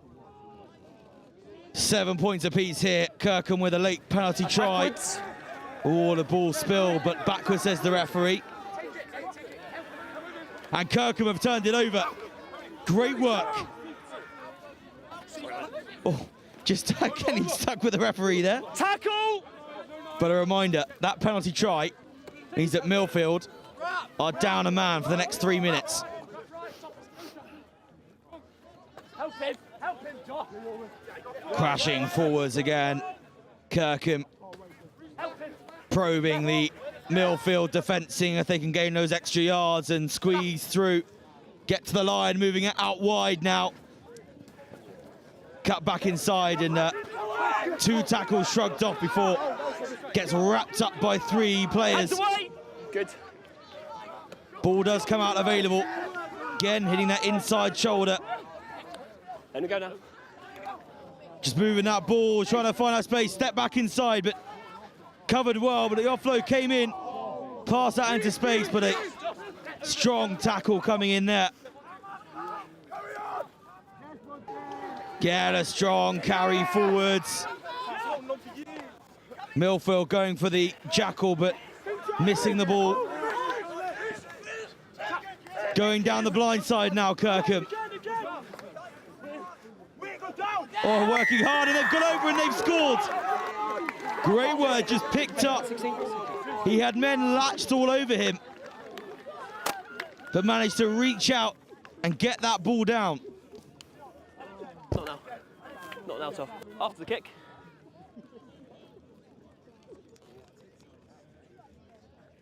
You can see here just probing and pushing through.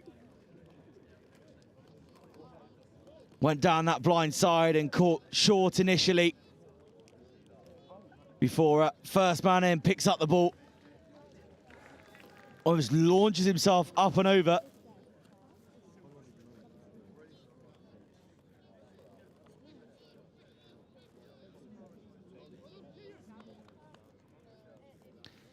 Watch here, picks up and just gets over the line. And the extra's added as well. Kirkham have a 7-point lead now. On the jackal, how long do you want him on the ball? It's not about length of time, he's got to support his weight and lift the ball. No. Yeah, time off. So 14 points to 7. The score now. Okay. When you're ready, time back on. Milfield still down a man at the moment, as the kick is hoisted high and contestable. Batted back by Kirkham. As they Outside secure the line. ball just outside their 22. Use! No.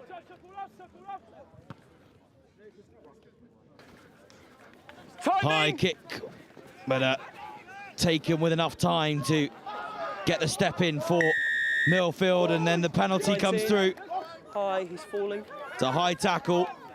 Ball carrier falling down, so He's falling, it's low danger. remains at a penalty only. But a penalty for Milfield nonetheless.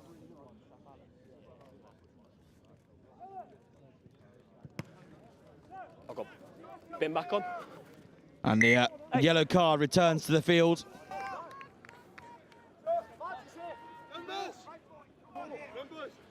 Blue, here. Your mark. Edge. Yeah, that's right. And they do That's your have the same man come back out, so that is the number 8 Howells that returns to the field. And a line out here, just outside the 22 for Milfield. Oh, contested well by Kirkham, but advantage now being played to Milfield. Contact in the air, so didn't go directly for the ball, went across and onto the man. And all this does is allow Milfield to get themselves back further down the field.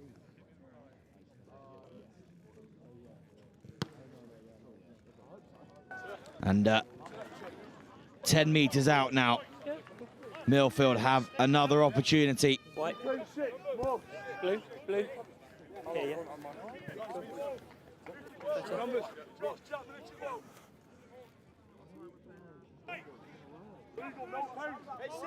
Nine. Line. Oh, they didn't even lift. They just set them all up early, trying to play Kirkham a little bit of their own game by setting them all themselves. But it breaks away and brought to ground by Kirkham. Now Milfield try and look for the space here. They have got the overlap. They've got the extra man. Oh, the covering defence is strong from Kirkham. The support is strong from Milfield, and the ball comes out the back of that ruck. Wait. Kirkham, I thought, had stolen it there, but Milfield still with possession. As they spin that ball out now, trying to find that space. A little step from Emmanuel. Just trying to crash through, but Kirkham holding steady in defence at the moment. Oh, and some great line speed as well to push Milfield back, not giving them any space. And again, double tackle lifted up, brought down safely, so we play on. Oh, a little dummy. Gains them a little extra yards.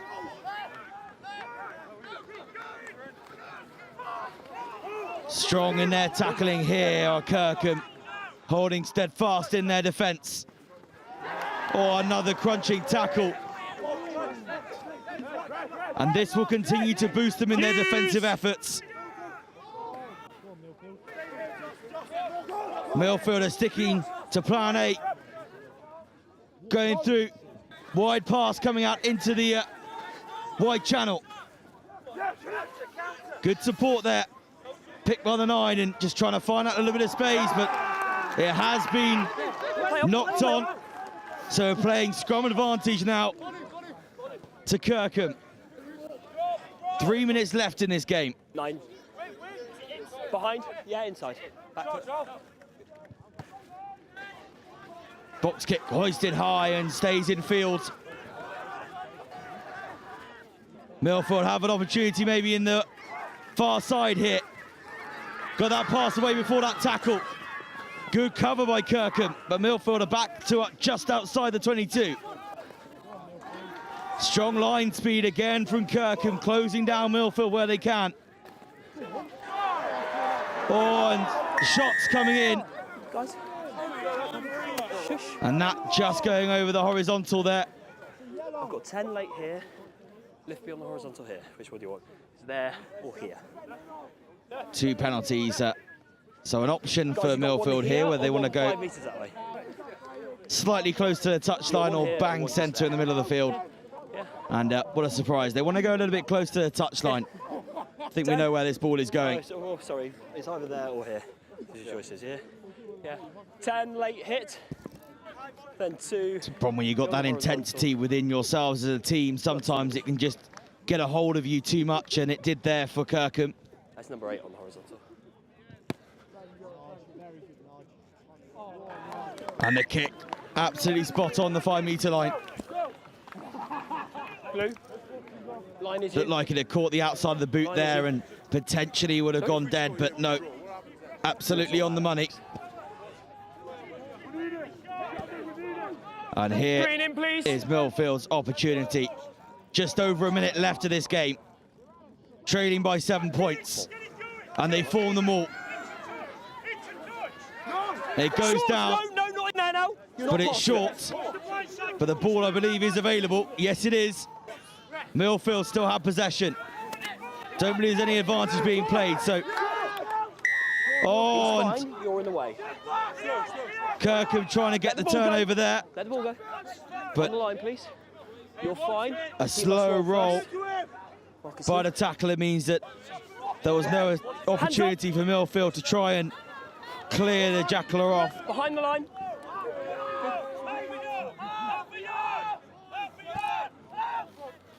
And so pick and go, catch and drive, or lurching towards the try line, but short. Tackle, release! It's a tackle now, so Kirkham must release. Ball is at the back again. No, rip by him. Trying to smash through that line. Emmanuel now. Pass it off and underneath the post they go. We'll have a restart. Stubbings gets the try. No, we'll have a restart. We will restart. We will have a restart. And you would hope that a kick underneath the posts is a surefire way for Milfield to square this all up on last play here. No, then we go to the shoot. But we've got time. We've got time. Got a minute. Just inside a minute. Sorry, you've got 30 seconds till time. You've got a minute for the kick. Yeah. So there's 30 seconds left on the clock, and a minute on the kick. So if he takes his time here, we take us to extra time. 20. Okay, well, it may even be a shootout. I think it is. The referee's just confirmed if we get this over, which we do. Restart. We're going to restart though. So an opportunity for someone to decide this first. No, last play. This will be last play. And then it goes to a shootout. Goodness me.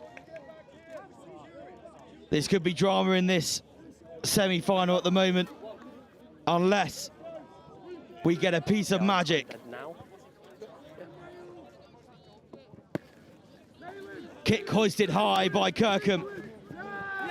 And wrapped up in the tackle almost immediately. Yes, hands off! Yes. Oh, Milfield are backing their kicking here. So we go to conversion. We're equal on tries, equal on conversions. We go to... No, we haven't had no. Guys, step away first. Okay, so let's just listen into the referee here, who's going to explain what's going to happen next. Okay. So the rules are last try, sorry, not last try, that was a previous year. This year, count back on tries. This is the penalty try, so we go to the kick and shoot. Okay, it'll be first 5 kickers. 5 kickers from each team, yeah. Separate kickers, best of 5, then we go to sudden death. Okay, yeah, so best of 5 first, then sudden death after that. Okay. So a confirmation there. Each team will elect 5 kickers. We've just had The first 5 will be we check a best of 5. Yeah.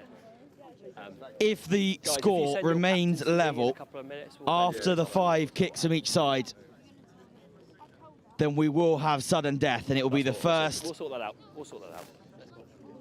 who scores and the other team misses that will be victorious here and go forward to the final. It could only be these 2 teams. It could only be a game like this. Wilf has been lingering around watching. He can't resist. He can't help himself. He has to get here and... Wilf, I mean, let's be honest. This is almost befitting of this game because 2 insanely good teams have come up against each other and you can't split them. Genuinely, Tom, I only came up here for a better view, but with a penalty shootout inbound, they're not rapid affairs, so they will take a bit of time to get going. So I just thought I'd come and say, what a game! I mean, it's pretty wonderful. I've said it already to a couple of people around today, but this really does feel like it should be the final. A massive game over on pitch 1 between RGS and Brighton, of course, but perhaps your predictions to win the competition, and then Milfield, who are always there. It is an unbelievable fixture, and some of the tries, some of the defensive set from Kirkham down in their 22 towards the end of the game, although it resulted in a Milfield try, was pretty special. And they've pretty much taken it to extra time by forcing Milfield to pull out all the stocks in order to finally shape away and score. Yeah, certainly have, and now it's a real test on the nerves. We know that obviously each team will have probably a couple of kickers that they can rely on, but 5, that's going to be a bit more of an ask to have 5 consistent kickers. They have to all have a go, and then they re-go through that process again in sudden death.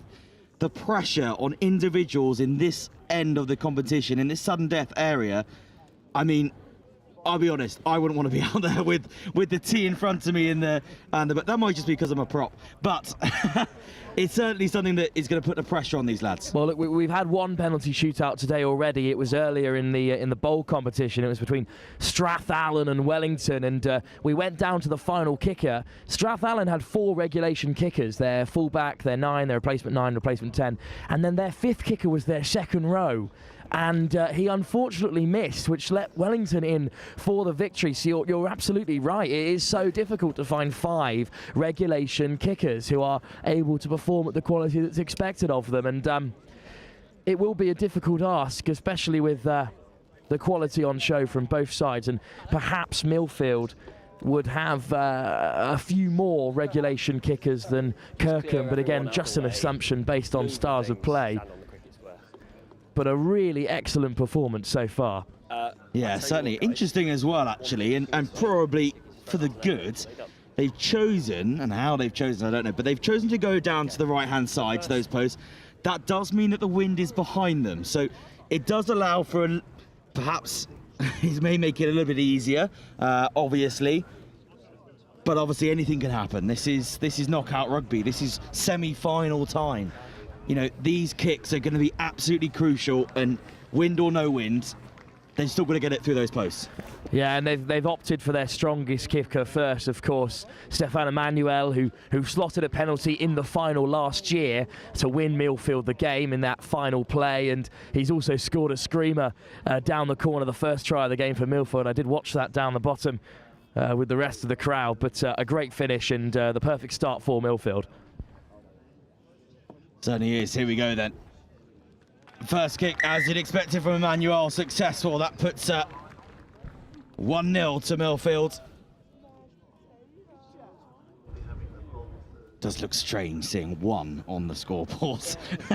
not that often that in rugby, no, of course, but I mean, upstairs, if you wanted the perfect advocate for Kirkham's first kick, it's England international Ollie Davis. So they are making no bones about the importance of these early stages. Thank you. Certainly, obviously, both teams wanting to start strong.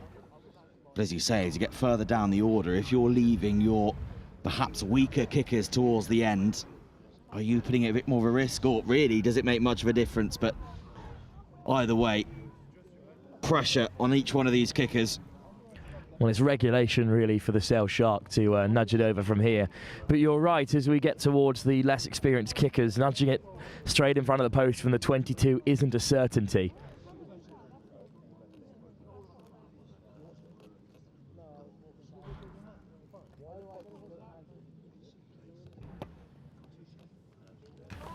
Yeah, and successful there as well, so draws the score 1-1. So looking down as well, some of these Kirkham boys can't even watch. They can't even watch. It is, the tension is so palpable here. It's young Sebi Kipno with his back to the posts. Even hiding his head in his shirt as well. It's just tense stuff, really tense stuff. Well, they're certainly going through their strongest kickers first, Tom. Ben Morrow of Saracens up next, and it's absolutely silent here at St Joseph's College for the first time today. And as the game on pitch 1 has finished, the crowd are gathering here, and well, I have no idea how this shootout's going to go. I don't know how far we're going to go until someone misses, but you think one miss from here really is the end of it. Yeah, certainly, and just watch them now. Perfect. Even I want to be quiet. I feel like I'm going to make a difference. It's so tense. The silence, as you say, around the whole of this site here, normally bursting with life and fans cheering and excited, but here everyone is waiting with bated breath to see what happens as the next kicker steps up for Kirkham. I mean, look at Morrow's face. He's so relieved, but that's a very stressful kick. Certainly is. Sam Lutus now for Kirkham.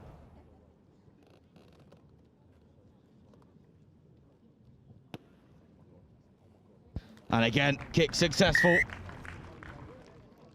Now, hang on a minute. It looks as though, in a turn of events, Henry Bonetti, the vice-captain and the Bath hooker, is stepping up to take only the side's 3rd conversion.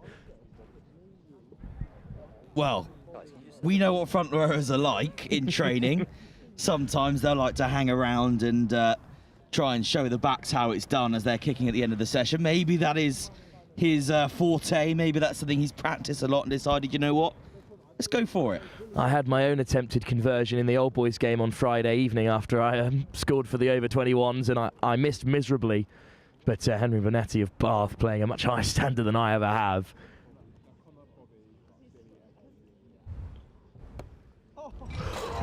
Oh, and it hits the upright there. Off the post, can you believe it? It was actually a great effort, and as cleanly struck as anything we've seen today. But off the post is just heartbreaking for young Henry Bonetti. Really is, goodness me. I mean, the way he set himself up, it was perfection really until that point, till he just struggled there. And Kirkham's next man, Ollie Cook, steps up to the plate. Ollie Cook, a replacement fly half, so slightly more regulation. Slightly.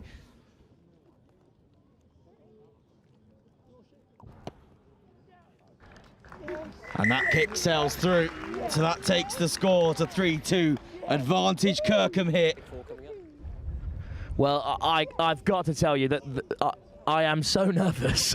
I have not a horse in this race, but for Milfield, they're hunting for their 3rd consecutive championship here at St Joe's. They'd be the first time to do that since Colston's in the 70s. Now collegiate, of course, and what a heartbreaking way for your tournament to end. Yeah, totally. As the next man steps up for Milfield, scrum half Morgan Williams. And makes that an easy shot, so keeps Milfield in it. Well, another interesting twist and turn of events, because it's Kirkham's number 3, the tight head Kean Jackson, who's stepping up for the 4th conversion. Did he just see what Milfield did and decided, you know what, let's throw our own little spanner in there. Let's go with our own front rower. I mean, the unbelievable decision, really. Jackson backs himself. I wonder if they made that call before they watched the miss. Oh, and he's done it. Sails through. And now that means that Kirkham have got 4. Milfield must score this to keep themselves in it. Miss and Kirkham are automatically through. And it is the number 10 for Milfield who steps up, Owen Erasmus. Well, save one of your strongest till last. Erasmus, you'd expect for him to sink this kick, and then it's all down to the final player of Kirkham, who at the moment stands alone on the line.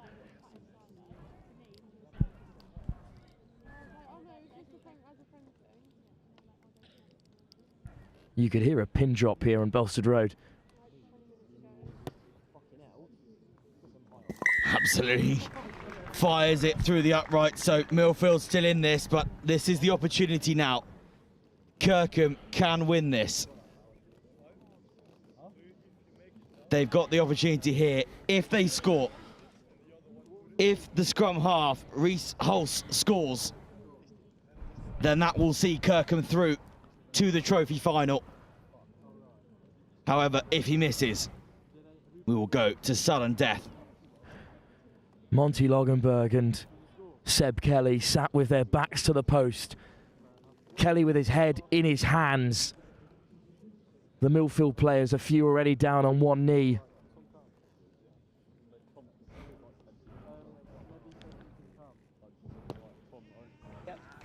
And it's successful. Kirkham confirm their place in the trophy final. They have beaten Milfield. They've ended Milfield's hopes of a 3-year bounce win. Goodness me, I just speechless, really. That is what a way to finish that game. I mean, great work from both teams. Both deserve to be in the final, but unfortunately Kirkham were the ones for Milfield that just slipped through.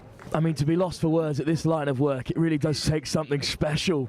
But you're absolutely right. I mean, this penalty shootout has overshadowed what was an excellent game of rugby. And a word on young vice-captain of Milfield, Henry Bonetti, who's had an excellent tournament, and he took it upon himself as a real leader would. And is so unfortunate to strike the posts. And what an unbelievable end to this tournament for Milfield. Yeah, certainly is. Well, Kirkham have got themselves into the trophy final. Milfield are out and away. They don't manage to get their 3rd win in 3 years. Hold on. But it's going to create an absolutely cracking final. Stay tuned. So Kirkham go through. Milfield lost on those penalty shootout.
So with the delay from the last game means that we're straight into the next round of games here. RGS Newcastle versus Quegs Wakefield.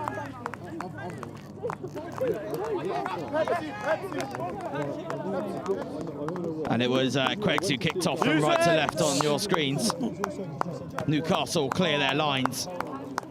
The ball high and off into the Quegs half as it's received well after the bounce.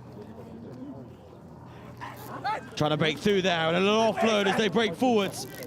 Quegs threatening already here.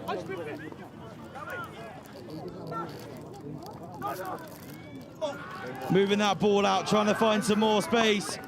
Step back inside and wrapped up by two tacklers. Penalty Varsity, what number? 6? Yeah, 6. Ball moved again and driving forwards. All good. Round the outside, and it is Quegs who get the first score here. Just watch those, okay.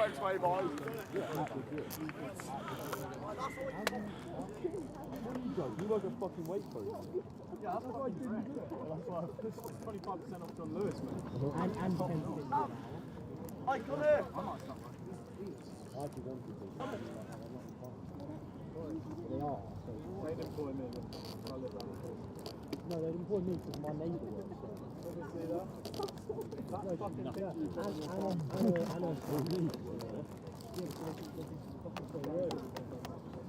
That's how cool, James. Just watch here as I say they come round the outside and that little pass at the last minute to get round. Great work as well by Quegs.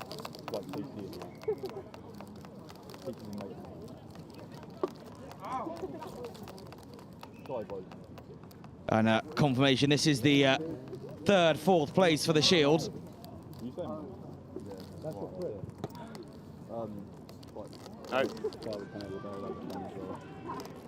Conversion missed, so score remains at 5 points to 0. Quegs over Newcastle.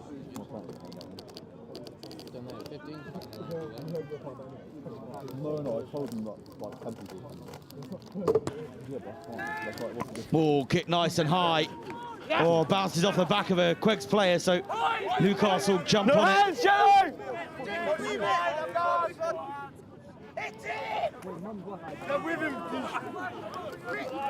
Charging forwards. Ball gets spun out now for Newcastle, but they decide to smash it through instead.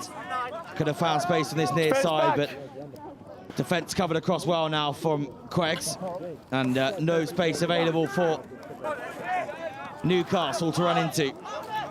Instead, they try to move it now to the far side, trying to go down the middle. No hands now, off feet. Jackal attempted, but came off his feet in doing so, so had to leave the ball there for Quegs. Oh, and just trying to get that pass away. Just one too many there. Not now. For Newcastle, and it goes into touch. There you go, end of the line.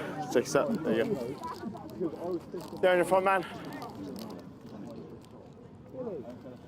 On the AR, please.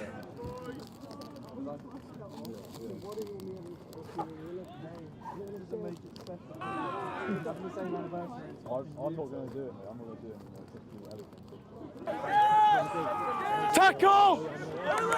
And ball comes cleanly out for Quegs as they carry up now, edging their way towards the halfway line, trying to find some space. Here's the Jackal. Oh, just not been able to keep their hands on the ball there. Little dummy in, step back inside there from Quegs as they try and probe for that space. Find first man. But the Jackal has been completed. First man in has stolen the ball. And they come down this near side now, Newcastle. Offload out the top of the tackle. Opting for the little kick through, and it's beautiful. Absolutely beautiful. Gents. However, time off. Is it as beautiful as it initially Knock looks? off his foot there. He's off his foot. Knock on. Knock on, gents. So no try. It's a knock on. Thanks, James. That's been decided there. Not on by red. It's the same game, Rhino. Let's go. There's your mark. To clarify, if that ball comes forward out the hands accidentally and is then kicked, it does not count as a kick, it is a knock-on. You must kick the ball on purpose. Crouch! Any other attempt is a knock-on. So it was deemed he had dropped the ball there first and then decided to kick. It's a shame because if he'd done it on purpose, it would have been absolutely beautiful. Go on, 145, gents.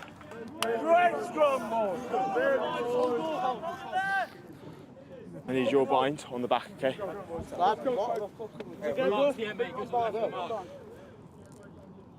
Crouch! Bind! Set!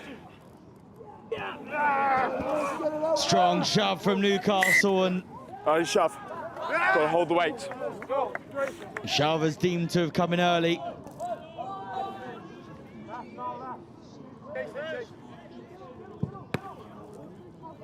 Oh. Just missing us once again, the ball. I thought that was coming right for us then in the commentary position. Luckily sailed above my head.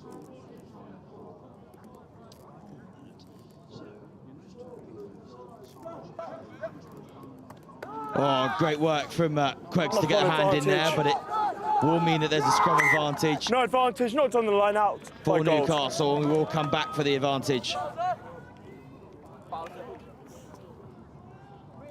Scrum to Newcastle. I'll try my best.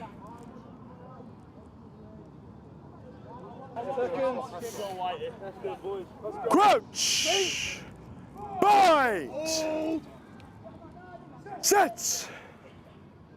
Loose head slip and he's bind straight away.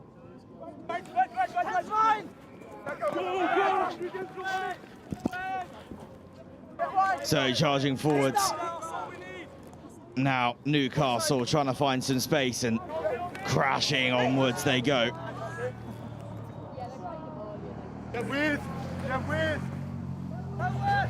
Driving forwards again, great work. Thank you. As they look to move it out wide now, opted to kick in behind, trying to find some space. And it does just bounce out into touch before and a Newcastle hand could get onto it.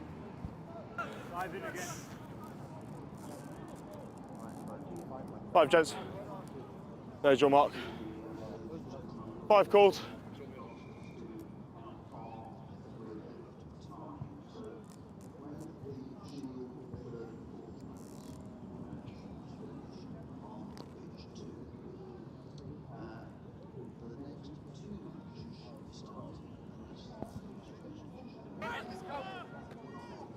Okay, ball comes off there for Queggs and charge forwards now as they push all the way through. Ball back and thump downfield. Stays in field, so picked up by Newcastle as they look to come back now. Off feet now. Stay back. And looking to kick over. It's heading towards the corner, but it is slowed down enough for Queggs to pick it up and keep retreating. Pick it themselves. 6 no. On now. Bounced and gathered. No hands, gold! Or attempt to try and get the jackal there, but told to leave it with Queggs. No hands, gold!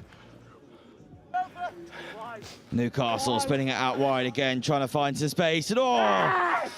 They had the space on the outside there. They just couldn't get the pass to go to hand. Option scrum or line out. And it's a knock on into touch. So they have a scrum or a line out option, and they've opted for the scrum here.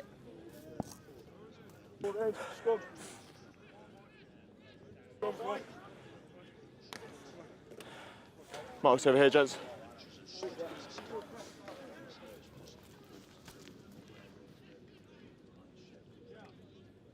Crouch! Bind! Set!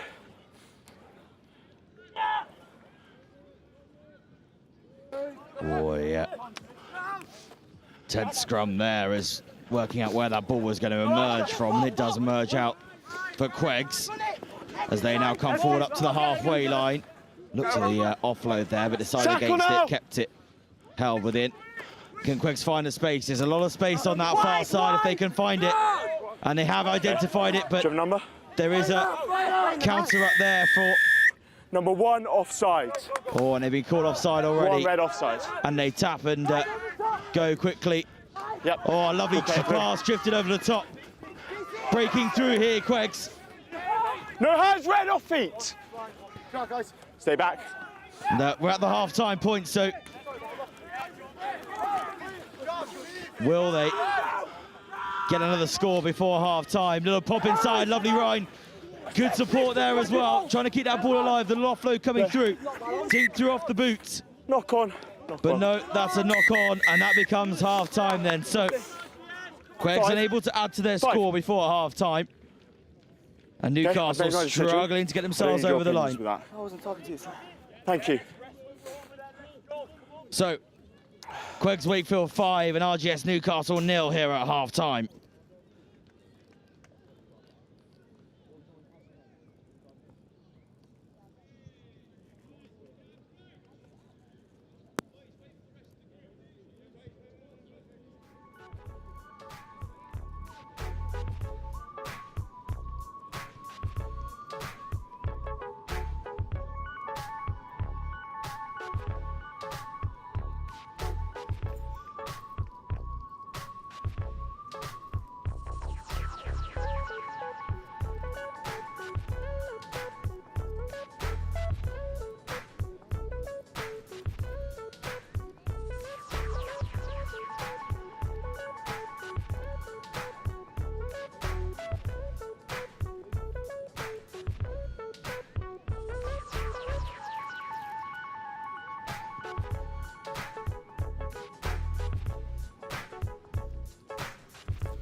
Ready, Captain? You ready? So Newcastle get us back on the way for the second half.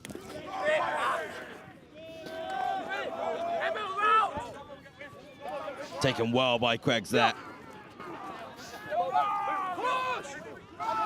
They already make their way further up the field. Finding the space on the outside already, just popping it back inside. Going for a little chip through. Oh, just ball not going to hand. Play advantage. Could have been brilliant work there, but just so unlucky. Advantage over.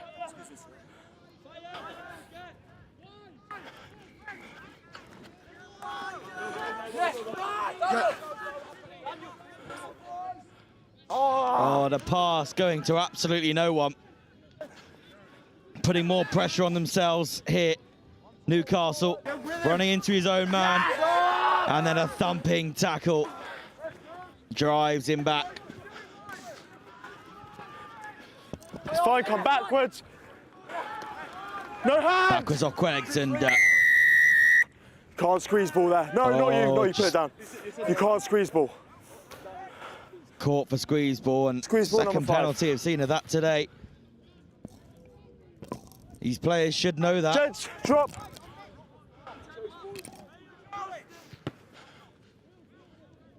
And kicked long, but received well.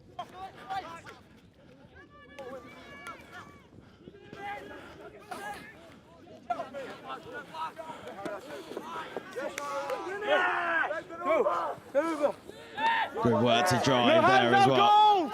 Ruck formed. As Newcastle now bring it down this near side, trying to find some space, cutting back in, and the offload coming through the tackle as they charge forwards here. Back on. Pass collected and held. No. Attempted jackal, but referee tells them no. No. Taken quickly. Penalty advantage. Penalty advantage now. Lucky because that pass did not go to hand. Number 9, offside.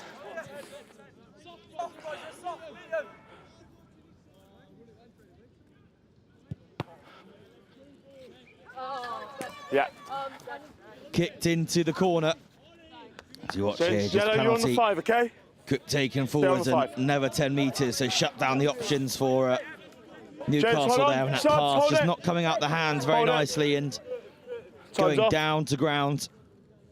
Okay, happy now. Do we know what we're doing? As Newcastle opt to go towards the front of the line-out.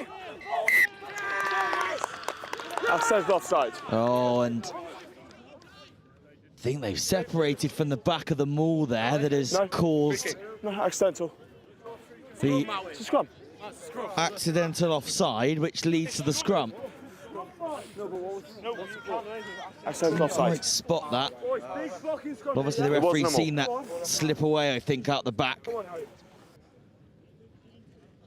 boys, let's go now. This way. Crouch. Well, let's go here. Have a go. Bind. Sit.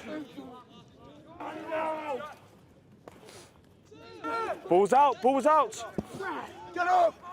Oh, loose ball off the back of that scrum, but it has been kicked downfield to this near side and taken well by Newcastle as pass is made out to find some space over on the far side. And he's going to run the whole way there, it looks like. Is he going to make it? Getting caught by the drifting defenders from Queggs. Knock-on advantage. Oh, and they force the knock-on. Getting on the ground, you're out of the game. And then grabbing the ball on the ground as well. Off floor playing it, number 15. Silly mistake really there from Newcastle.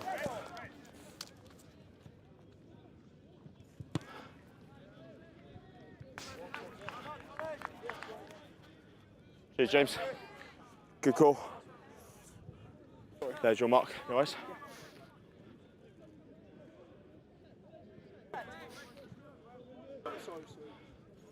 On, James.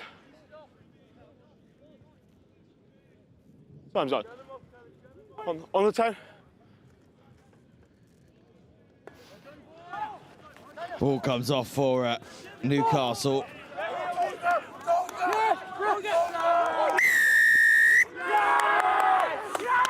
Holding on number 9. And a great turnover penalty there for Queggs.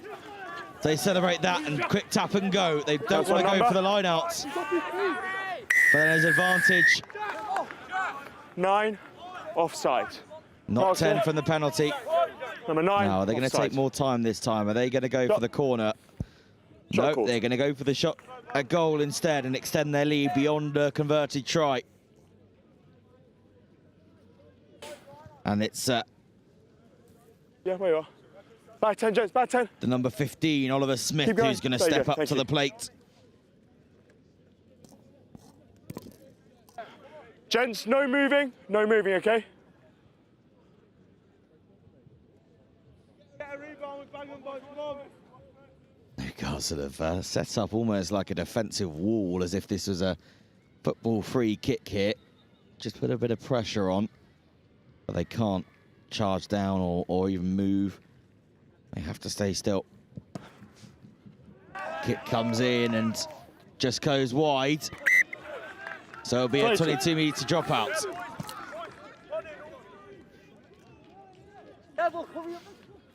Make sure they're behind you.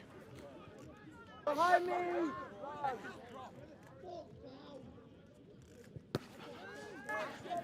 And the kick lofted high and up to the 10-metre line of Queggs.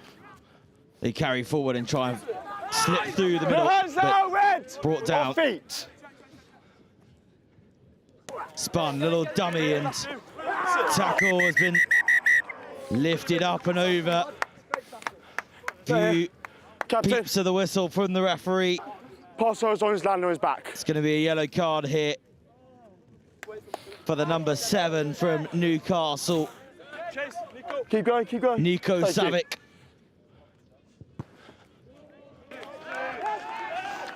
And what a kick as well from Queggs. Makes you wonder why, if they have that in their locker, why they tried to go quickly on their other penalties and didn't go for the corner. In front, man, please. But they have done now. Create the gap, please, 26. Thank you.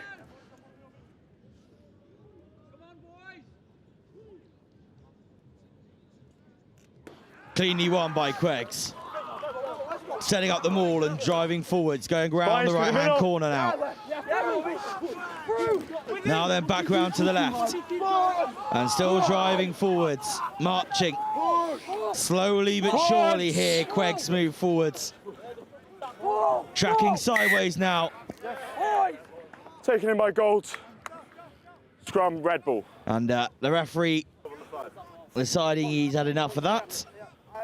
And awarding a scrum. On the 15 now, that's your mark. To Newcastle. Next phase.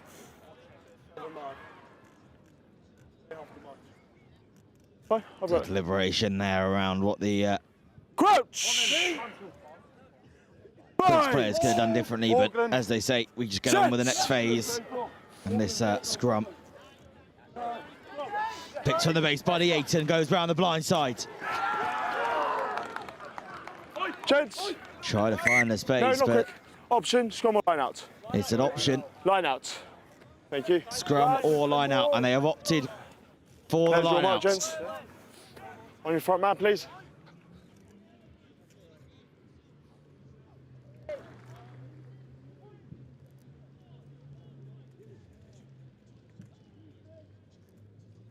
One minute remaining on this game. It's taken well by Queggs. Another opportunity for them all to drive forwards.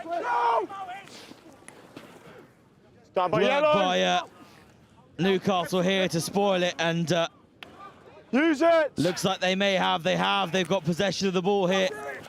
Get over.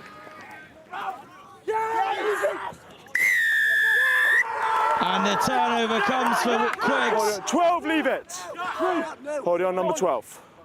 And they're calling for it, but sense prevails. Points. Shot called. And posts are pointed at. And once again, Smith steps up for Queggs to take the 3 points and secure this game. You would imagine this would go to full time now, but it's not over until the referee says so. James, hold it. On the line, please. That's 10. On the line's 10. Time up. Confirmation from the referee that time is dead. Kick, the flags are raised, the points are added, and it is Queggs Wakefield who come away with the win here. Hey, James. Great game. Great, well done. They have beaten RGS Newcastle, who put up a spirited effort, but it is Queggs who come out victorious here in this Shield 3rd and 4th playoff. And Queggs Wakefield have won here 8-0 over RGS Newcastle at full time. Thank you. Thank you very much. Okay, boys. Well done. Good game, guys. Well done, Skent. Great work, James. Well done, Skent. Well played. Well done, guys.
Strathallan led out by their piper, Dougie Gordon.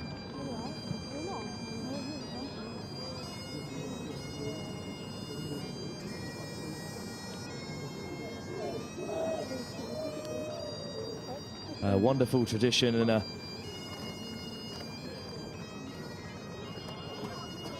excellent feature of this year's competition.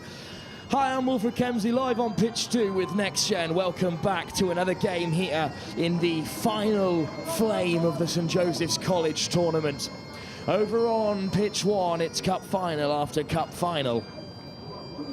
At the moment, it's the Shield final between Whitchurch and Denston, and the bowl final against Wellington and Chelham up next. The plate final between St Joseph's College and Blundels. I'll be back over on pitch 1 for that. And then the trophy final, a monumental clash, which sees Kirkham take on surprise packet RGS High Wickam, who, in the words of Sam Roberts with Next Gen, they've just been so good in every area. The most consistent side at the tournament, and they've got to take on the mighty Kirkham, who came through that penalty shootout here against Milfield. But on pitch 2 currently, it's the last hurrah for Strathallan and Dullage, who make it through to the bowl third place. Strathallan, of course, beaten on penalties over on pitch 1 in the semi-final for this game. A penalty shootout eventually won by Wellington, who faced Cheltenham. So Strathallan then looking for another victory, a side who have performed well in this competition against Dullage, who of course beaten in their opening game by the host St Joseph's College. Finished third in their group. Made it through to a bowl semi-final before being beaten by the impressive new boys Cheltenham College. But it will be Strathallan to get us underway. Into the backfield it goes, and Dullage clear all the way up to halfway. Well, quick work from the captain, Joe Townsend, deputising at fly half. Great work from Townsend as well to pile through, and then into the hands of the number 8, Archie McMichael. And hold! It's backwards. Carried into contact by Alex Glass. Well, it's an excellent cross-field effort, and it could bounce kindly here for Strathallan. Picked out of the air, dribbling forward. Strathallan could go over the line here. Great offload. Back on Devani side. takes contact. Excellent take by Mickle, and still driving are Strathallan. Through the forwards once more. Penalty Goodman. advantage. And now penalty advantage against Dullage. Townsend, lofted, looping pass. Excellent control with the feet by Baverstock. Baverstock gets the offload in. McMichael, short. Clark at 9 to forwards at first receiver. New advantage as Payne takes it to ground. Clark fishing for the ball. It's been spilled, but they had 2 penalties in their favour. Skipper. Penalty. Skipper. You've got a penalty here, or one more central, but a bit further back. Scrum called. Scrum called by Joe Townsend. Guys, that's 4 black offside, okay? And 4 black high tackle over there. There's your mark.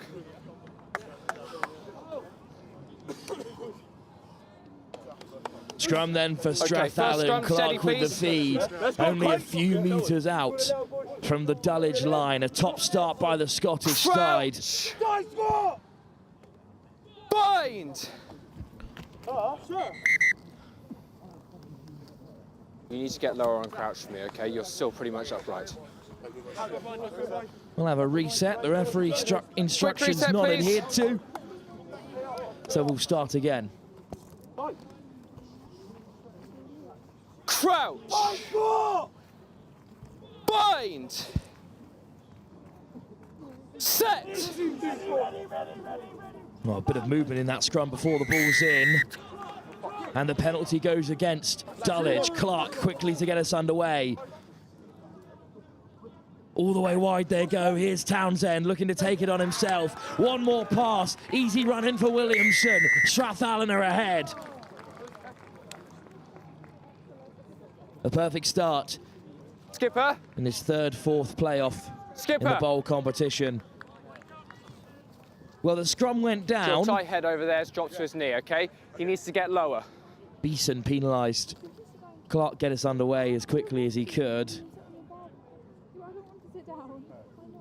Logan Williams at first receiver as well, with some good hands all the way wide. That one, okay? So sorry, I don't have 2 balls. Adam Williamson with a try. I'm actually too drunk for this. I actually couldn't care less, bro. Great work through the hands. Townsend drew in the last 2 defenders, and easy running for Adam Williamson, and Townsend himself will look to add the extras.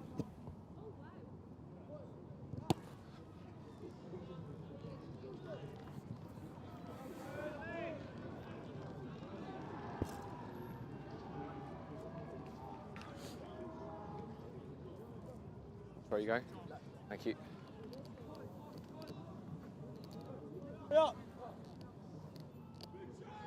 There. Go, Quentin!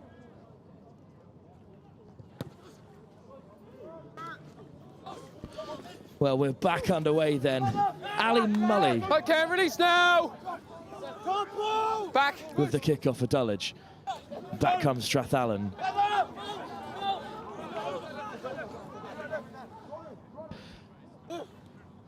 Now Strath Allen to look to exit, and it's through. Bring one. Their fullback Williams as well. The option to kick. Lofted ball inside. And Dullage look to run it out. Through Chamber, and then all the way wide they go. Oh, didn't use the wide option from Dullage. They just play on. Oh, there's a great interception. Gathered extremely well, and Strath Allen have possession once again. Quick hands into the wide channels. Scrum advantage. Oh, Dullage knocked forward in the tackle, so only a scrum advantage, and Strath Allen still will play. Through the forwards they go. Payne with another hard carry. But knocked on in the contact. So Dullage have possession again after a good defensive set. I've called you a knock on. Yeah, no, we got the knock on, bro. There you go.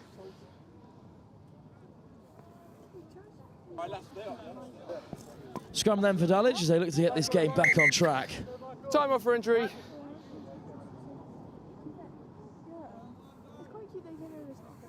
Well, it's Nathan Furler at tight head for Dullage.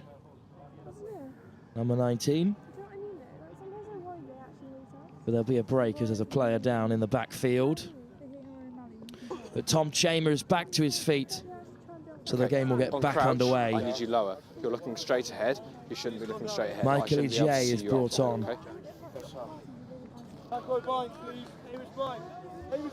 Okay, we ready? All good? Time on. Crouch. Scrum for Dullage as they look to exit. Set. 9, leave him. Leave him. Stable ball for Ali Murray to exit with. Booted into this far right-hand side. And all the way up to the 22. Just. Thank you. And 50-22 is the call. An excellent exit, and suddenly Dullage have a line out on the 22. Slightly smaller than regulation, these pitches, but take nothing away from that wonderful kick by Mully, who's in conversation with a couple of representatives from a few top universities here at the St Joseph's College Festival. Hartbury and Brunel and Cardiff Okay, Met, and now Dullage. all hanging out. Throw in then for Monty Padrini. Finds its intended target. Tristan Saunders and number 13 playing in the pack at the moment. But a penalty goes against Dullage for crossing. The referee said play away, and Dullage didn't heed his warning, so turnover is the call.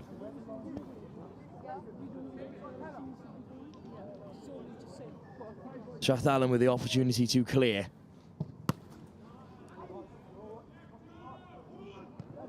And the kick doesn't find touch, so Mully will play back inside.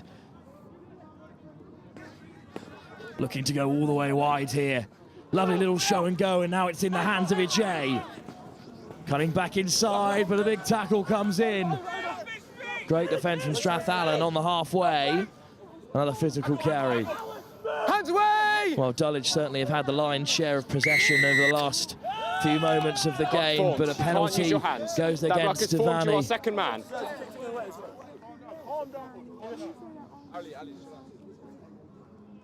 So it will be a Dullage penalty on the 15. Ali Mully once again searching for the corner.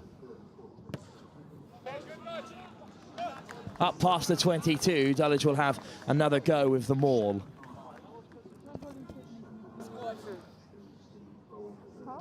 We've seen that tactic rear its head a few times. If the maul is formed, only after the referee says so. If you form the maul yourself at the line out, and the opposition stand off and do not engage, carrying forward will be pinged as crossing. That's what Dullage were done for last time. We'll see how their maul fares second time around with Beeson and Furler at both ends of the line out.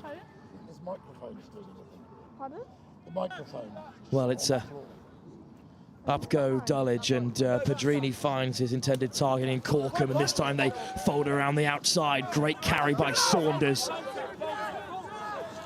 Picked once more by the forwards. Strath Allen trying to turn it over, but it's come out for Hector. Mully skips a few players, but well gathered. And crashing forward go Dullage once more, looking for the offload off the deck, but instead picked from the base once again. Move three! Watch out, sir. Advantage, slow roll. And there's a penalty there. Dougie Gordon not rolling away. Mully flashes it across again. Lovely offload. Forwards out the hands. But it's a forward pass. Ijay thought he was in the substitute, but instead it's a penalty for the slow roll away. So that's someone's cap. Is that yours? And the penalties against Strath Allen are being chalked up with some speed here. They could be in trouble if they give any more away. And it's the penalties, in fact, that are keeping Dullage in this game.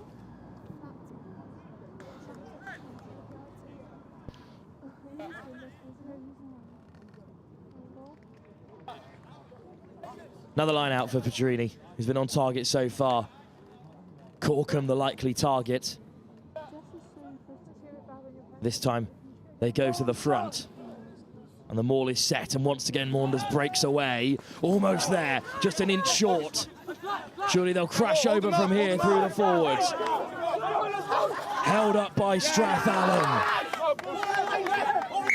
Held up. No try. Strath Allen escape.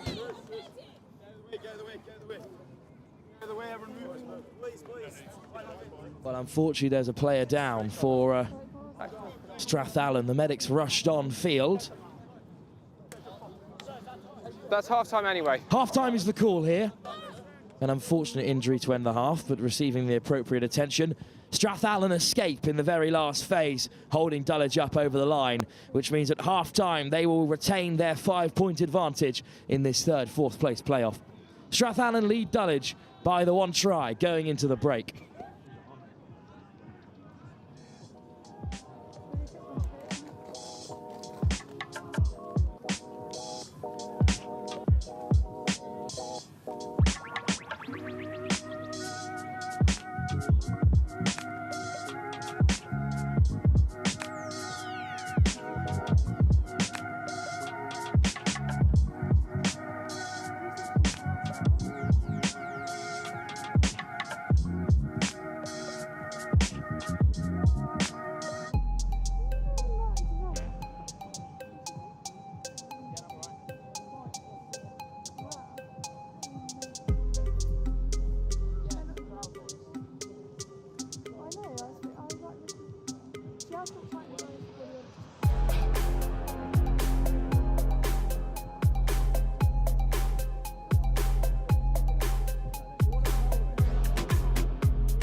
That's all right.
Welcome back then for this third, fourth place playoff in the bowl competition, the third-rate competition here at St Joseph's College. Plenty of silverware on offer. Not for these two teams, unfortunately. That game happens over on the other pitch later on. Ready, guys? Strath Allen currently lead by 5 at half-time after a lengthy injury to a Strath Allen player. Changes made and the player receiving the appropriate support. So Ali Mully once again at 10 for Dullage will get us underway, and it's an excellent take off the kickoff, and Cartwright breaking forward. Hector at 9 leaves it to his forwards. Strath Allen over the ball. Lost now. No, lost now. Another great run at first receiver. Cartwright getting over the gain line. Mully in the backfield. He passed it to Hector on the wraparound. Hector at 9, sorry. No, leave him. Beeson with the carry. It's in the hands of Hector again. Through the hole, go Dullage. A bit of space in between the line, but Mully over to support. Hector again. Carried forward by Dullage. Through the forwards, inches away. Another strong carry. Strath Allen really up against it here, and Dullage just short again. And use! Jarmin once again short. Hands up, hands up! Left this time. Penalty advantage. Penalty advantage goes the way of Dullage. Mully across the face. Well, it was a lovely ball from Ali Mully, but not to hand, so it will be a penalty, and surely 22. Dullage now, from just a few yards Over here, out, 13. will crash over. 22 gold, offside. Into the wide channels they go. Surely just a few inches away. Held up once again to the dismay of Dullage. Stop shouting at me. Held up. Back 5. Held up is the call. Dullage certainly aren't happy with that decision, but they'll have the chance to come back at Strath Allen as they drop out from behind their own goal line. Cleared by Townsend, collected in the backfield, and Mully back there to control play and hooks it high and to the right-hand side in his direction. Strath Allen all wrapped up. Tackle made. No, leave the ball.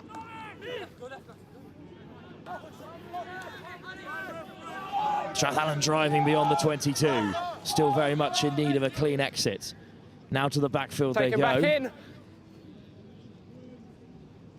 That's an excellent kick, well taken by Dullage. Mully, the intended receiver once again. This time goes left in search of a 50-22. Touch and found. Touch, no quicks. But it will no be quicks. Strath Allen ball.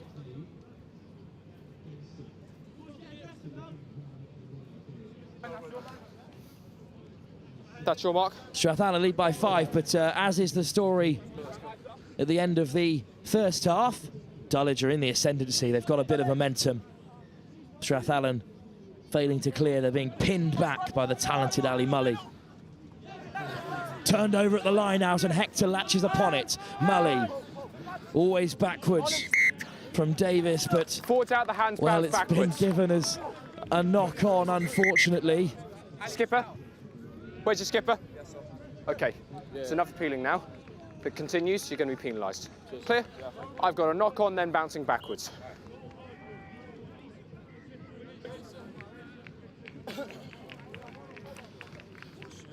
Well, it's a knock-on then.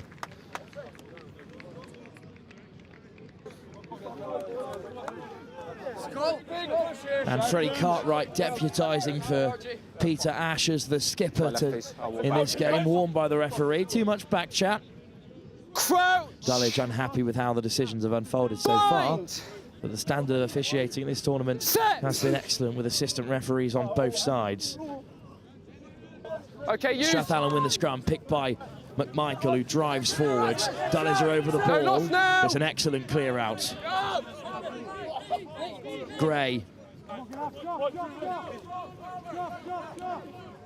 Well, it's a new number 9. Gray's left the field, but driving on. Hands away now. Strath Allen. Hands away was the call. Strath Allen carry again into contact. On the back they go. Townsend with a lofted pass, and Strath Allen take it on in the wide channel. Brought down just short of the 22. Leave the ball, leave the ball! Leave fucking out! Maxi! 13, chat from you. Well, Dullage were warned. Tristan Saunders proclaiming injustice to the referee, so Townsend will clip to the corner, and Strath Allen could see off this game with another try. 1, you've had your warning, okay? I'll continue to escalate if I need to, okay? Dullage there you go. Practically seething with the referee, but it will win them no favours in this fixture. Strath Allen line out inside the 22. Backwards. Scrum advantage. Well, it's been knocked on by Dullage as after the ball went loose in the line out.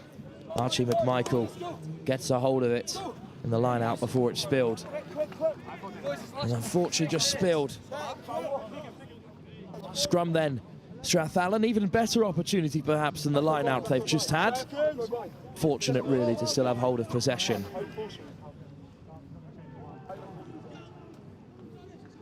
Crouch. Bind. Set. Okay, use. Good drive from Strath Allen, but forced to use it. Looking for Townsend in the backfield, but it's gone to ground.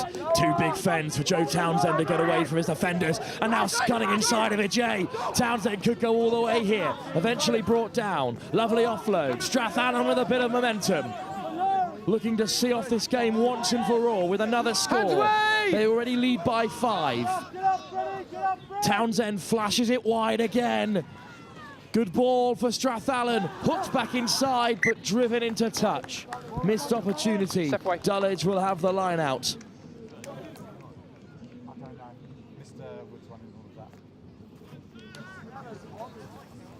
Gold. Gold front man. Just there, please. Here's thank you there.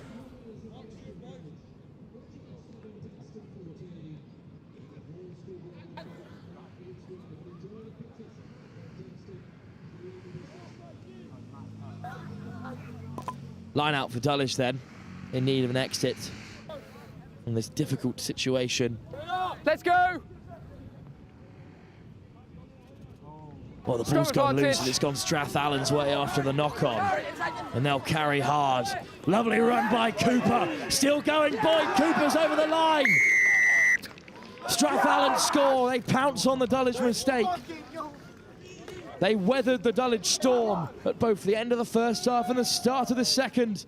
And after working their way up the field, they pinned Dullage in. And they've profited from this error. And it was a great finish from Cooper.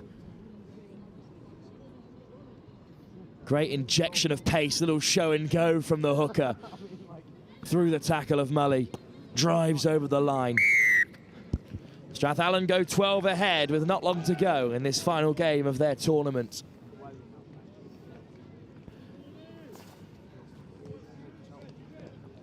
A great finish. Good solo effort. If it's in the right Taking on 3 defenders. Boyd Cooper is the scorer.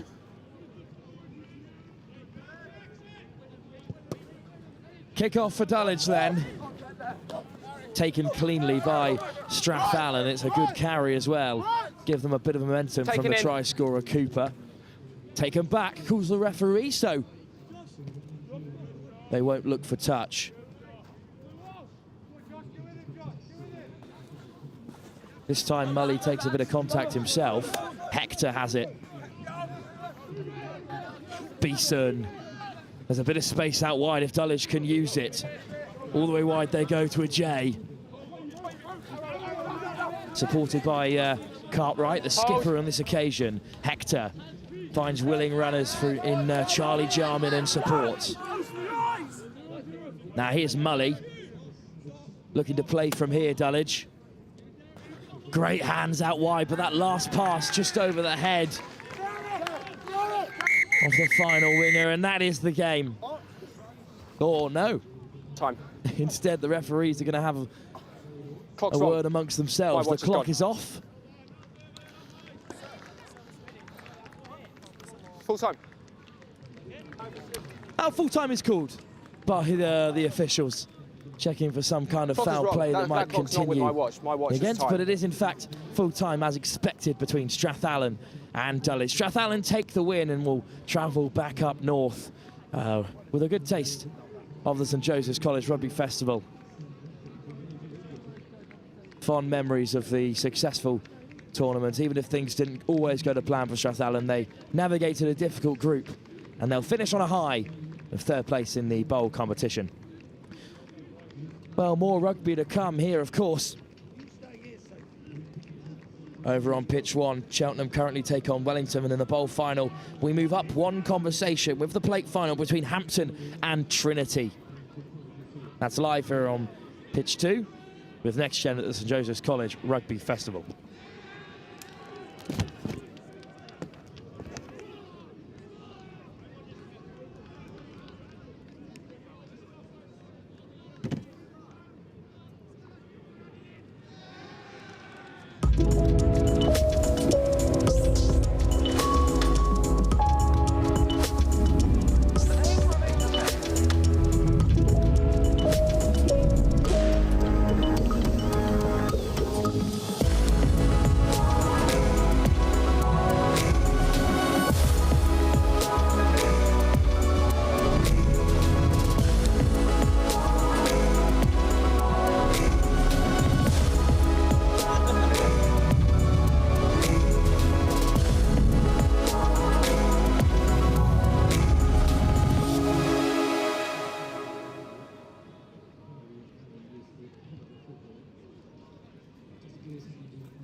You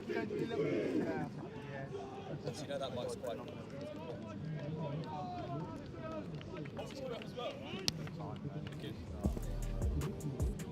So, we are back here for the next game here on pitch 2. Hampton versus Trinity. The kicker just teasing his own players there with a little drop goal attempt. But joined once again by Frank from Hampton, and another teammate's joined you as well. How you doing? Introduce yourself, mate. Say your name. Come on, tell everyone at home. Yeah, my name's Finley Wiseman. I would be the captain for Hampton School, but today I'm a supporter on the sideline. It's good to be here, good to be at the occasion, and yeah, I'm looking forward to this game. Definitely, and how are you boys feeling about this? Obviously, Trinity last year getting to the final. This year, not quite getting as far as perhaps they would have liked. What's it looking like as a contest for you guys? Well, we're hoping to get the same result as yesterday, if not more. Like when we played them yesterday, we made them second in the group rather than first, and obviously us topping that group. And it's great work from Trinity though to put the ball out the back and round the outside, trying to find a space in the wide channels, and the try is scored. So first blood taken by Trinity here, and Hampton concede early on. Just so much space on that far side, lads. A little bit more communication maybe to pull the rest of the support over. Backs got sucked in there. Very, very good backs move from Trinity. It was really hard to defend that. Yeah, certainly. As we watch the replay here, you can just see the amount of space is over on that far side. Tom Williams nearly gets him. Very close. And we know what a strong platform a scrum can be. That's where all the space was held. Just a bit tight there in defence, Hampton. Couple of passes and it cut out too many players, that it left one man left on the outside, and a spin over the line to score the try. Yeah, there's a few men trying to make tackles there that maybe wasn't their man, and puts in the back foot early on in this game, and even short games yesterday could pose a threat from being trailing. Yeah, certainly, as the conversion goes wide. So 5-0 to Trinity here early in this. Need to get this kick-off right, need to pin them deep, you know, force them to play out, and if not, just allow us to play our game. Yeah, definitely got to put that pressure straight onto Trinity, and a deep kick over the top of the head it goes, and the bounce could have been passed upon there. It may still be. And straight back. Joe Cornell, tremendous player, look at that. Unbelievable. So good, so many areas of his game is just perfection, and clearly finishing the tries as well. It's not his first this weekend. Yeah, beautiful play there, and gents, your demeanour immediately shifted from dilapidated and heads down to, hang on a minute, we're doing something here, and it just shows you never let that ball bounce. No. Joe Cornell, definitely one of the lower six players that's really stepped up this year, but especially in this tournament. You know, it's great to see a young man like him doing so well. And he's done what's so clever in these short games, which is run in front of the post to score it. Makes the kick easier for our 10, who's nailed it. Yeah, certainly. As you look at the replay here, just dribble through and bounces up into the hands. Great game awareness from Joe Cornell. So that puts Hampton into the lead now. 7 points to 5 over Trinity. Only 3.5 minutes gone of this game, and doing pretty well. High kick-off this time from Trinity. Knocked on by Hampton there in the take, so Trinity have the ball, but scrum advantage.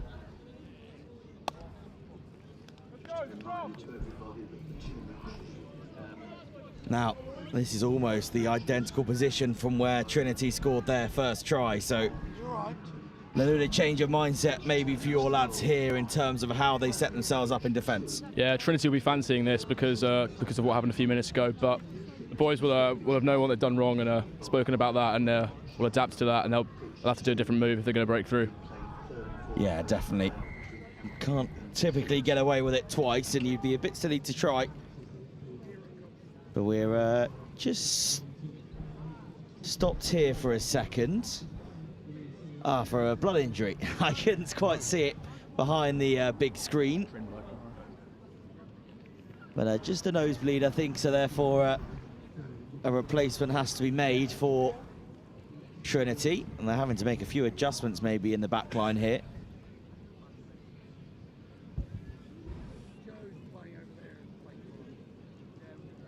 Trying to work out where they can move their players around to. Hampton front row really need to put a shove on now. Put some pressure on that Trinity scrum. We know they can do it. Yeah, dominate them in the set piece area. Henry Hughes, Matt Venner, Will Wallace, really looking to them to put some weight into Trinity. Yeah, certainly going to have to disrupt something here, and Trinity's put in to enhance the chances of stopping a repeat of the first try. But the ball cleanly at the back. It's a little bit messy there now. But scrappy. Has been brought in, off to put boot to ball instead this time. Brilliant take for Theo. Great take. Looks to play for it, didn't want the mark, just James carried on Abraham, moving. Carry. Tempted a jackal there from Trinity, but not successful. So Hampton now with the ball, breaking through that tackle. Oh, what a close pass. Lovely work passing through the tackle. Brilliant and stuff from pass Tom back Lee. again as well. But there is a player down from Trinity who are holding their head, but goodness me, lads, what an offload through that tackle. Absolutely beautiful. I think it just shows the attacking threat out wide that we pose, especially when we get the ball moving around. The back three players we've got, it's looking dangerous when we move it around. Yeah, definitely. That just shows that there's a real hint of intent there from Hampton. Yeah, it was looking promising now. I think when we get the ball in hand, we're wild, and we've got so many options, forwards and backs. Anything could happen. There's just such variety to our game. Yeah, it certainly does. A strong scrum there. Tried to disrupt things for Trinity, but ball came out cleanly with the kick taken, and as we say as well, the option of a mark wasn't taken, so they tried to play the ball, and yeah, it's good that they did, because goodness me, we had a lovely offload there. Just too much cover from Trinity though. Yeah. When the ball gets kicked into 22, you'd expect a mark unless your second row is catching it, and he's got a handoff like that, and the legs that he does, and it clearly worked out because we got up 10-20 metres, and unlucky for them to be injured, so we had to take the scrum, but promising. It was a nice step inside, but the pass just going a little bit too deep and players standing a little bit too flat. But Hampton have regathered, and they are taking the ball up to Trinity once again.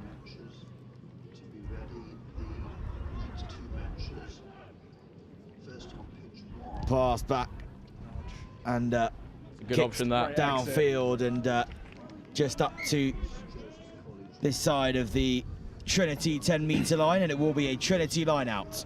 Tim Wright showing his kicking threat that he's got, you know, putting us in the right areas of the pitch, making sure that we can play our game where we want to. Yeah, certainly.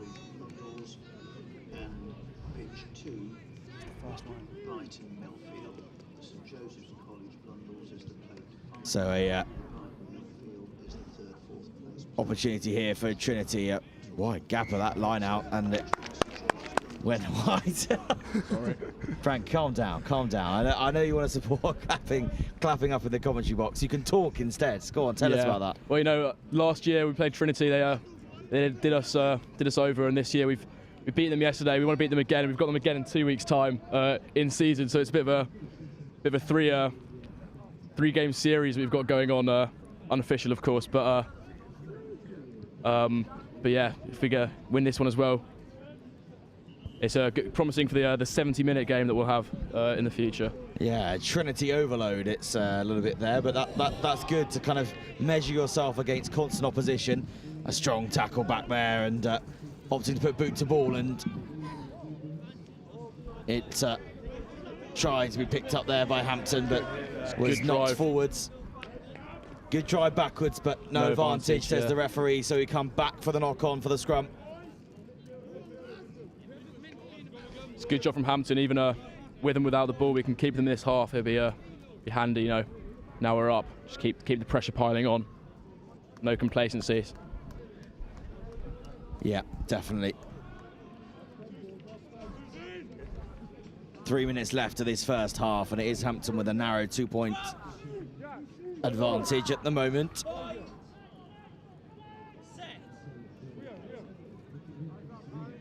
Trinity shooting that ball in, getting it in quickly and out quickly as well as they charge forwards themselves, trying to find space, crashing through the first tackle and the second. Eventually brought down by Hampton now as they bring the ball forward again. Trinity gaining ground each carry. Oh, little dummy and turn and go again, and it has left him isolated. Great work from the Hampton boys. And Hampton get over and secure the penalty. Every single boy fancies a jackal on our team, and our back rows are usually the winners of that, but you can just see that front row can do it as well there, backs can do it as well. Oh, what a kick as well. Down. Tim Wright's having a lovely game so far. Inside the 22, about 19 metres out from the try line. So, gents, what's going through their minds at the moment? What would you be going for as captain? What would you be going for right now? I mean, I think I'd have to back them all, to be honest. We were looking pretty good yesterday and early today. Will Wallace's darts are looking good. Oh, your commentator's curse on your own team. It's a shame. I think we've recovered the ball though with the knock on. So knock on. You will get the ball back. Another platform to play off, and hopefully we can get some points off the board here. Certainly. We might be looking at a Rory Patterson crash up the middle potentially. You never know. Yeah, we spoke about his quick feet yesterday with his dance, but you know he can do it all in the rugby as well. Ballroom dancing was that? Yeah, there we go. Yeah. Man of many talents. Does that mean he does a bit of ballroom dancing as a try celebration? Have we ever had a situation where we'll have to see if he gets through. I'd be thoroughly disappointed if not. He's tipped to go on Strictly next year, so we'll see. Oh, go on, James. Great carry forward. James Abrahart, look at him go. Diving over the try line. Too high from the tackler there, trying to stop that ball, but it allowed for the powerful crash through and down and dive over the line. Yeah, even as a winger, he has that serious strength and attacking threat that if it's a one-on-one, he's not going to try and get around them, he's going to go straight through them and it'll work, as we've seen. Exactly, as we saw there. And as you look at the replays, you can see just smashing over the line. Yeah, James Abrahart is a fabulous pianist and swordsman, actually. Yeah. You know, it's no word of a lie there. Man of many talents as well. Everyone in the Hampton rugby team branches out into their own niches. What's the most niche little activity or hobby or other sport even that some of the lads have? That's a fabulous question, actually. We've got Henry Hughes and Sam Ho as our two props who started this game. One on the French horn and one on the tuba. So a very musical front row. Will Wallace sort of letting us down there in that front row for the lack of musicality, but he makes up for it with his sheer banter and socialness. Socialness, banter and socialness. Yeah. Maybe trying to pull that one back there, so I'm sure he'll appreciate it, but maybe trying a little bit too hard there, Frank. But that does bring us to half-time here. The conversion missed. Hampton do lead over Trinity here, 12 points to 5 at half-time.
Okay, so back underway here. And it is Hampton who kick us off from right to left on your screens. And Trinity receiving the ball. Just clearing the man away long after the breakdown there as Trinity this time try and drive forward. Hampton have really got to keep this momentum going they've had from the first half if they really want to pull through in this game. You know, just got to make sure that we keep the basics and we keep going how we were before. Yeah, certainly do. And a little snipe down the side of the rock there by the 9 leads to a isolated player and a turnover. Yeah, those snipes, you've got to be careful. Got to be careful when you go because you get isolated so easily. The boys don't expect it. It's a quick thought sort of thing, but if you do it at the wrong time, that's what happens, and it's going to give us that one score and more advantage.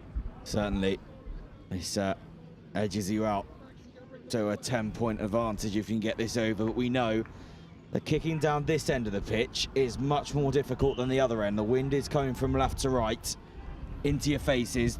Has he got the power to get this over the post? Without a doubt. Without a doubt. Well, proof is in the pudding, or in the kicking rather. And proof is in the pudding. And it certainly is. Your words are truthful there.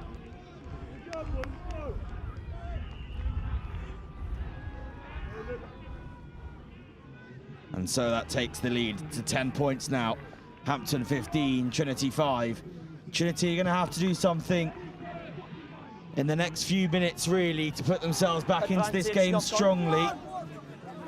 But a knock-on from Hampton there is not going to help them, and it's going to give Trinity an opportunity now. Yeah, that's been the bane of our second day, is receiving the kickoffs. For some reason, we're usually so good at it, but today it's just been a drop after drop, and you can't blame the boys under all this pressure. You know, last game we want to come off strong, and it's going so well, but you know, the nerves rattle up after the second half. Yeah, they certainly do, and I mean, the sun's in the faces today when you're playing down at that end of the field, so a little bit more difficult, but hope to have a little bit more success than that. But that does give Trinity the ball, and now they charge forwards, and they've got a penalty advantage now for a high tackle. It's a shame about the 1.5 metre scrum rule, because if you saw that Hampton scrum, they could have driven it all the way to the other try line. That sort of power that came out of that. Yeah, certainly that's been the downfall of a few teams not being able to utilise their power at scrum time, but obviously the safety of all is of paramount importance. Of course, yeah. As Trinity move the ball out, trying to find a way through this Hampton defence at the moment, holding strong, not giving Trinity any space at the moment, but maybe on this near side they've got some space now. Working forwards, twisting back inside, 2 metres away from the try line now. Can they get forwards and get over the whitewash? Still strong defence from Hampton at the moment. Yeah, it's looking good. We had this yesterday as well in a few of our games. The try line defence was looking so strong. Strong carry by Trinity forwards, but it's still short. Short. Hands out now, leave it. Referee tells us to keep their hands out as they move to the left-hand side, Trinity, and they do score a try. Yeah, the Trinity hooker's such a strong ball carrier. He was the try scorer against us yesterday, and he's done it again there.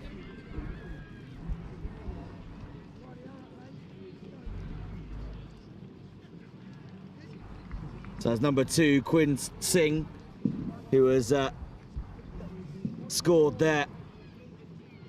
Just exploiting that soft shoulder and getting around the outside to get over the whitewash. And you would hope a fairly straightforward conversion to be added here to bring the difference back to 3. Yeah, it's a good option for that penalty kick for us early. Otherwise, could be a draw now. But it's a game of tactics, and it's a good job we've done that. Just shows our reliance on Tim Wright kicking from the tee. You know, we trust in him to put us in the lead. And the extras are added by Trinity, so back within 3. Hampton 15, Trinity 12. Hampton chase here is going to be key to put them under pressure and potentially get the ball back, because this is part of the game where you don't want to let it slip in the business end. So hopefully we can get this right. Pens off, lads. Pencils broken.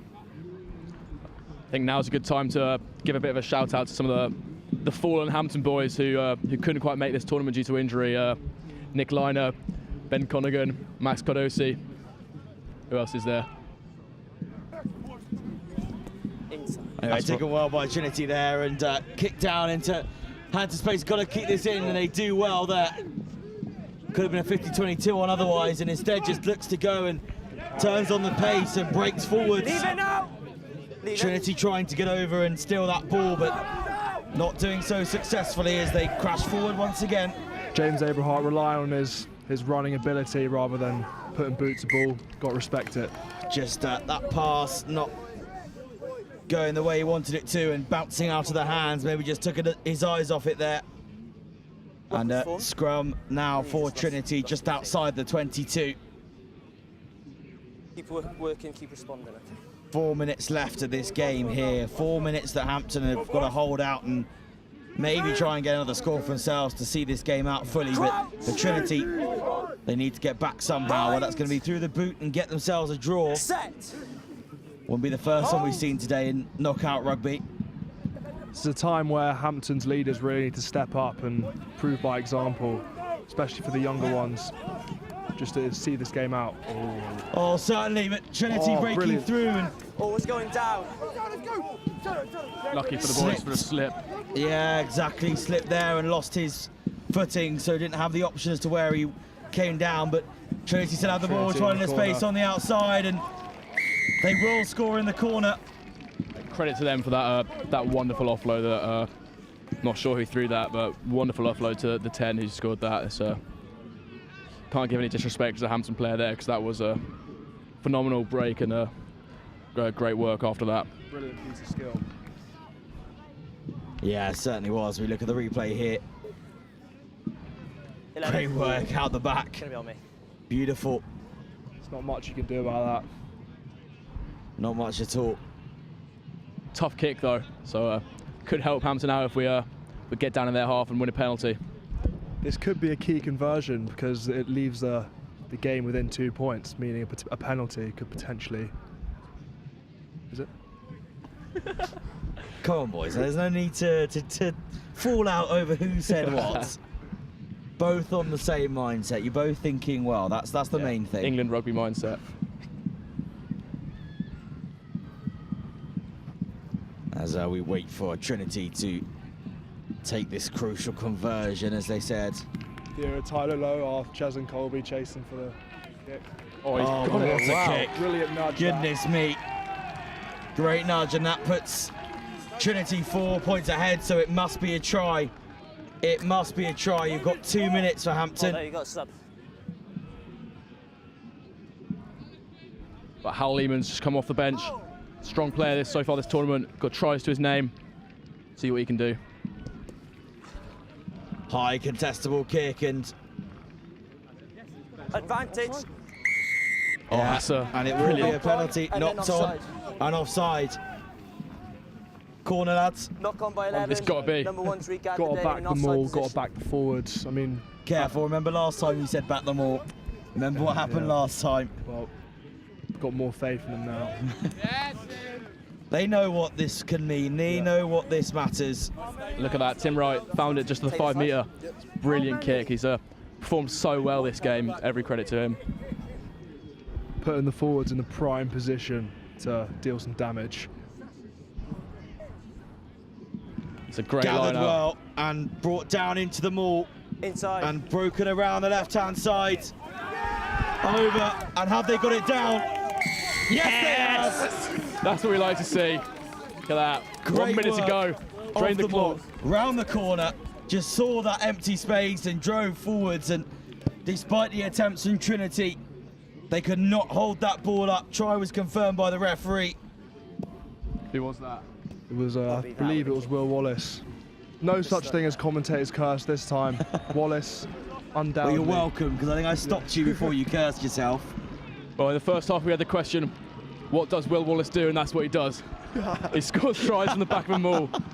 No need for a brass instrument when you can do that sort of skill. Yeah, who needs the tuba? Who needs a ballroom dancing? That might be his 4th this weekend. That's If he's scoring, giving us 5 points, I can't blame him. Brilliant stuff. Yeah, great work to get the ball down there. And you'd imagine that this conversion would see us to full time. Oh, just snuck down the right-hand side. done That it is again. full time. 1 point Hampton. again. Oh, wow. 1 point in it again, as you said, after the victory earlier on. 2 victories over Trinity. Guys, you finished the St Joseph's Tournament 2023 with a win. How's this whole tournament been as a whole for the boys and for the squad? Well, it's been great fun. We know that every year, so it's terrific. You know, get to bond with the boys so early in the season still, and then playing is just fabulous. You know, you get to play teams you might not play otherwise, and it's just a great experience for everyone. Yeah, it's something we really look forward to throughout the year. It's something that is spoken about widely around our school as being like the pinnacle of our rugby season. And yeah, we always want to take it with pride, embrace the occasion and really enjoy it. And I feel like we've done that today. Yeah, definitely. Well, great work, lads. Well done, and go down and join the rest of the lads for the rest of your afternoon celebration. Hanging around to see what's left in store in the last couple of games, or are you heading quickly home? Well, we'll probably stick around, see what's going on, and then bus journey back, or some people with their parents. We'll see what happens. Well, I think we're going to have a hell of a final over on pitch 1. We're going to have a hell of a game here now as well.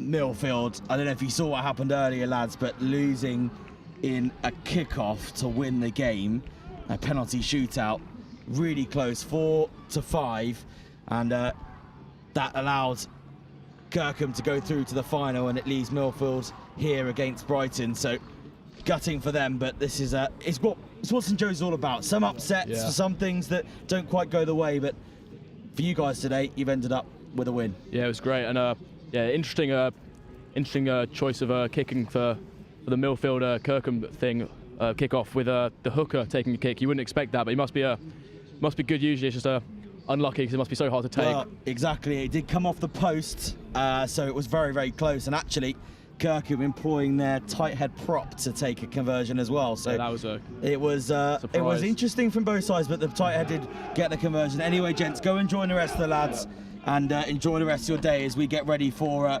this next game here, 3rd, 4th playoff in the trophy competition. Yeah, thank you for having us again. Cheers, gents. Thank you.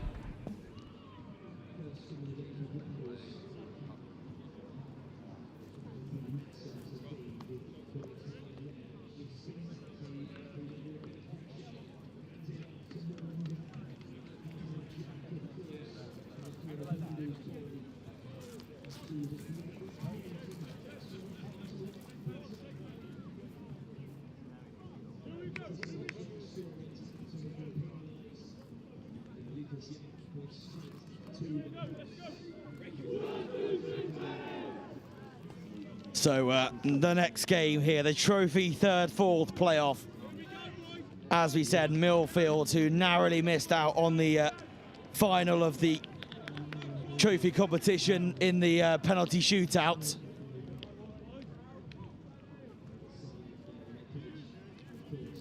And Brighton losing their game also. So this will be the 3rd, 4th place. The winner of this will come 3rd overall in the competition. This is the top level as Milfield get us underway, kicking from right to left on your screens in the red, green and blue hoops.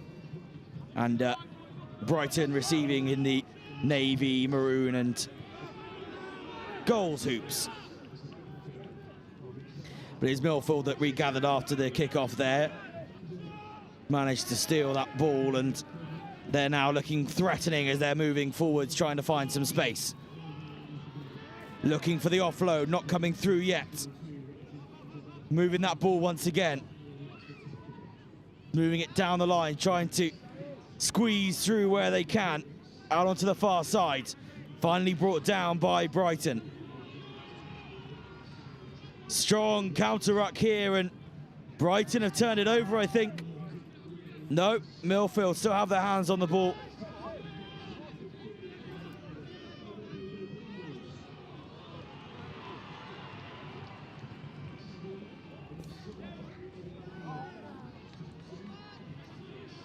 But Brighton have stolen it now, and they look to clear their lines from within their own 22. Ball back and booted out into touch.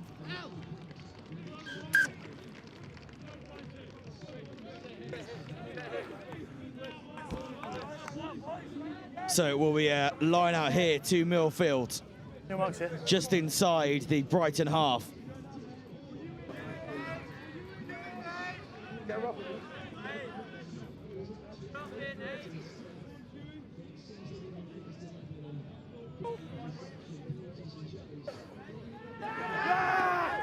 Scrum advantage off red. So Milfield still with the ball here after the line out as they look to move it out.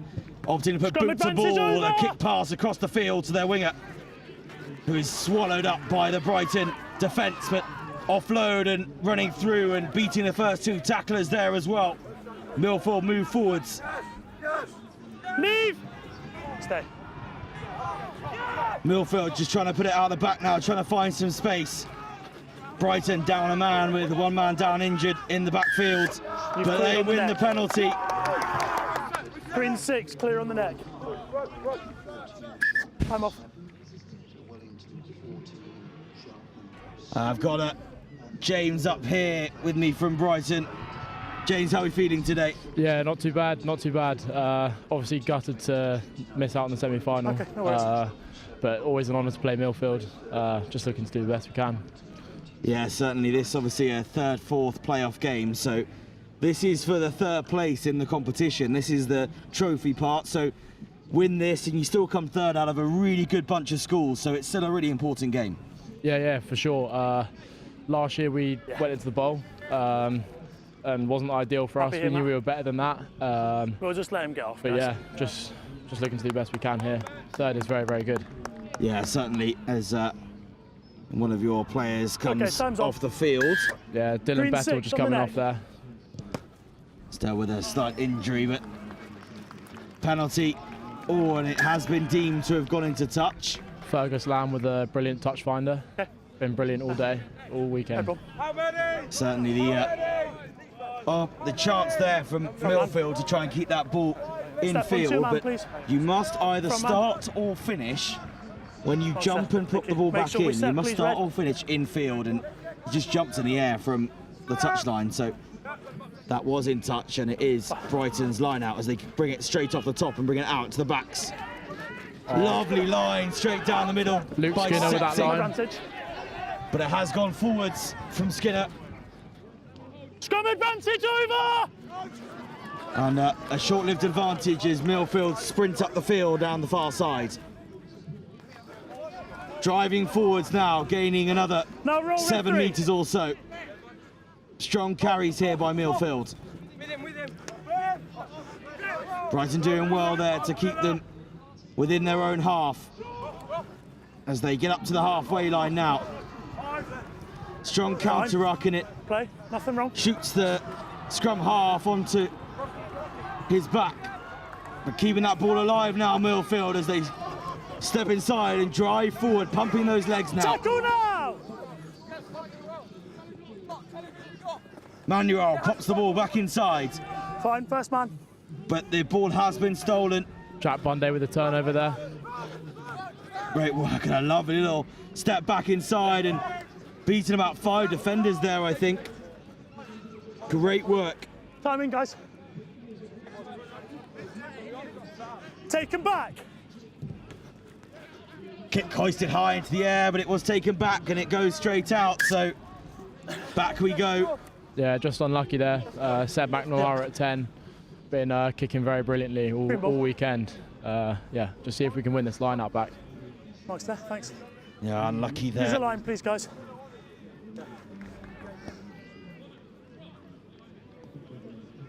They'll try and win this ball back from the line out, but it's a good attacking platform for Milfield. Up high and into the middle of the line out it goes, and straight off the top out into the backs, and Naylor takes it forwards.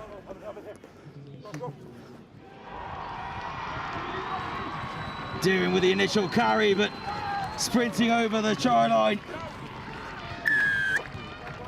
Boulevard with the try. Great work from Milfield there, around the outside, just found the space. Yeah, that's a lovely move there from Milfield. Just got caught lacking back on the switchback.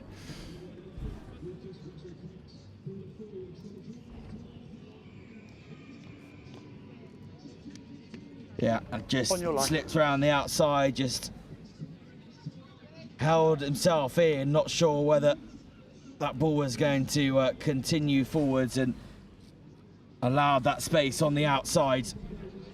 As we watch here, lovely drifting pass, and just held himself a little bit, didn't go forward and take that space.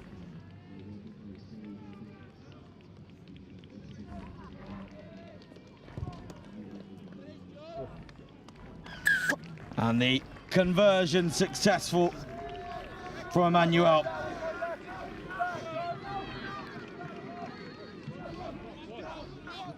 Emmanuel, the captain, has certainly been a strong player for when you're ready, just keep them behind you. Milfield this weekend. The Wales under-18 and Bath Academy player get hoisted high by Brighton, and not enough to compete, but enough to get a thunderous hit in to bring the man to ground. Nathan Bentham with that hit there, brilliant hit. Trying to run with the ball now is the vice captain for Milfield, but the ball comes loose and out to the far side into Brighton's winger. And it will be a penalty. Green 6, not 10.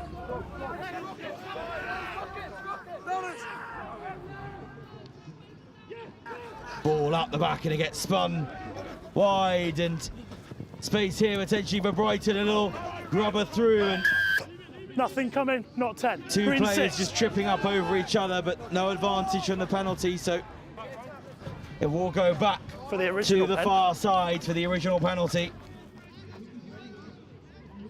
Green 6, not 10. And it's a not 10 from the penalty. I think we'll look to the kick to the corner here. We always back our forward game, our driving line up. Use the line, Green. Just see what happens here. Yeah, certainly a good opportunity to really put yourself into this here. Captain, use the line, please. Let's go, please, Brighton. Miller Cole with the ball now. Saracens under-18 player. Always trusts his darts. If they stand off, is that option? You can't leave the line. So as we've seen a few times, teams trying to be nice and clever, standing off or leaving the maul so that they can have a clear move on the ball, but it doesn't matter because Brighton go off the top anyway. Just a little pop through and trying to find a space through there, but not found. But Brighton still have the ball and space on this right-hand side here. Can they keep the players tied in or carry forwards, but just took all those defenders with him and cut down the space. Potentially could have done with a little pop inside there. Forward. And it has ended up going forwards to a Brighton hand. Forward. Yeah, Alex Stubbs with that number 13, that last carry there. Some would say he's up for try of the tournament from yesterday against Denston. Time off. Certainly has been something that we've been discussing in our post-match review show at the end of yesterday, and I'm sure we'll be discussing again this evening after the final on the live stream on Pitch 1 on NextGen15, which is coming up immediately after this game. Luke Skinner just making way off the field there. Obviously all the bodies taking a batter in this weekend. Yeah. Nice to get some game time for some people who haven't played a lot. So I've given you the line as the 5. If you step off the 5, then you've left the line, so you're the infringer. Yeah? If you stay, don't engage, they transfer, then they're the infringer. Yeah? Have we got someone on, guys? Yeah? He's on? Okay. Time on. Okay, so time back on. Less than a minute left in this guys, standards, please, first scrum, stable and high. Clear direction from the referee as to how he wants to see this scrum unfold. Bind! Set! Some pressure coming on there from Brighton, but ball comes cleanly out the back for Milfield and tackled down, but good work to get over and protect that ball there for Milfield as they go for the cross-field kick. Here comes Billy Horsburgh, Fergus Lamb on the outside. Oh, a little dummy goes back inside and is finding the space. Been brought to ground now, but great moves forward, and first man takes the ball. Pressure on now though for Brighton here as Milfield look to try and steal that ball back. Ball coming out and first carry forwards. Lovely carry from Noah Faulkner-Will there, the captain for this game. Miller Cole breaking down the left-hand side. Looking for his support, but it wasn't quite there, didn't have enough space, so takes the tackle instead and takes the gaining ground as a successful one. Again, Milfield going for the jackal, we're not having much success. Cross-field kick here, but poor communication there from Brighton, really. Happy with the 10? It's not a 10 from the original mark. Whoa, whoa, whoa, stop. You can't go quick, you guys go 10. The mark was cool, but didn't go 10. So it's another free kick. Yeah, you're fine, thank you. Free kick, yeah, time's dead anyway. Yeah. So I'll just kick it out here. Yeah. Not bad half from Brighton. We'll be very happy with that. Yeah, look to get some players on for the second half. Yeah, certainly a scoreline that doesn't quite reflect the game so far. I mean, it has been tight, but Milfield just in that a little bit more clinical when it comes to getting over the try line. Brighton have had their opportunities, but not been able to take them yet. So, Milfield 7, Brighton 0, half-time here, third, fourth playoff of the trophy. Oh, shit.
Just in the pouch would be ideal, please.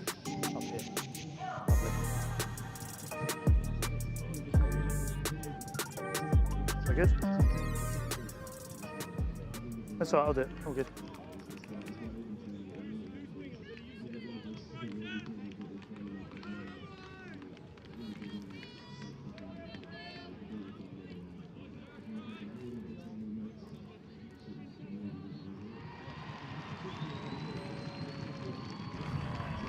Here we go then, about to get back underway for the second half. And it's Brighton who kick us off for the second half now, and they'll be chasing the game a little bit here as Milfield have the lead 7 points to 0, but it's only one converted try, and straight away penalty awarded to Brighton. Oh, a little bit too eager there, really, trying to get over and take the quick tap. Very, very positive start from us. Look to kick into the corner, level it up. Definitely into the corner we go. About 10 metres or so away from the try line. So a good opportunity here for Brighton to try and get themselves onto the scoreboard. We've seen already Brighton not quite going for the maul. So is that more of a tactic you guys are thinking of, try and tie the players into the maul and then use the space out wide, or just sort of see how it goes? Yeah, no, I think we're going into this game, it's a bit of a nothing game. Obviously lost in the semi-final, so just want to play, just want to like show our brand of rugby, show what we're all about, and just enjoy it. Like, nice weather. What more could you love about this rugby? Yeah, certainly. I must disagree with you. This is nothing to play for. This is for 3rd place in the tournament or 4th place. It holds bragging rights. It certainly does. You know, it may not be one of the top finals that, you know, but this is the top level of the competition. So the finals going on over on pitch 1 at the moment, yeah, that they are that final. They're the top level of within their category. But this is the second part of the top. But you have scored. Yeah, Jack Bunday going in there. Didn't quite see it, but I think it was a good pick and go, beating the fullback. Yeah, very, very, very good from him. Yeah, the sun getting in the eyes here from the commentary position. Jack Bunday, a lower 6th. Didn't get much game time today or yesterday, but very, very good from him. Certainly was. We watched the replay here. Oh, just a pick from the ruck and just drive forwards. Beautiful step. Great work there. As you watch on the tighter angle, Carey brought forwards and he just picks it up. No one there from Milfield. The conversion going wide.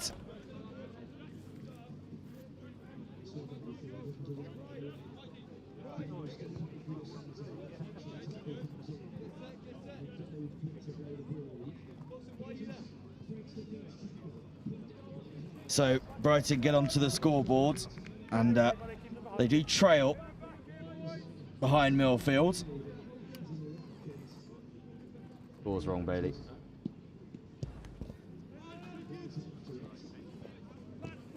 Brighton have only scored 1.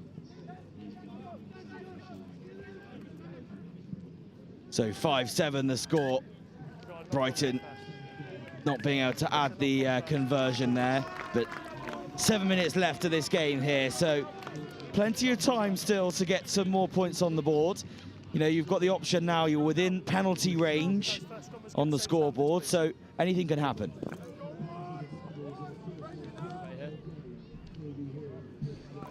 Definitely, and with a scrum opportunity now, it's something that you can try and employ to get yourselves forward and into the lead in this game.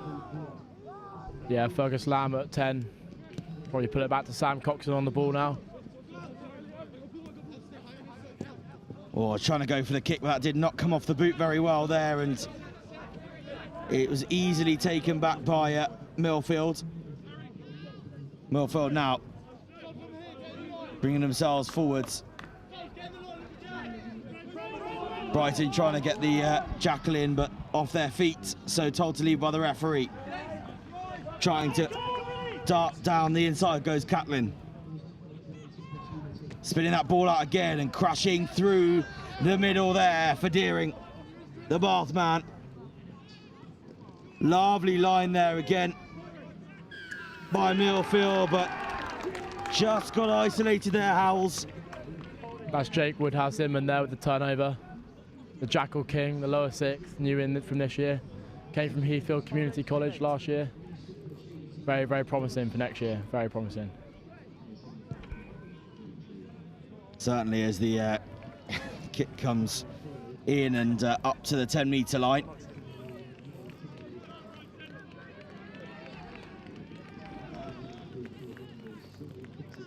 We'll be looking to get a bit of tempo off this. Free running rugby, and that's what we're all about. Look to attack the wide edges, hopefully. Yeah, I can imagine some more of the same for sure.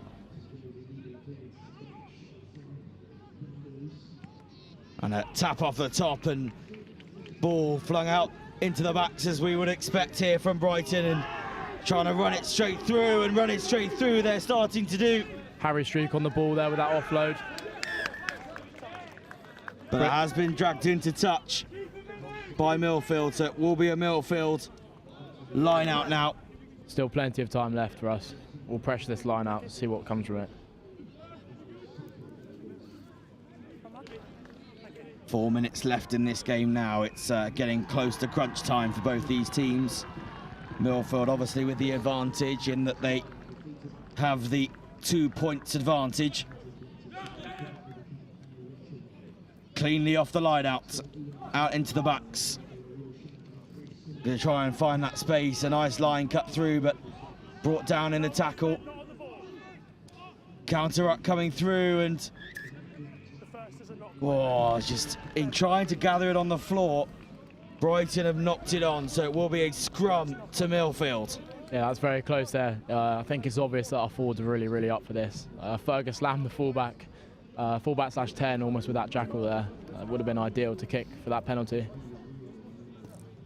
Certainly would.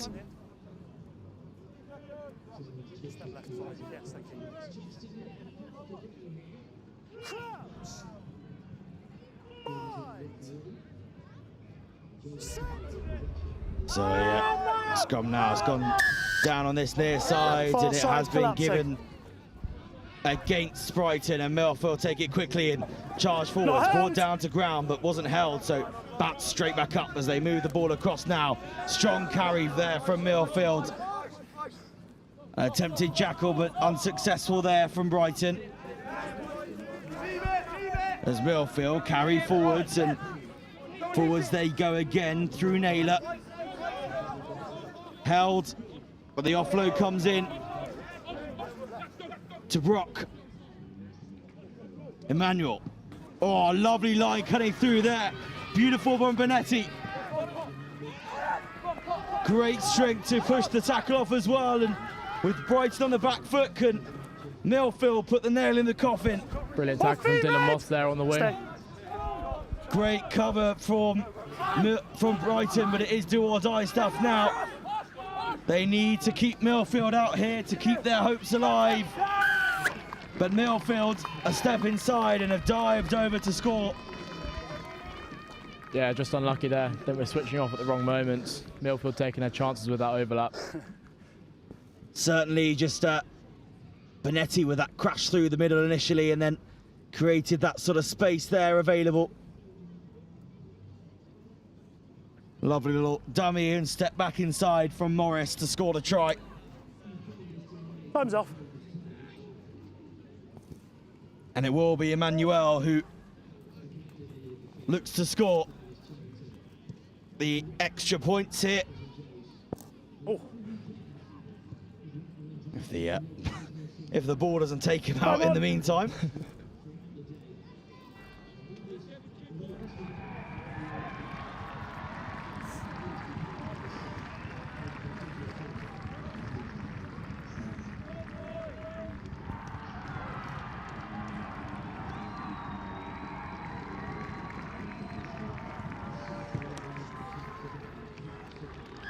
The flags are up, so the extras are added. Just over a minute, guys.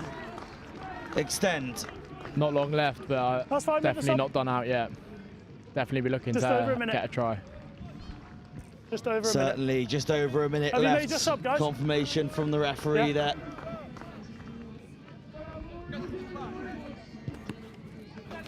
Kick off, a lovely spiral bomb goes nice and deep. Rare you'll see that from a drop kick. Oh, and great work being forward. Cover from Brighton, but swarms of Milfield players around him. Can the support get back to protect him from the jackal? They do. Good covering from Billy Horsburgh there. Fergus Lamb will look to... Oh, Brighton looking to run this here. I'll move. Carry forwards now, and 15 seconds left on our clock in this game. Thank you. Hold red. A kick up, and it would be the last game that the ball hits the commentary position.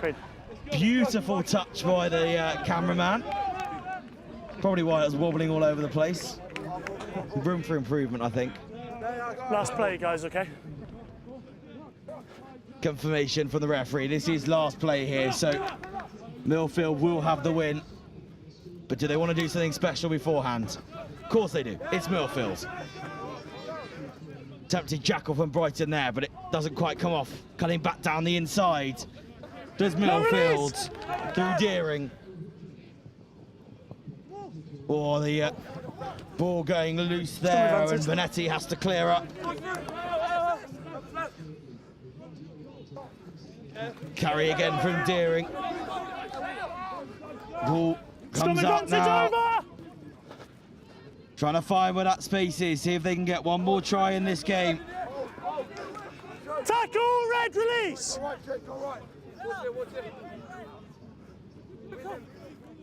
Little offloads coming in as they crash forwards.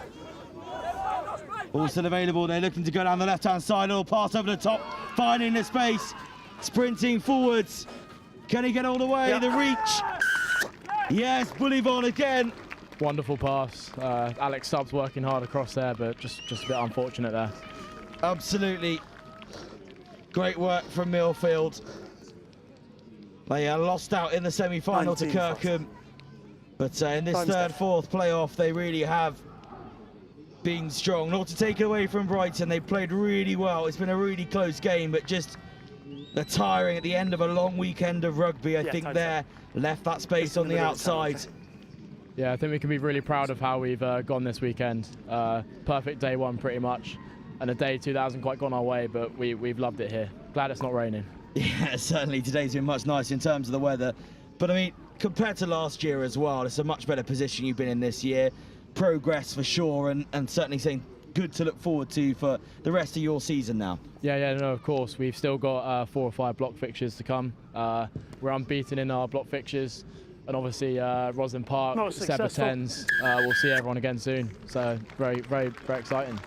Certainly will, and the conversion goes wide, but that is full time here, and Milfield, well, they've come out victorious over Brighton, and Milfield not been able to make it 3 years on the bounce in winning the trophy, but they do get themselves into third place of the competition for this year, the 2023 St Joseph's College Schools Rugby Festival. Brighton College end up fourth, but head over to pitch one now for an absolutely monster final. See who is going to win and be crowned this year's victorious winners of St Joseph's 2023. And follow us for the review show as well. So head over on YouTube to NextGen15 pitch one to catch all of the final action. Thank you all for watching, and we'll see you again very soon. Well done, mate.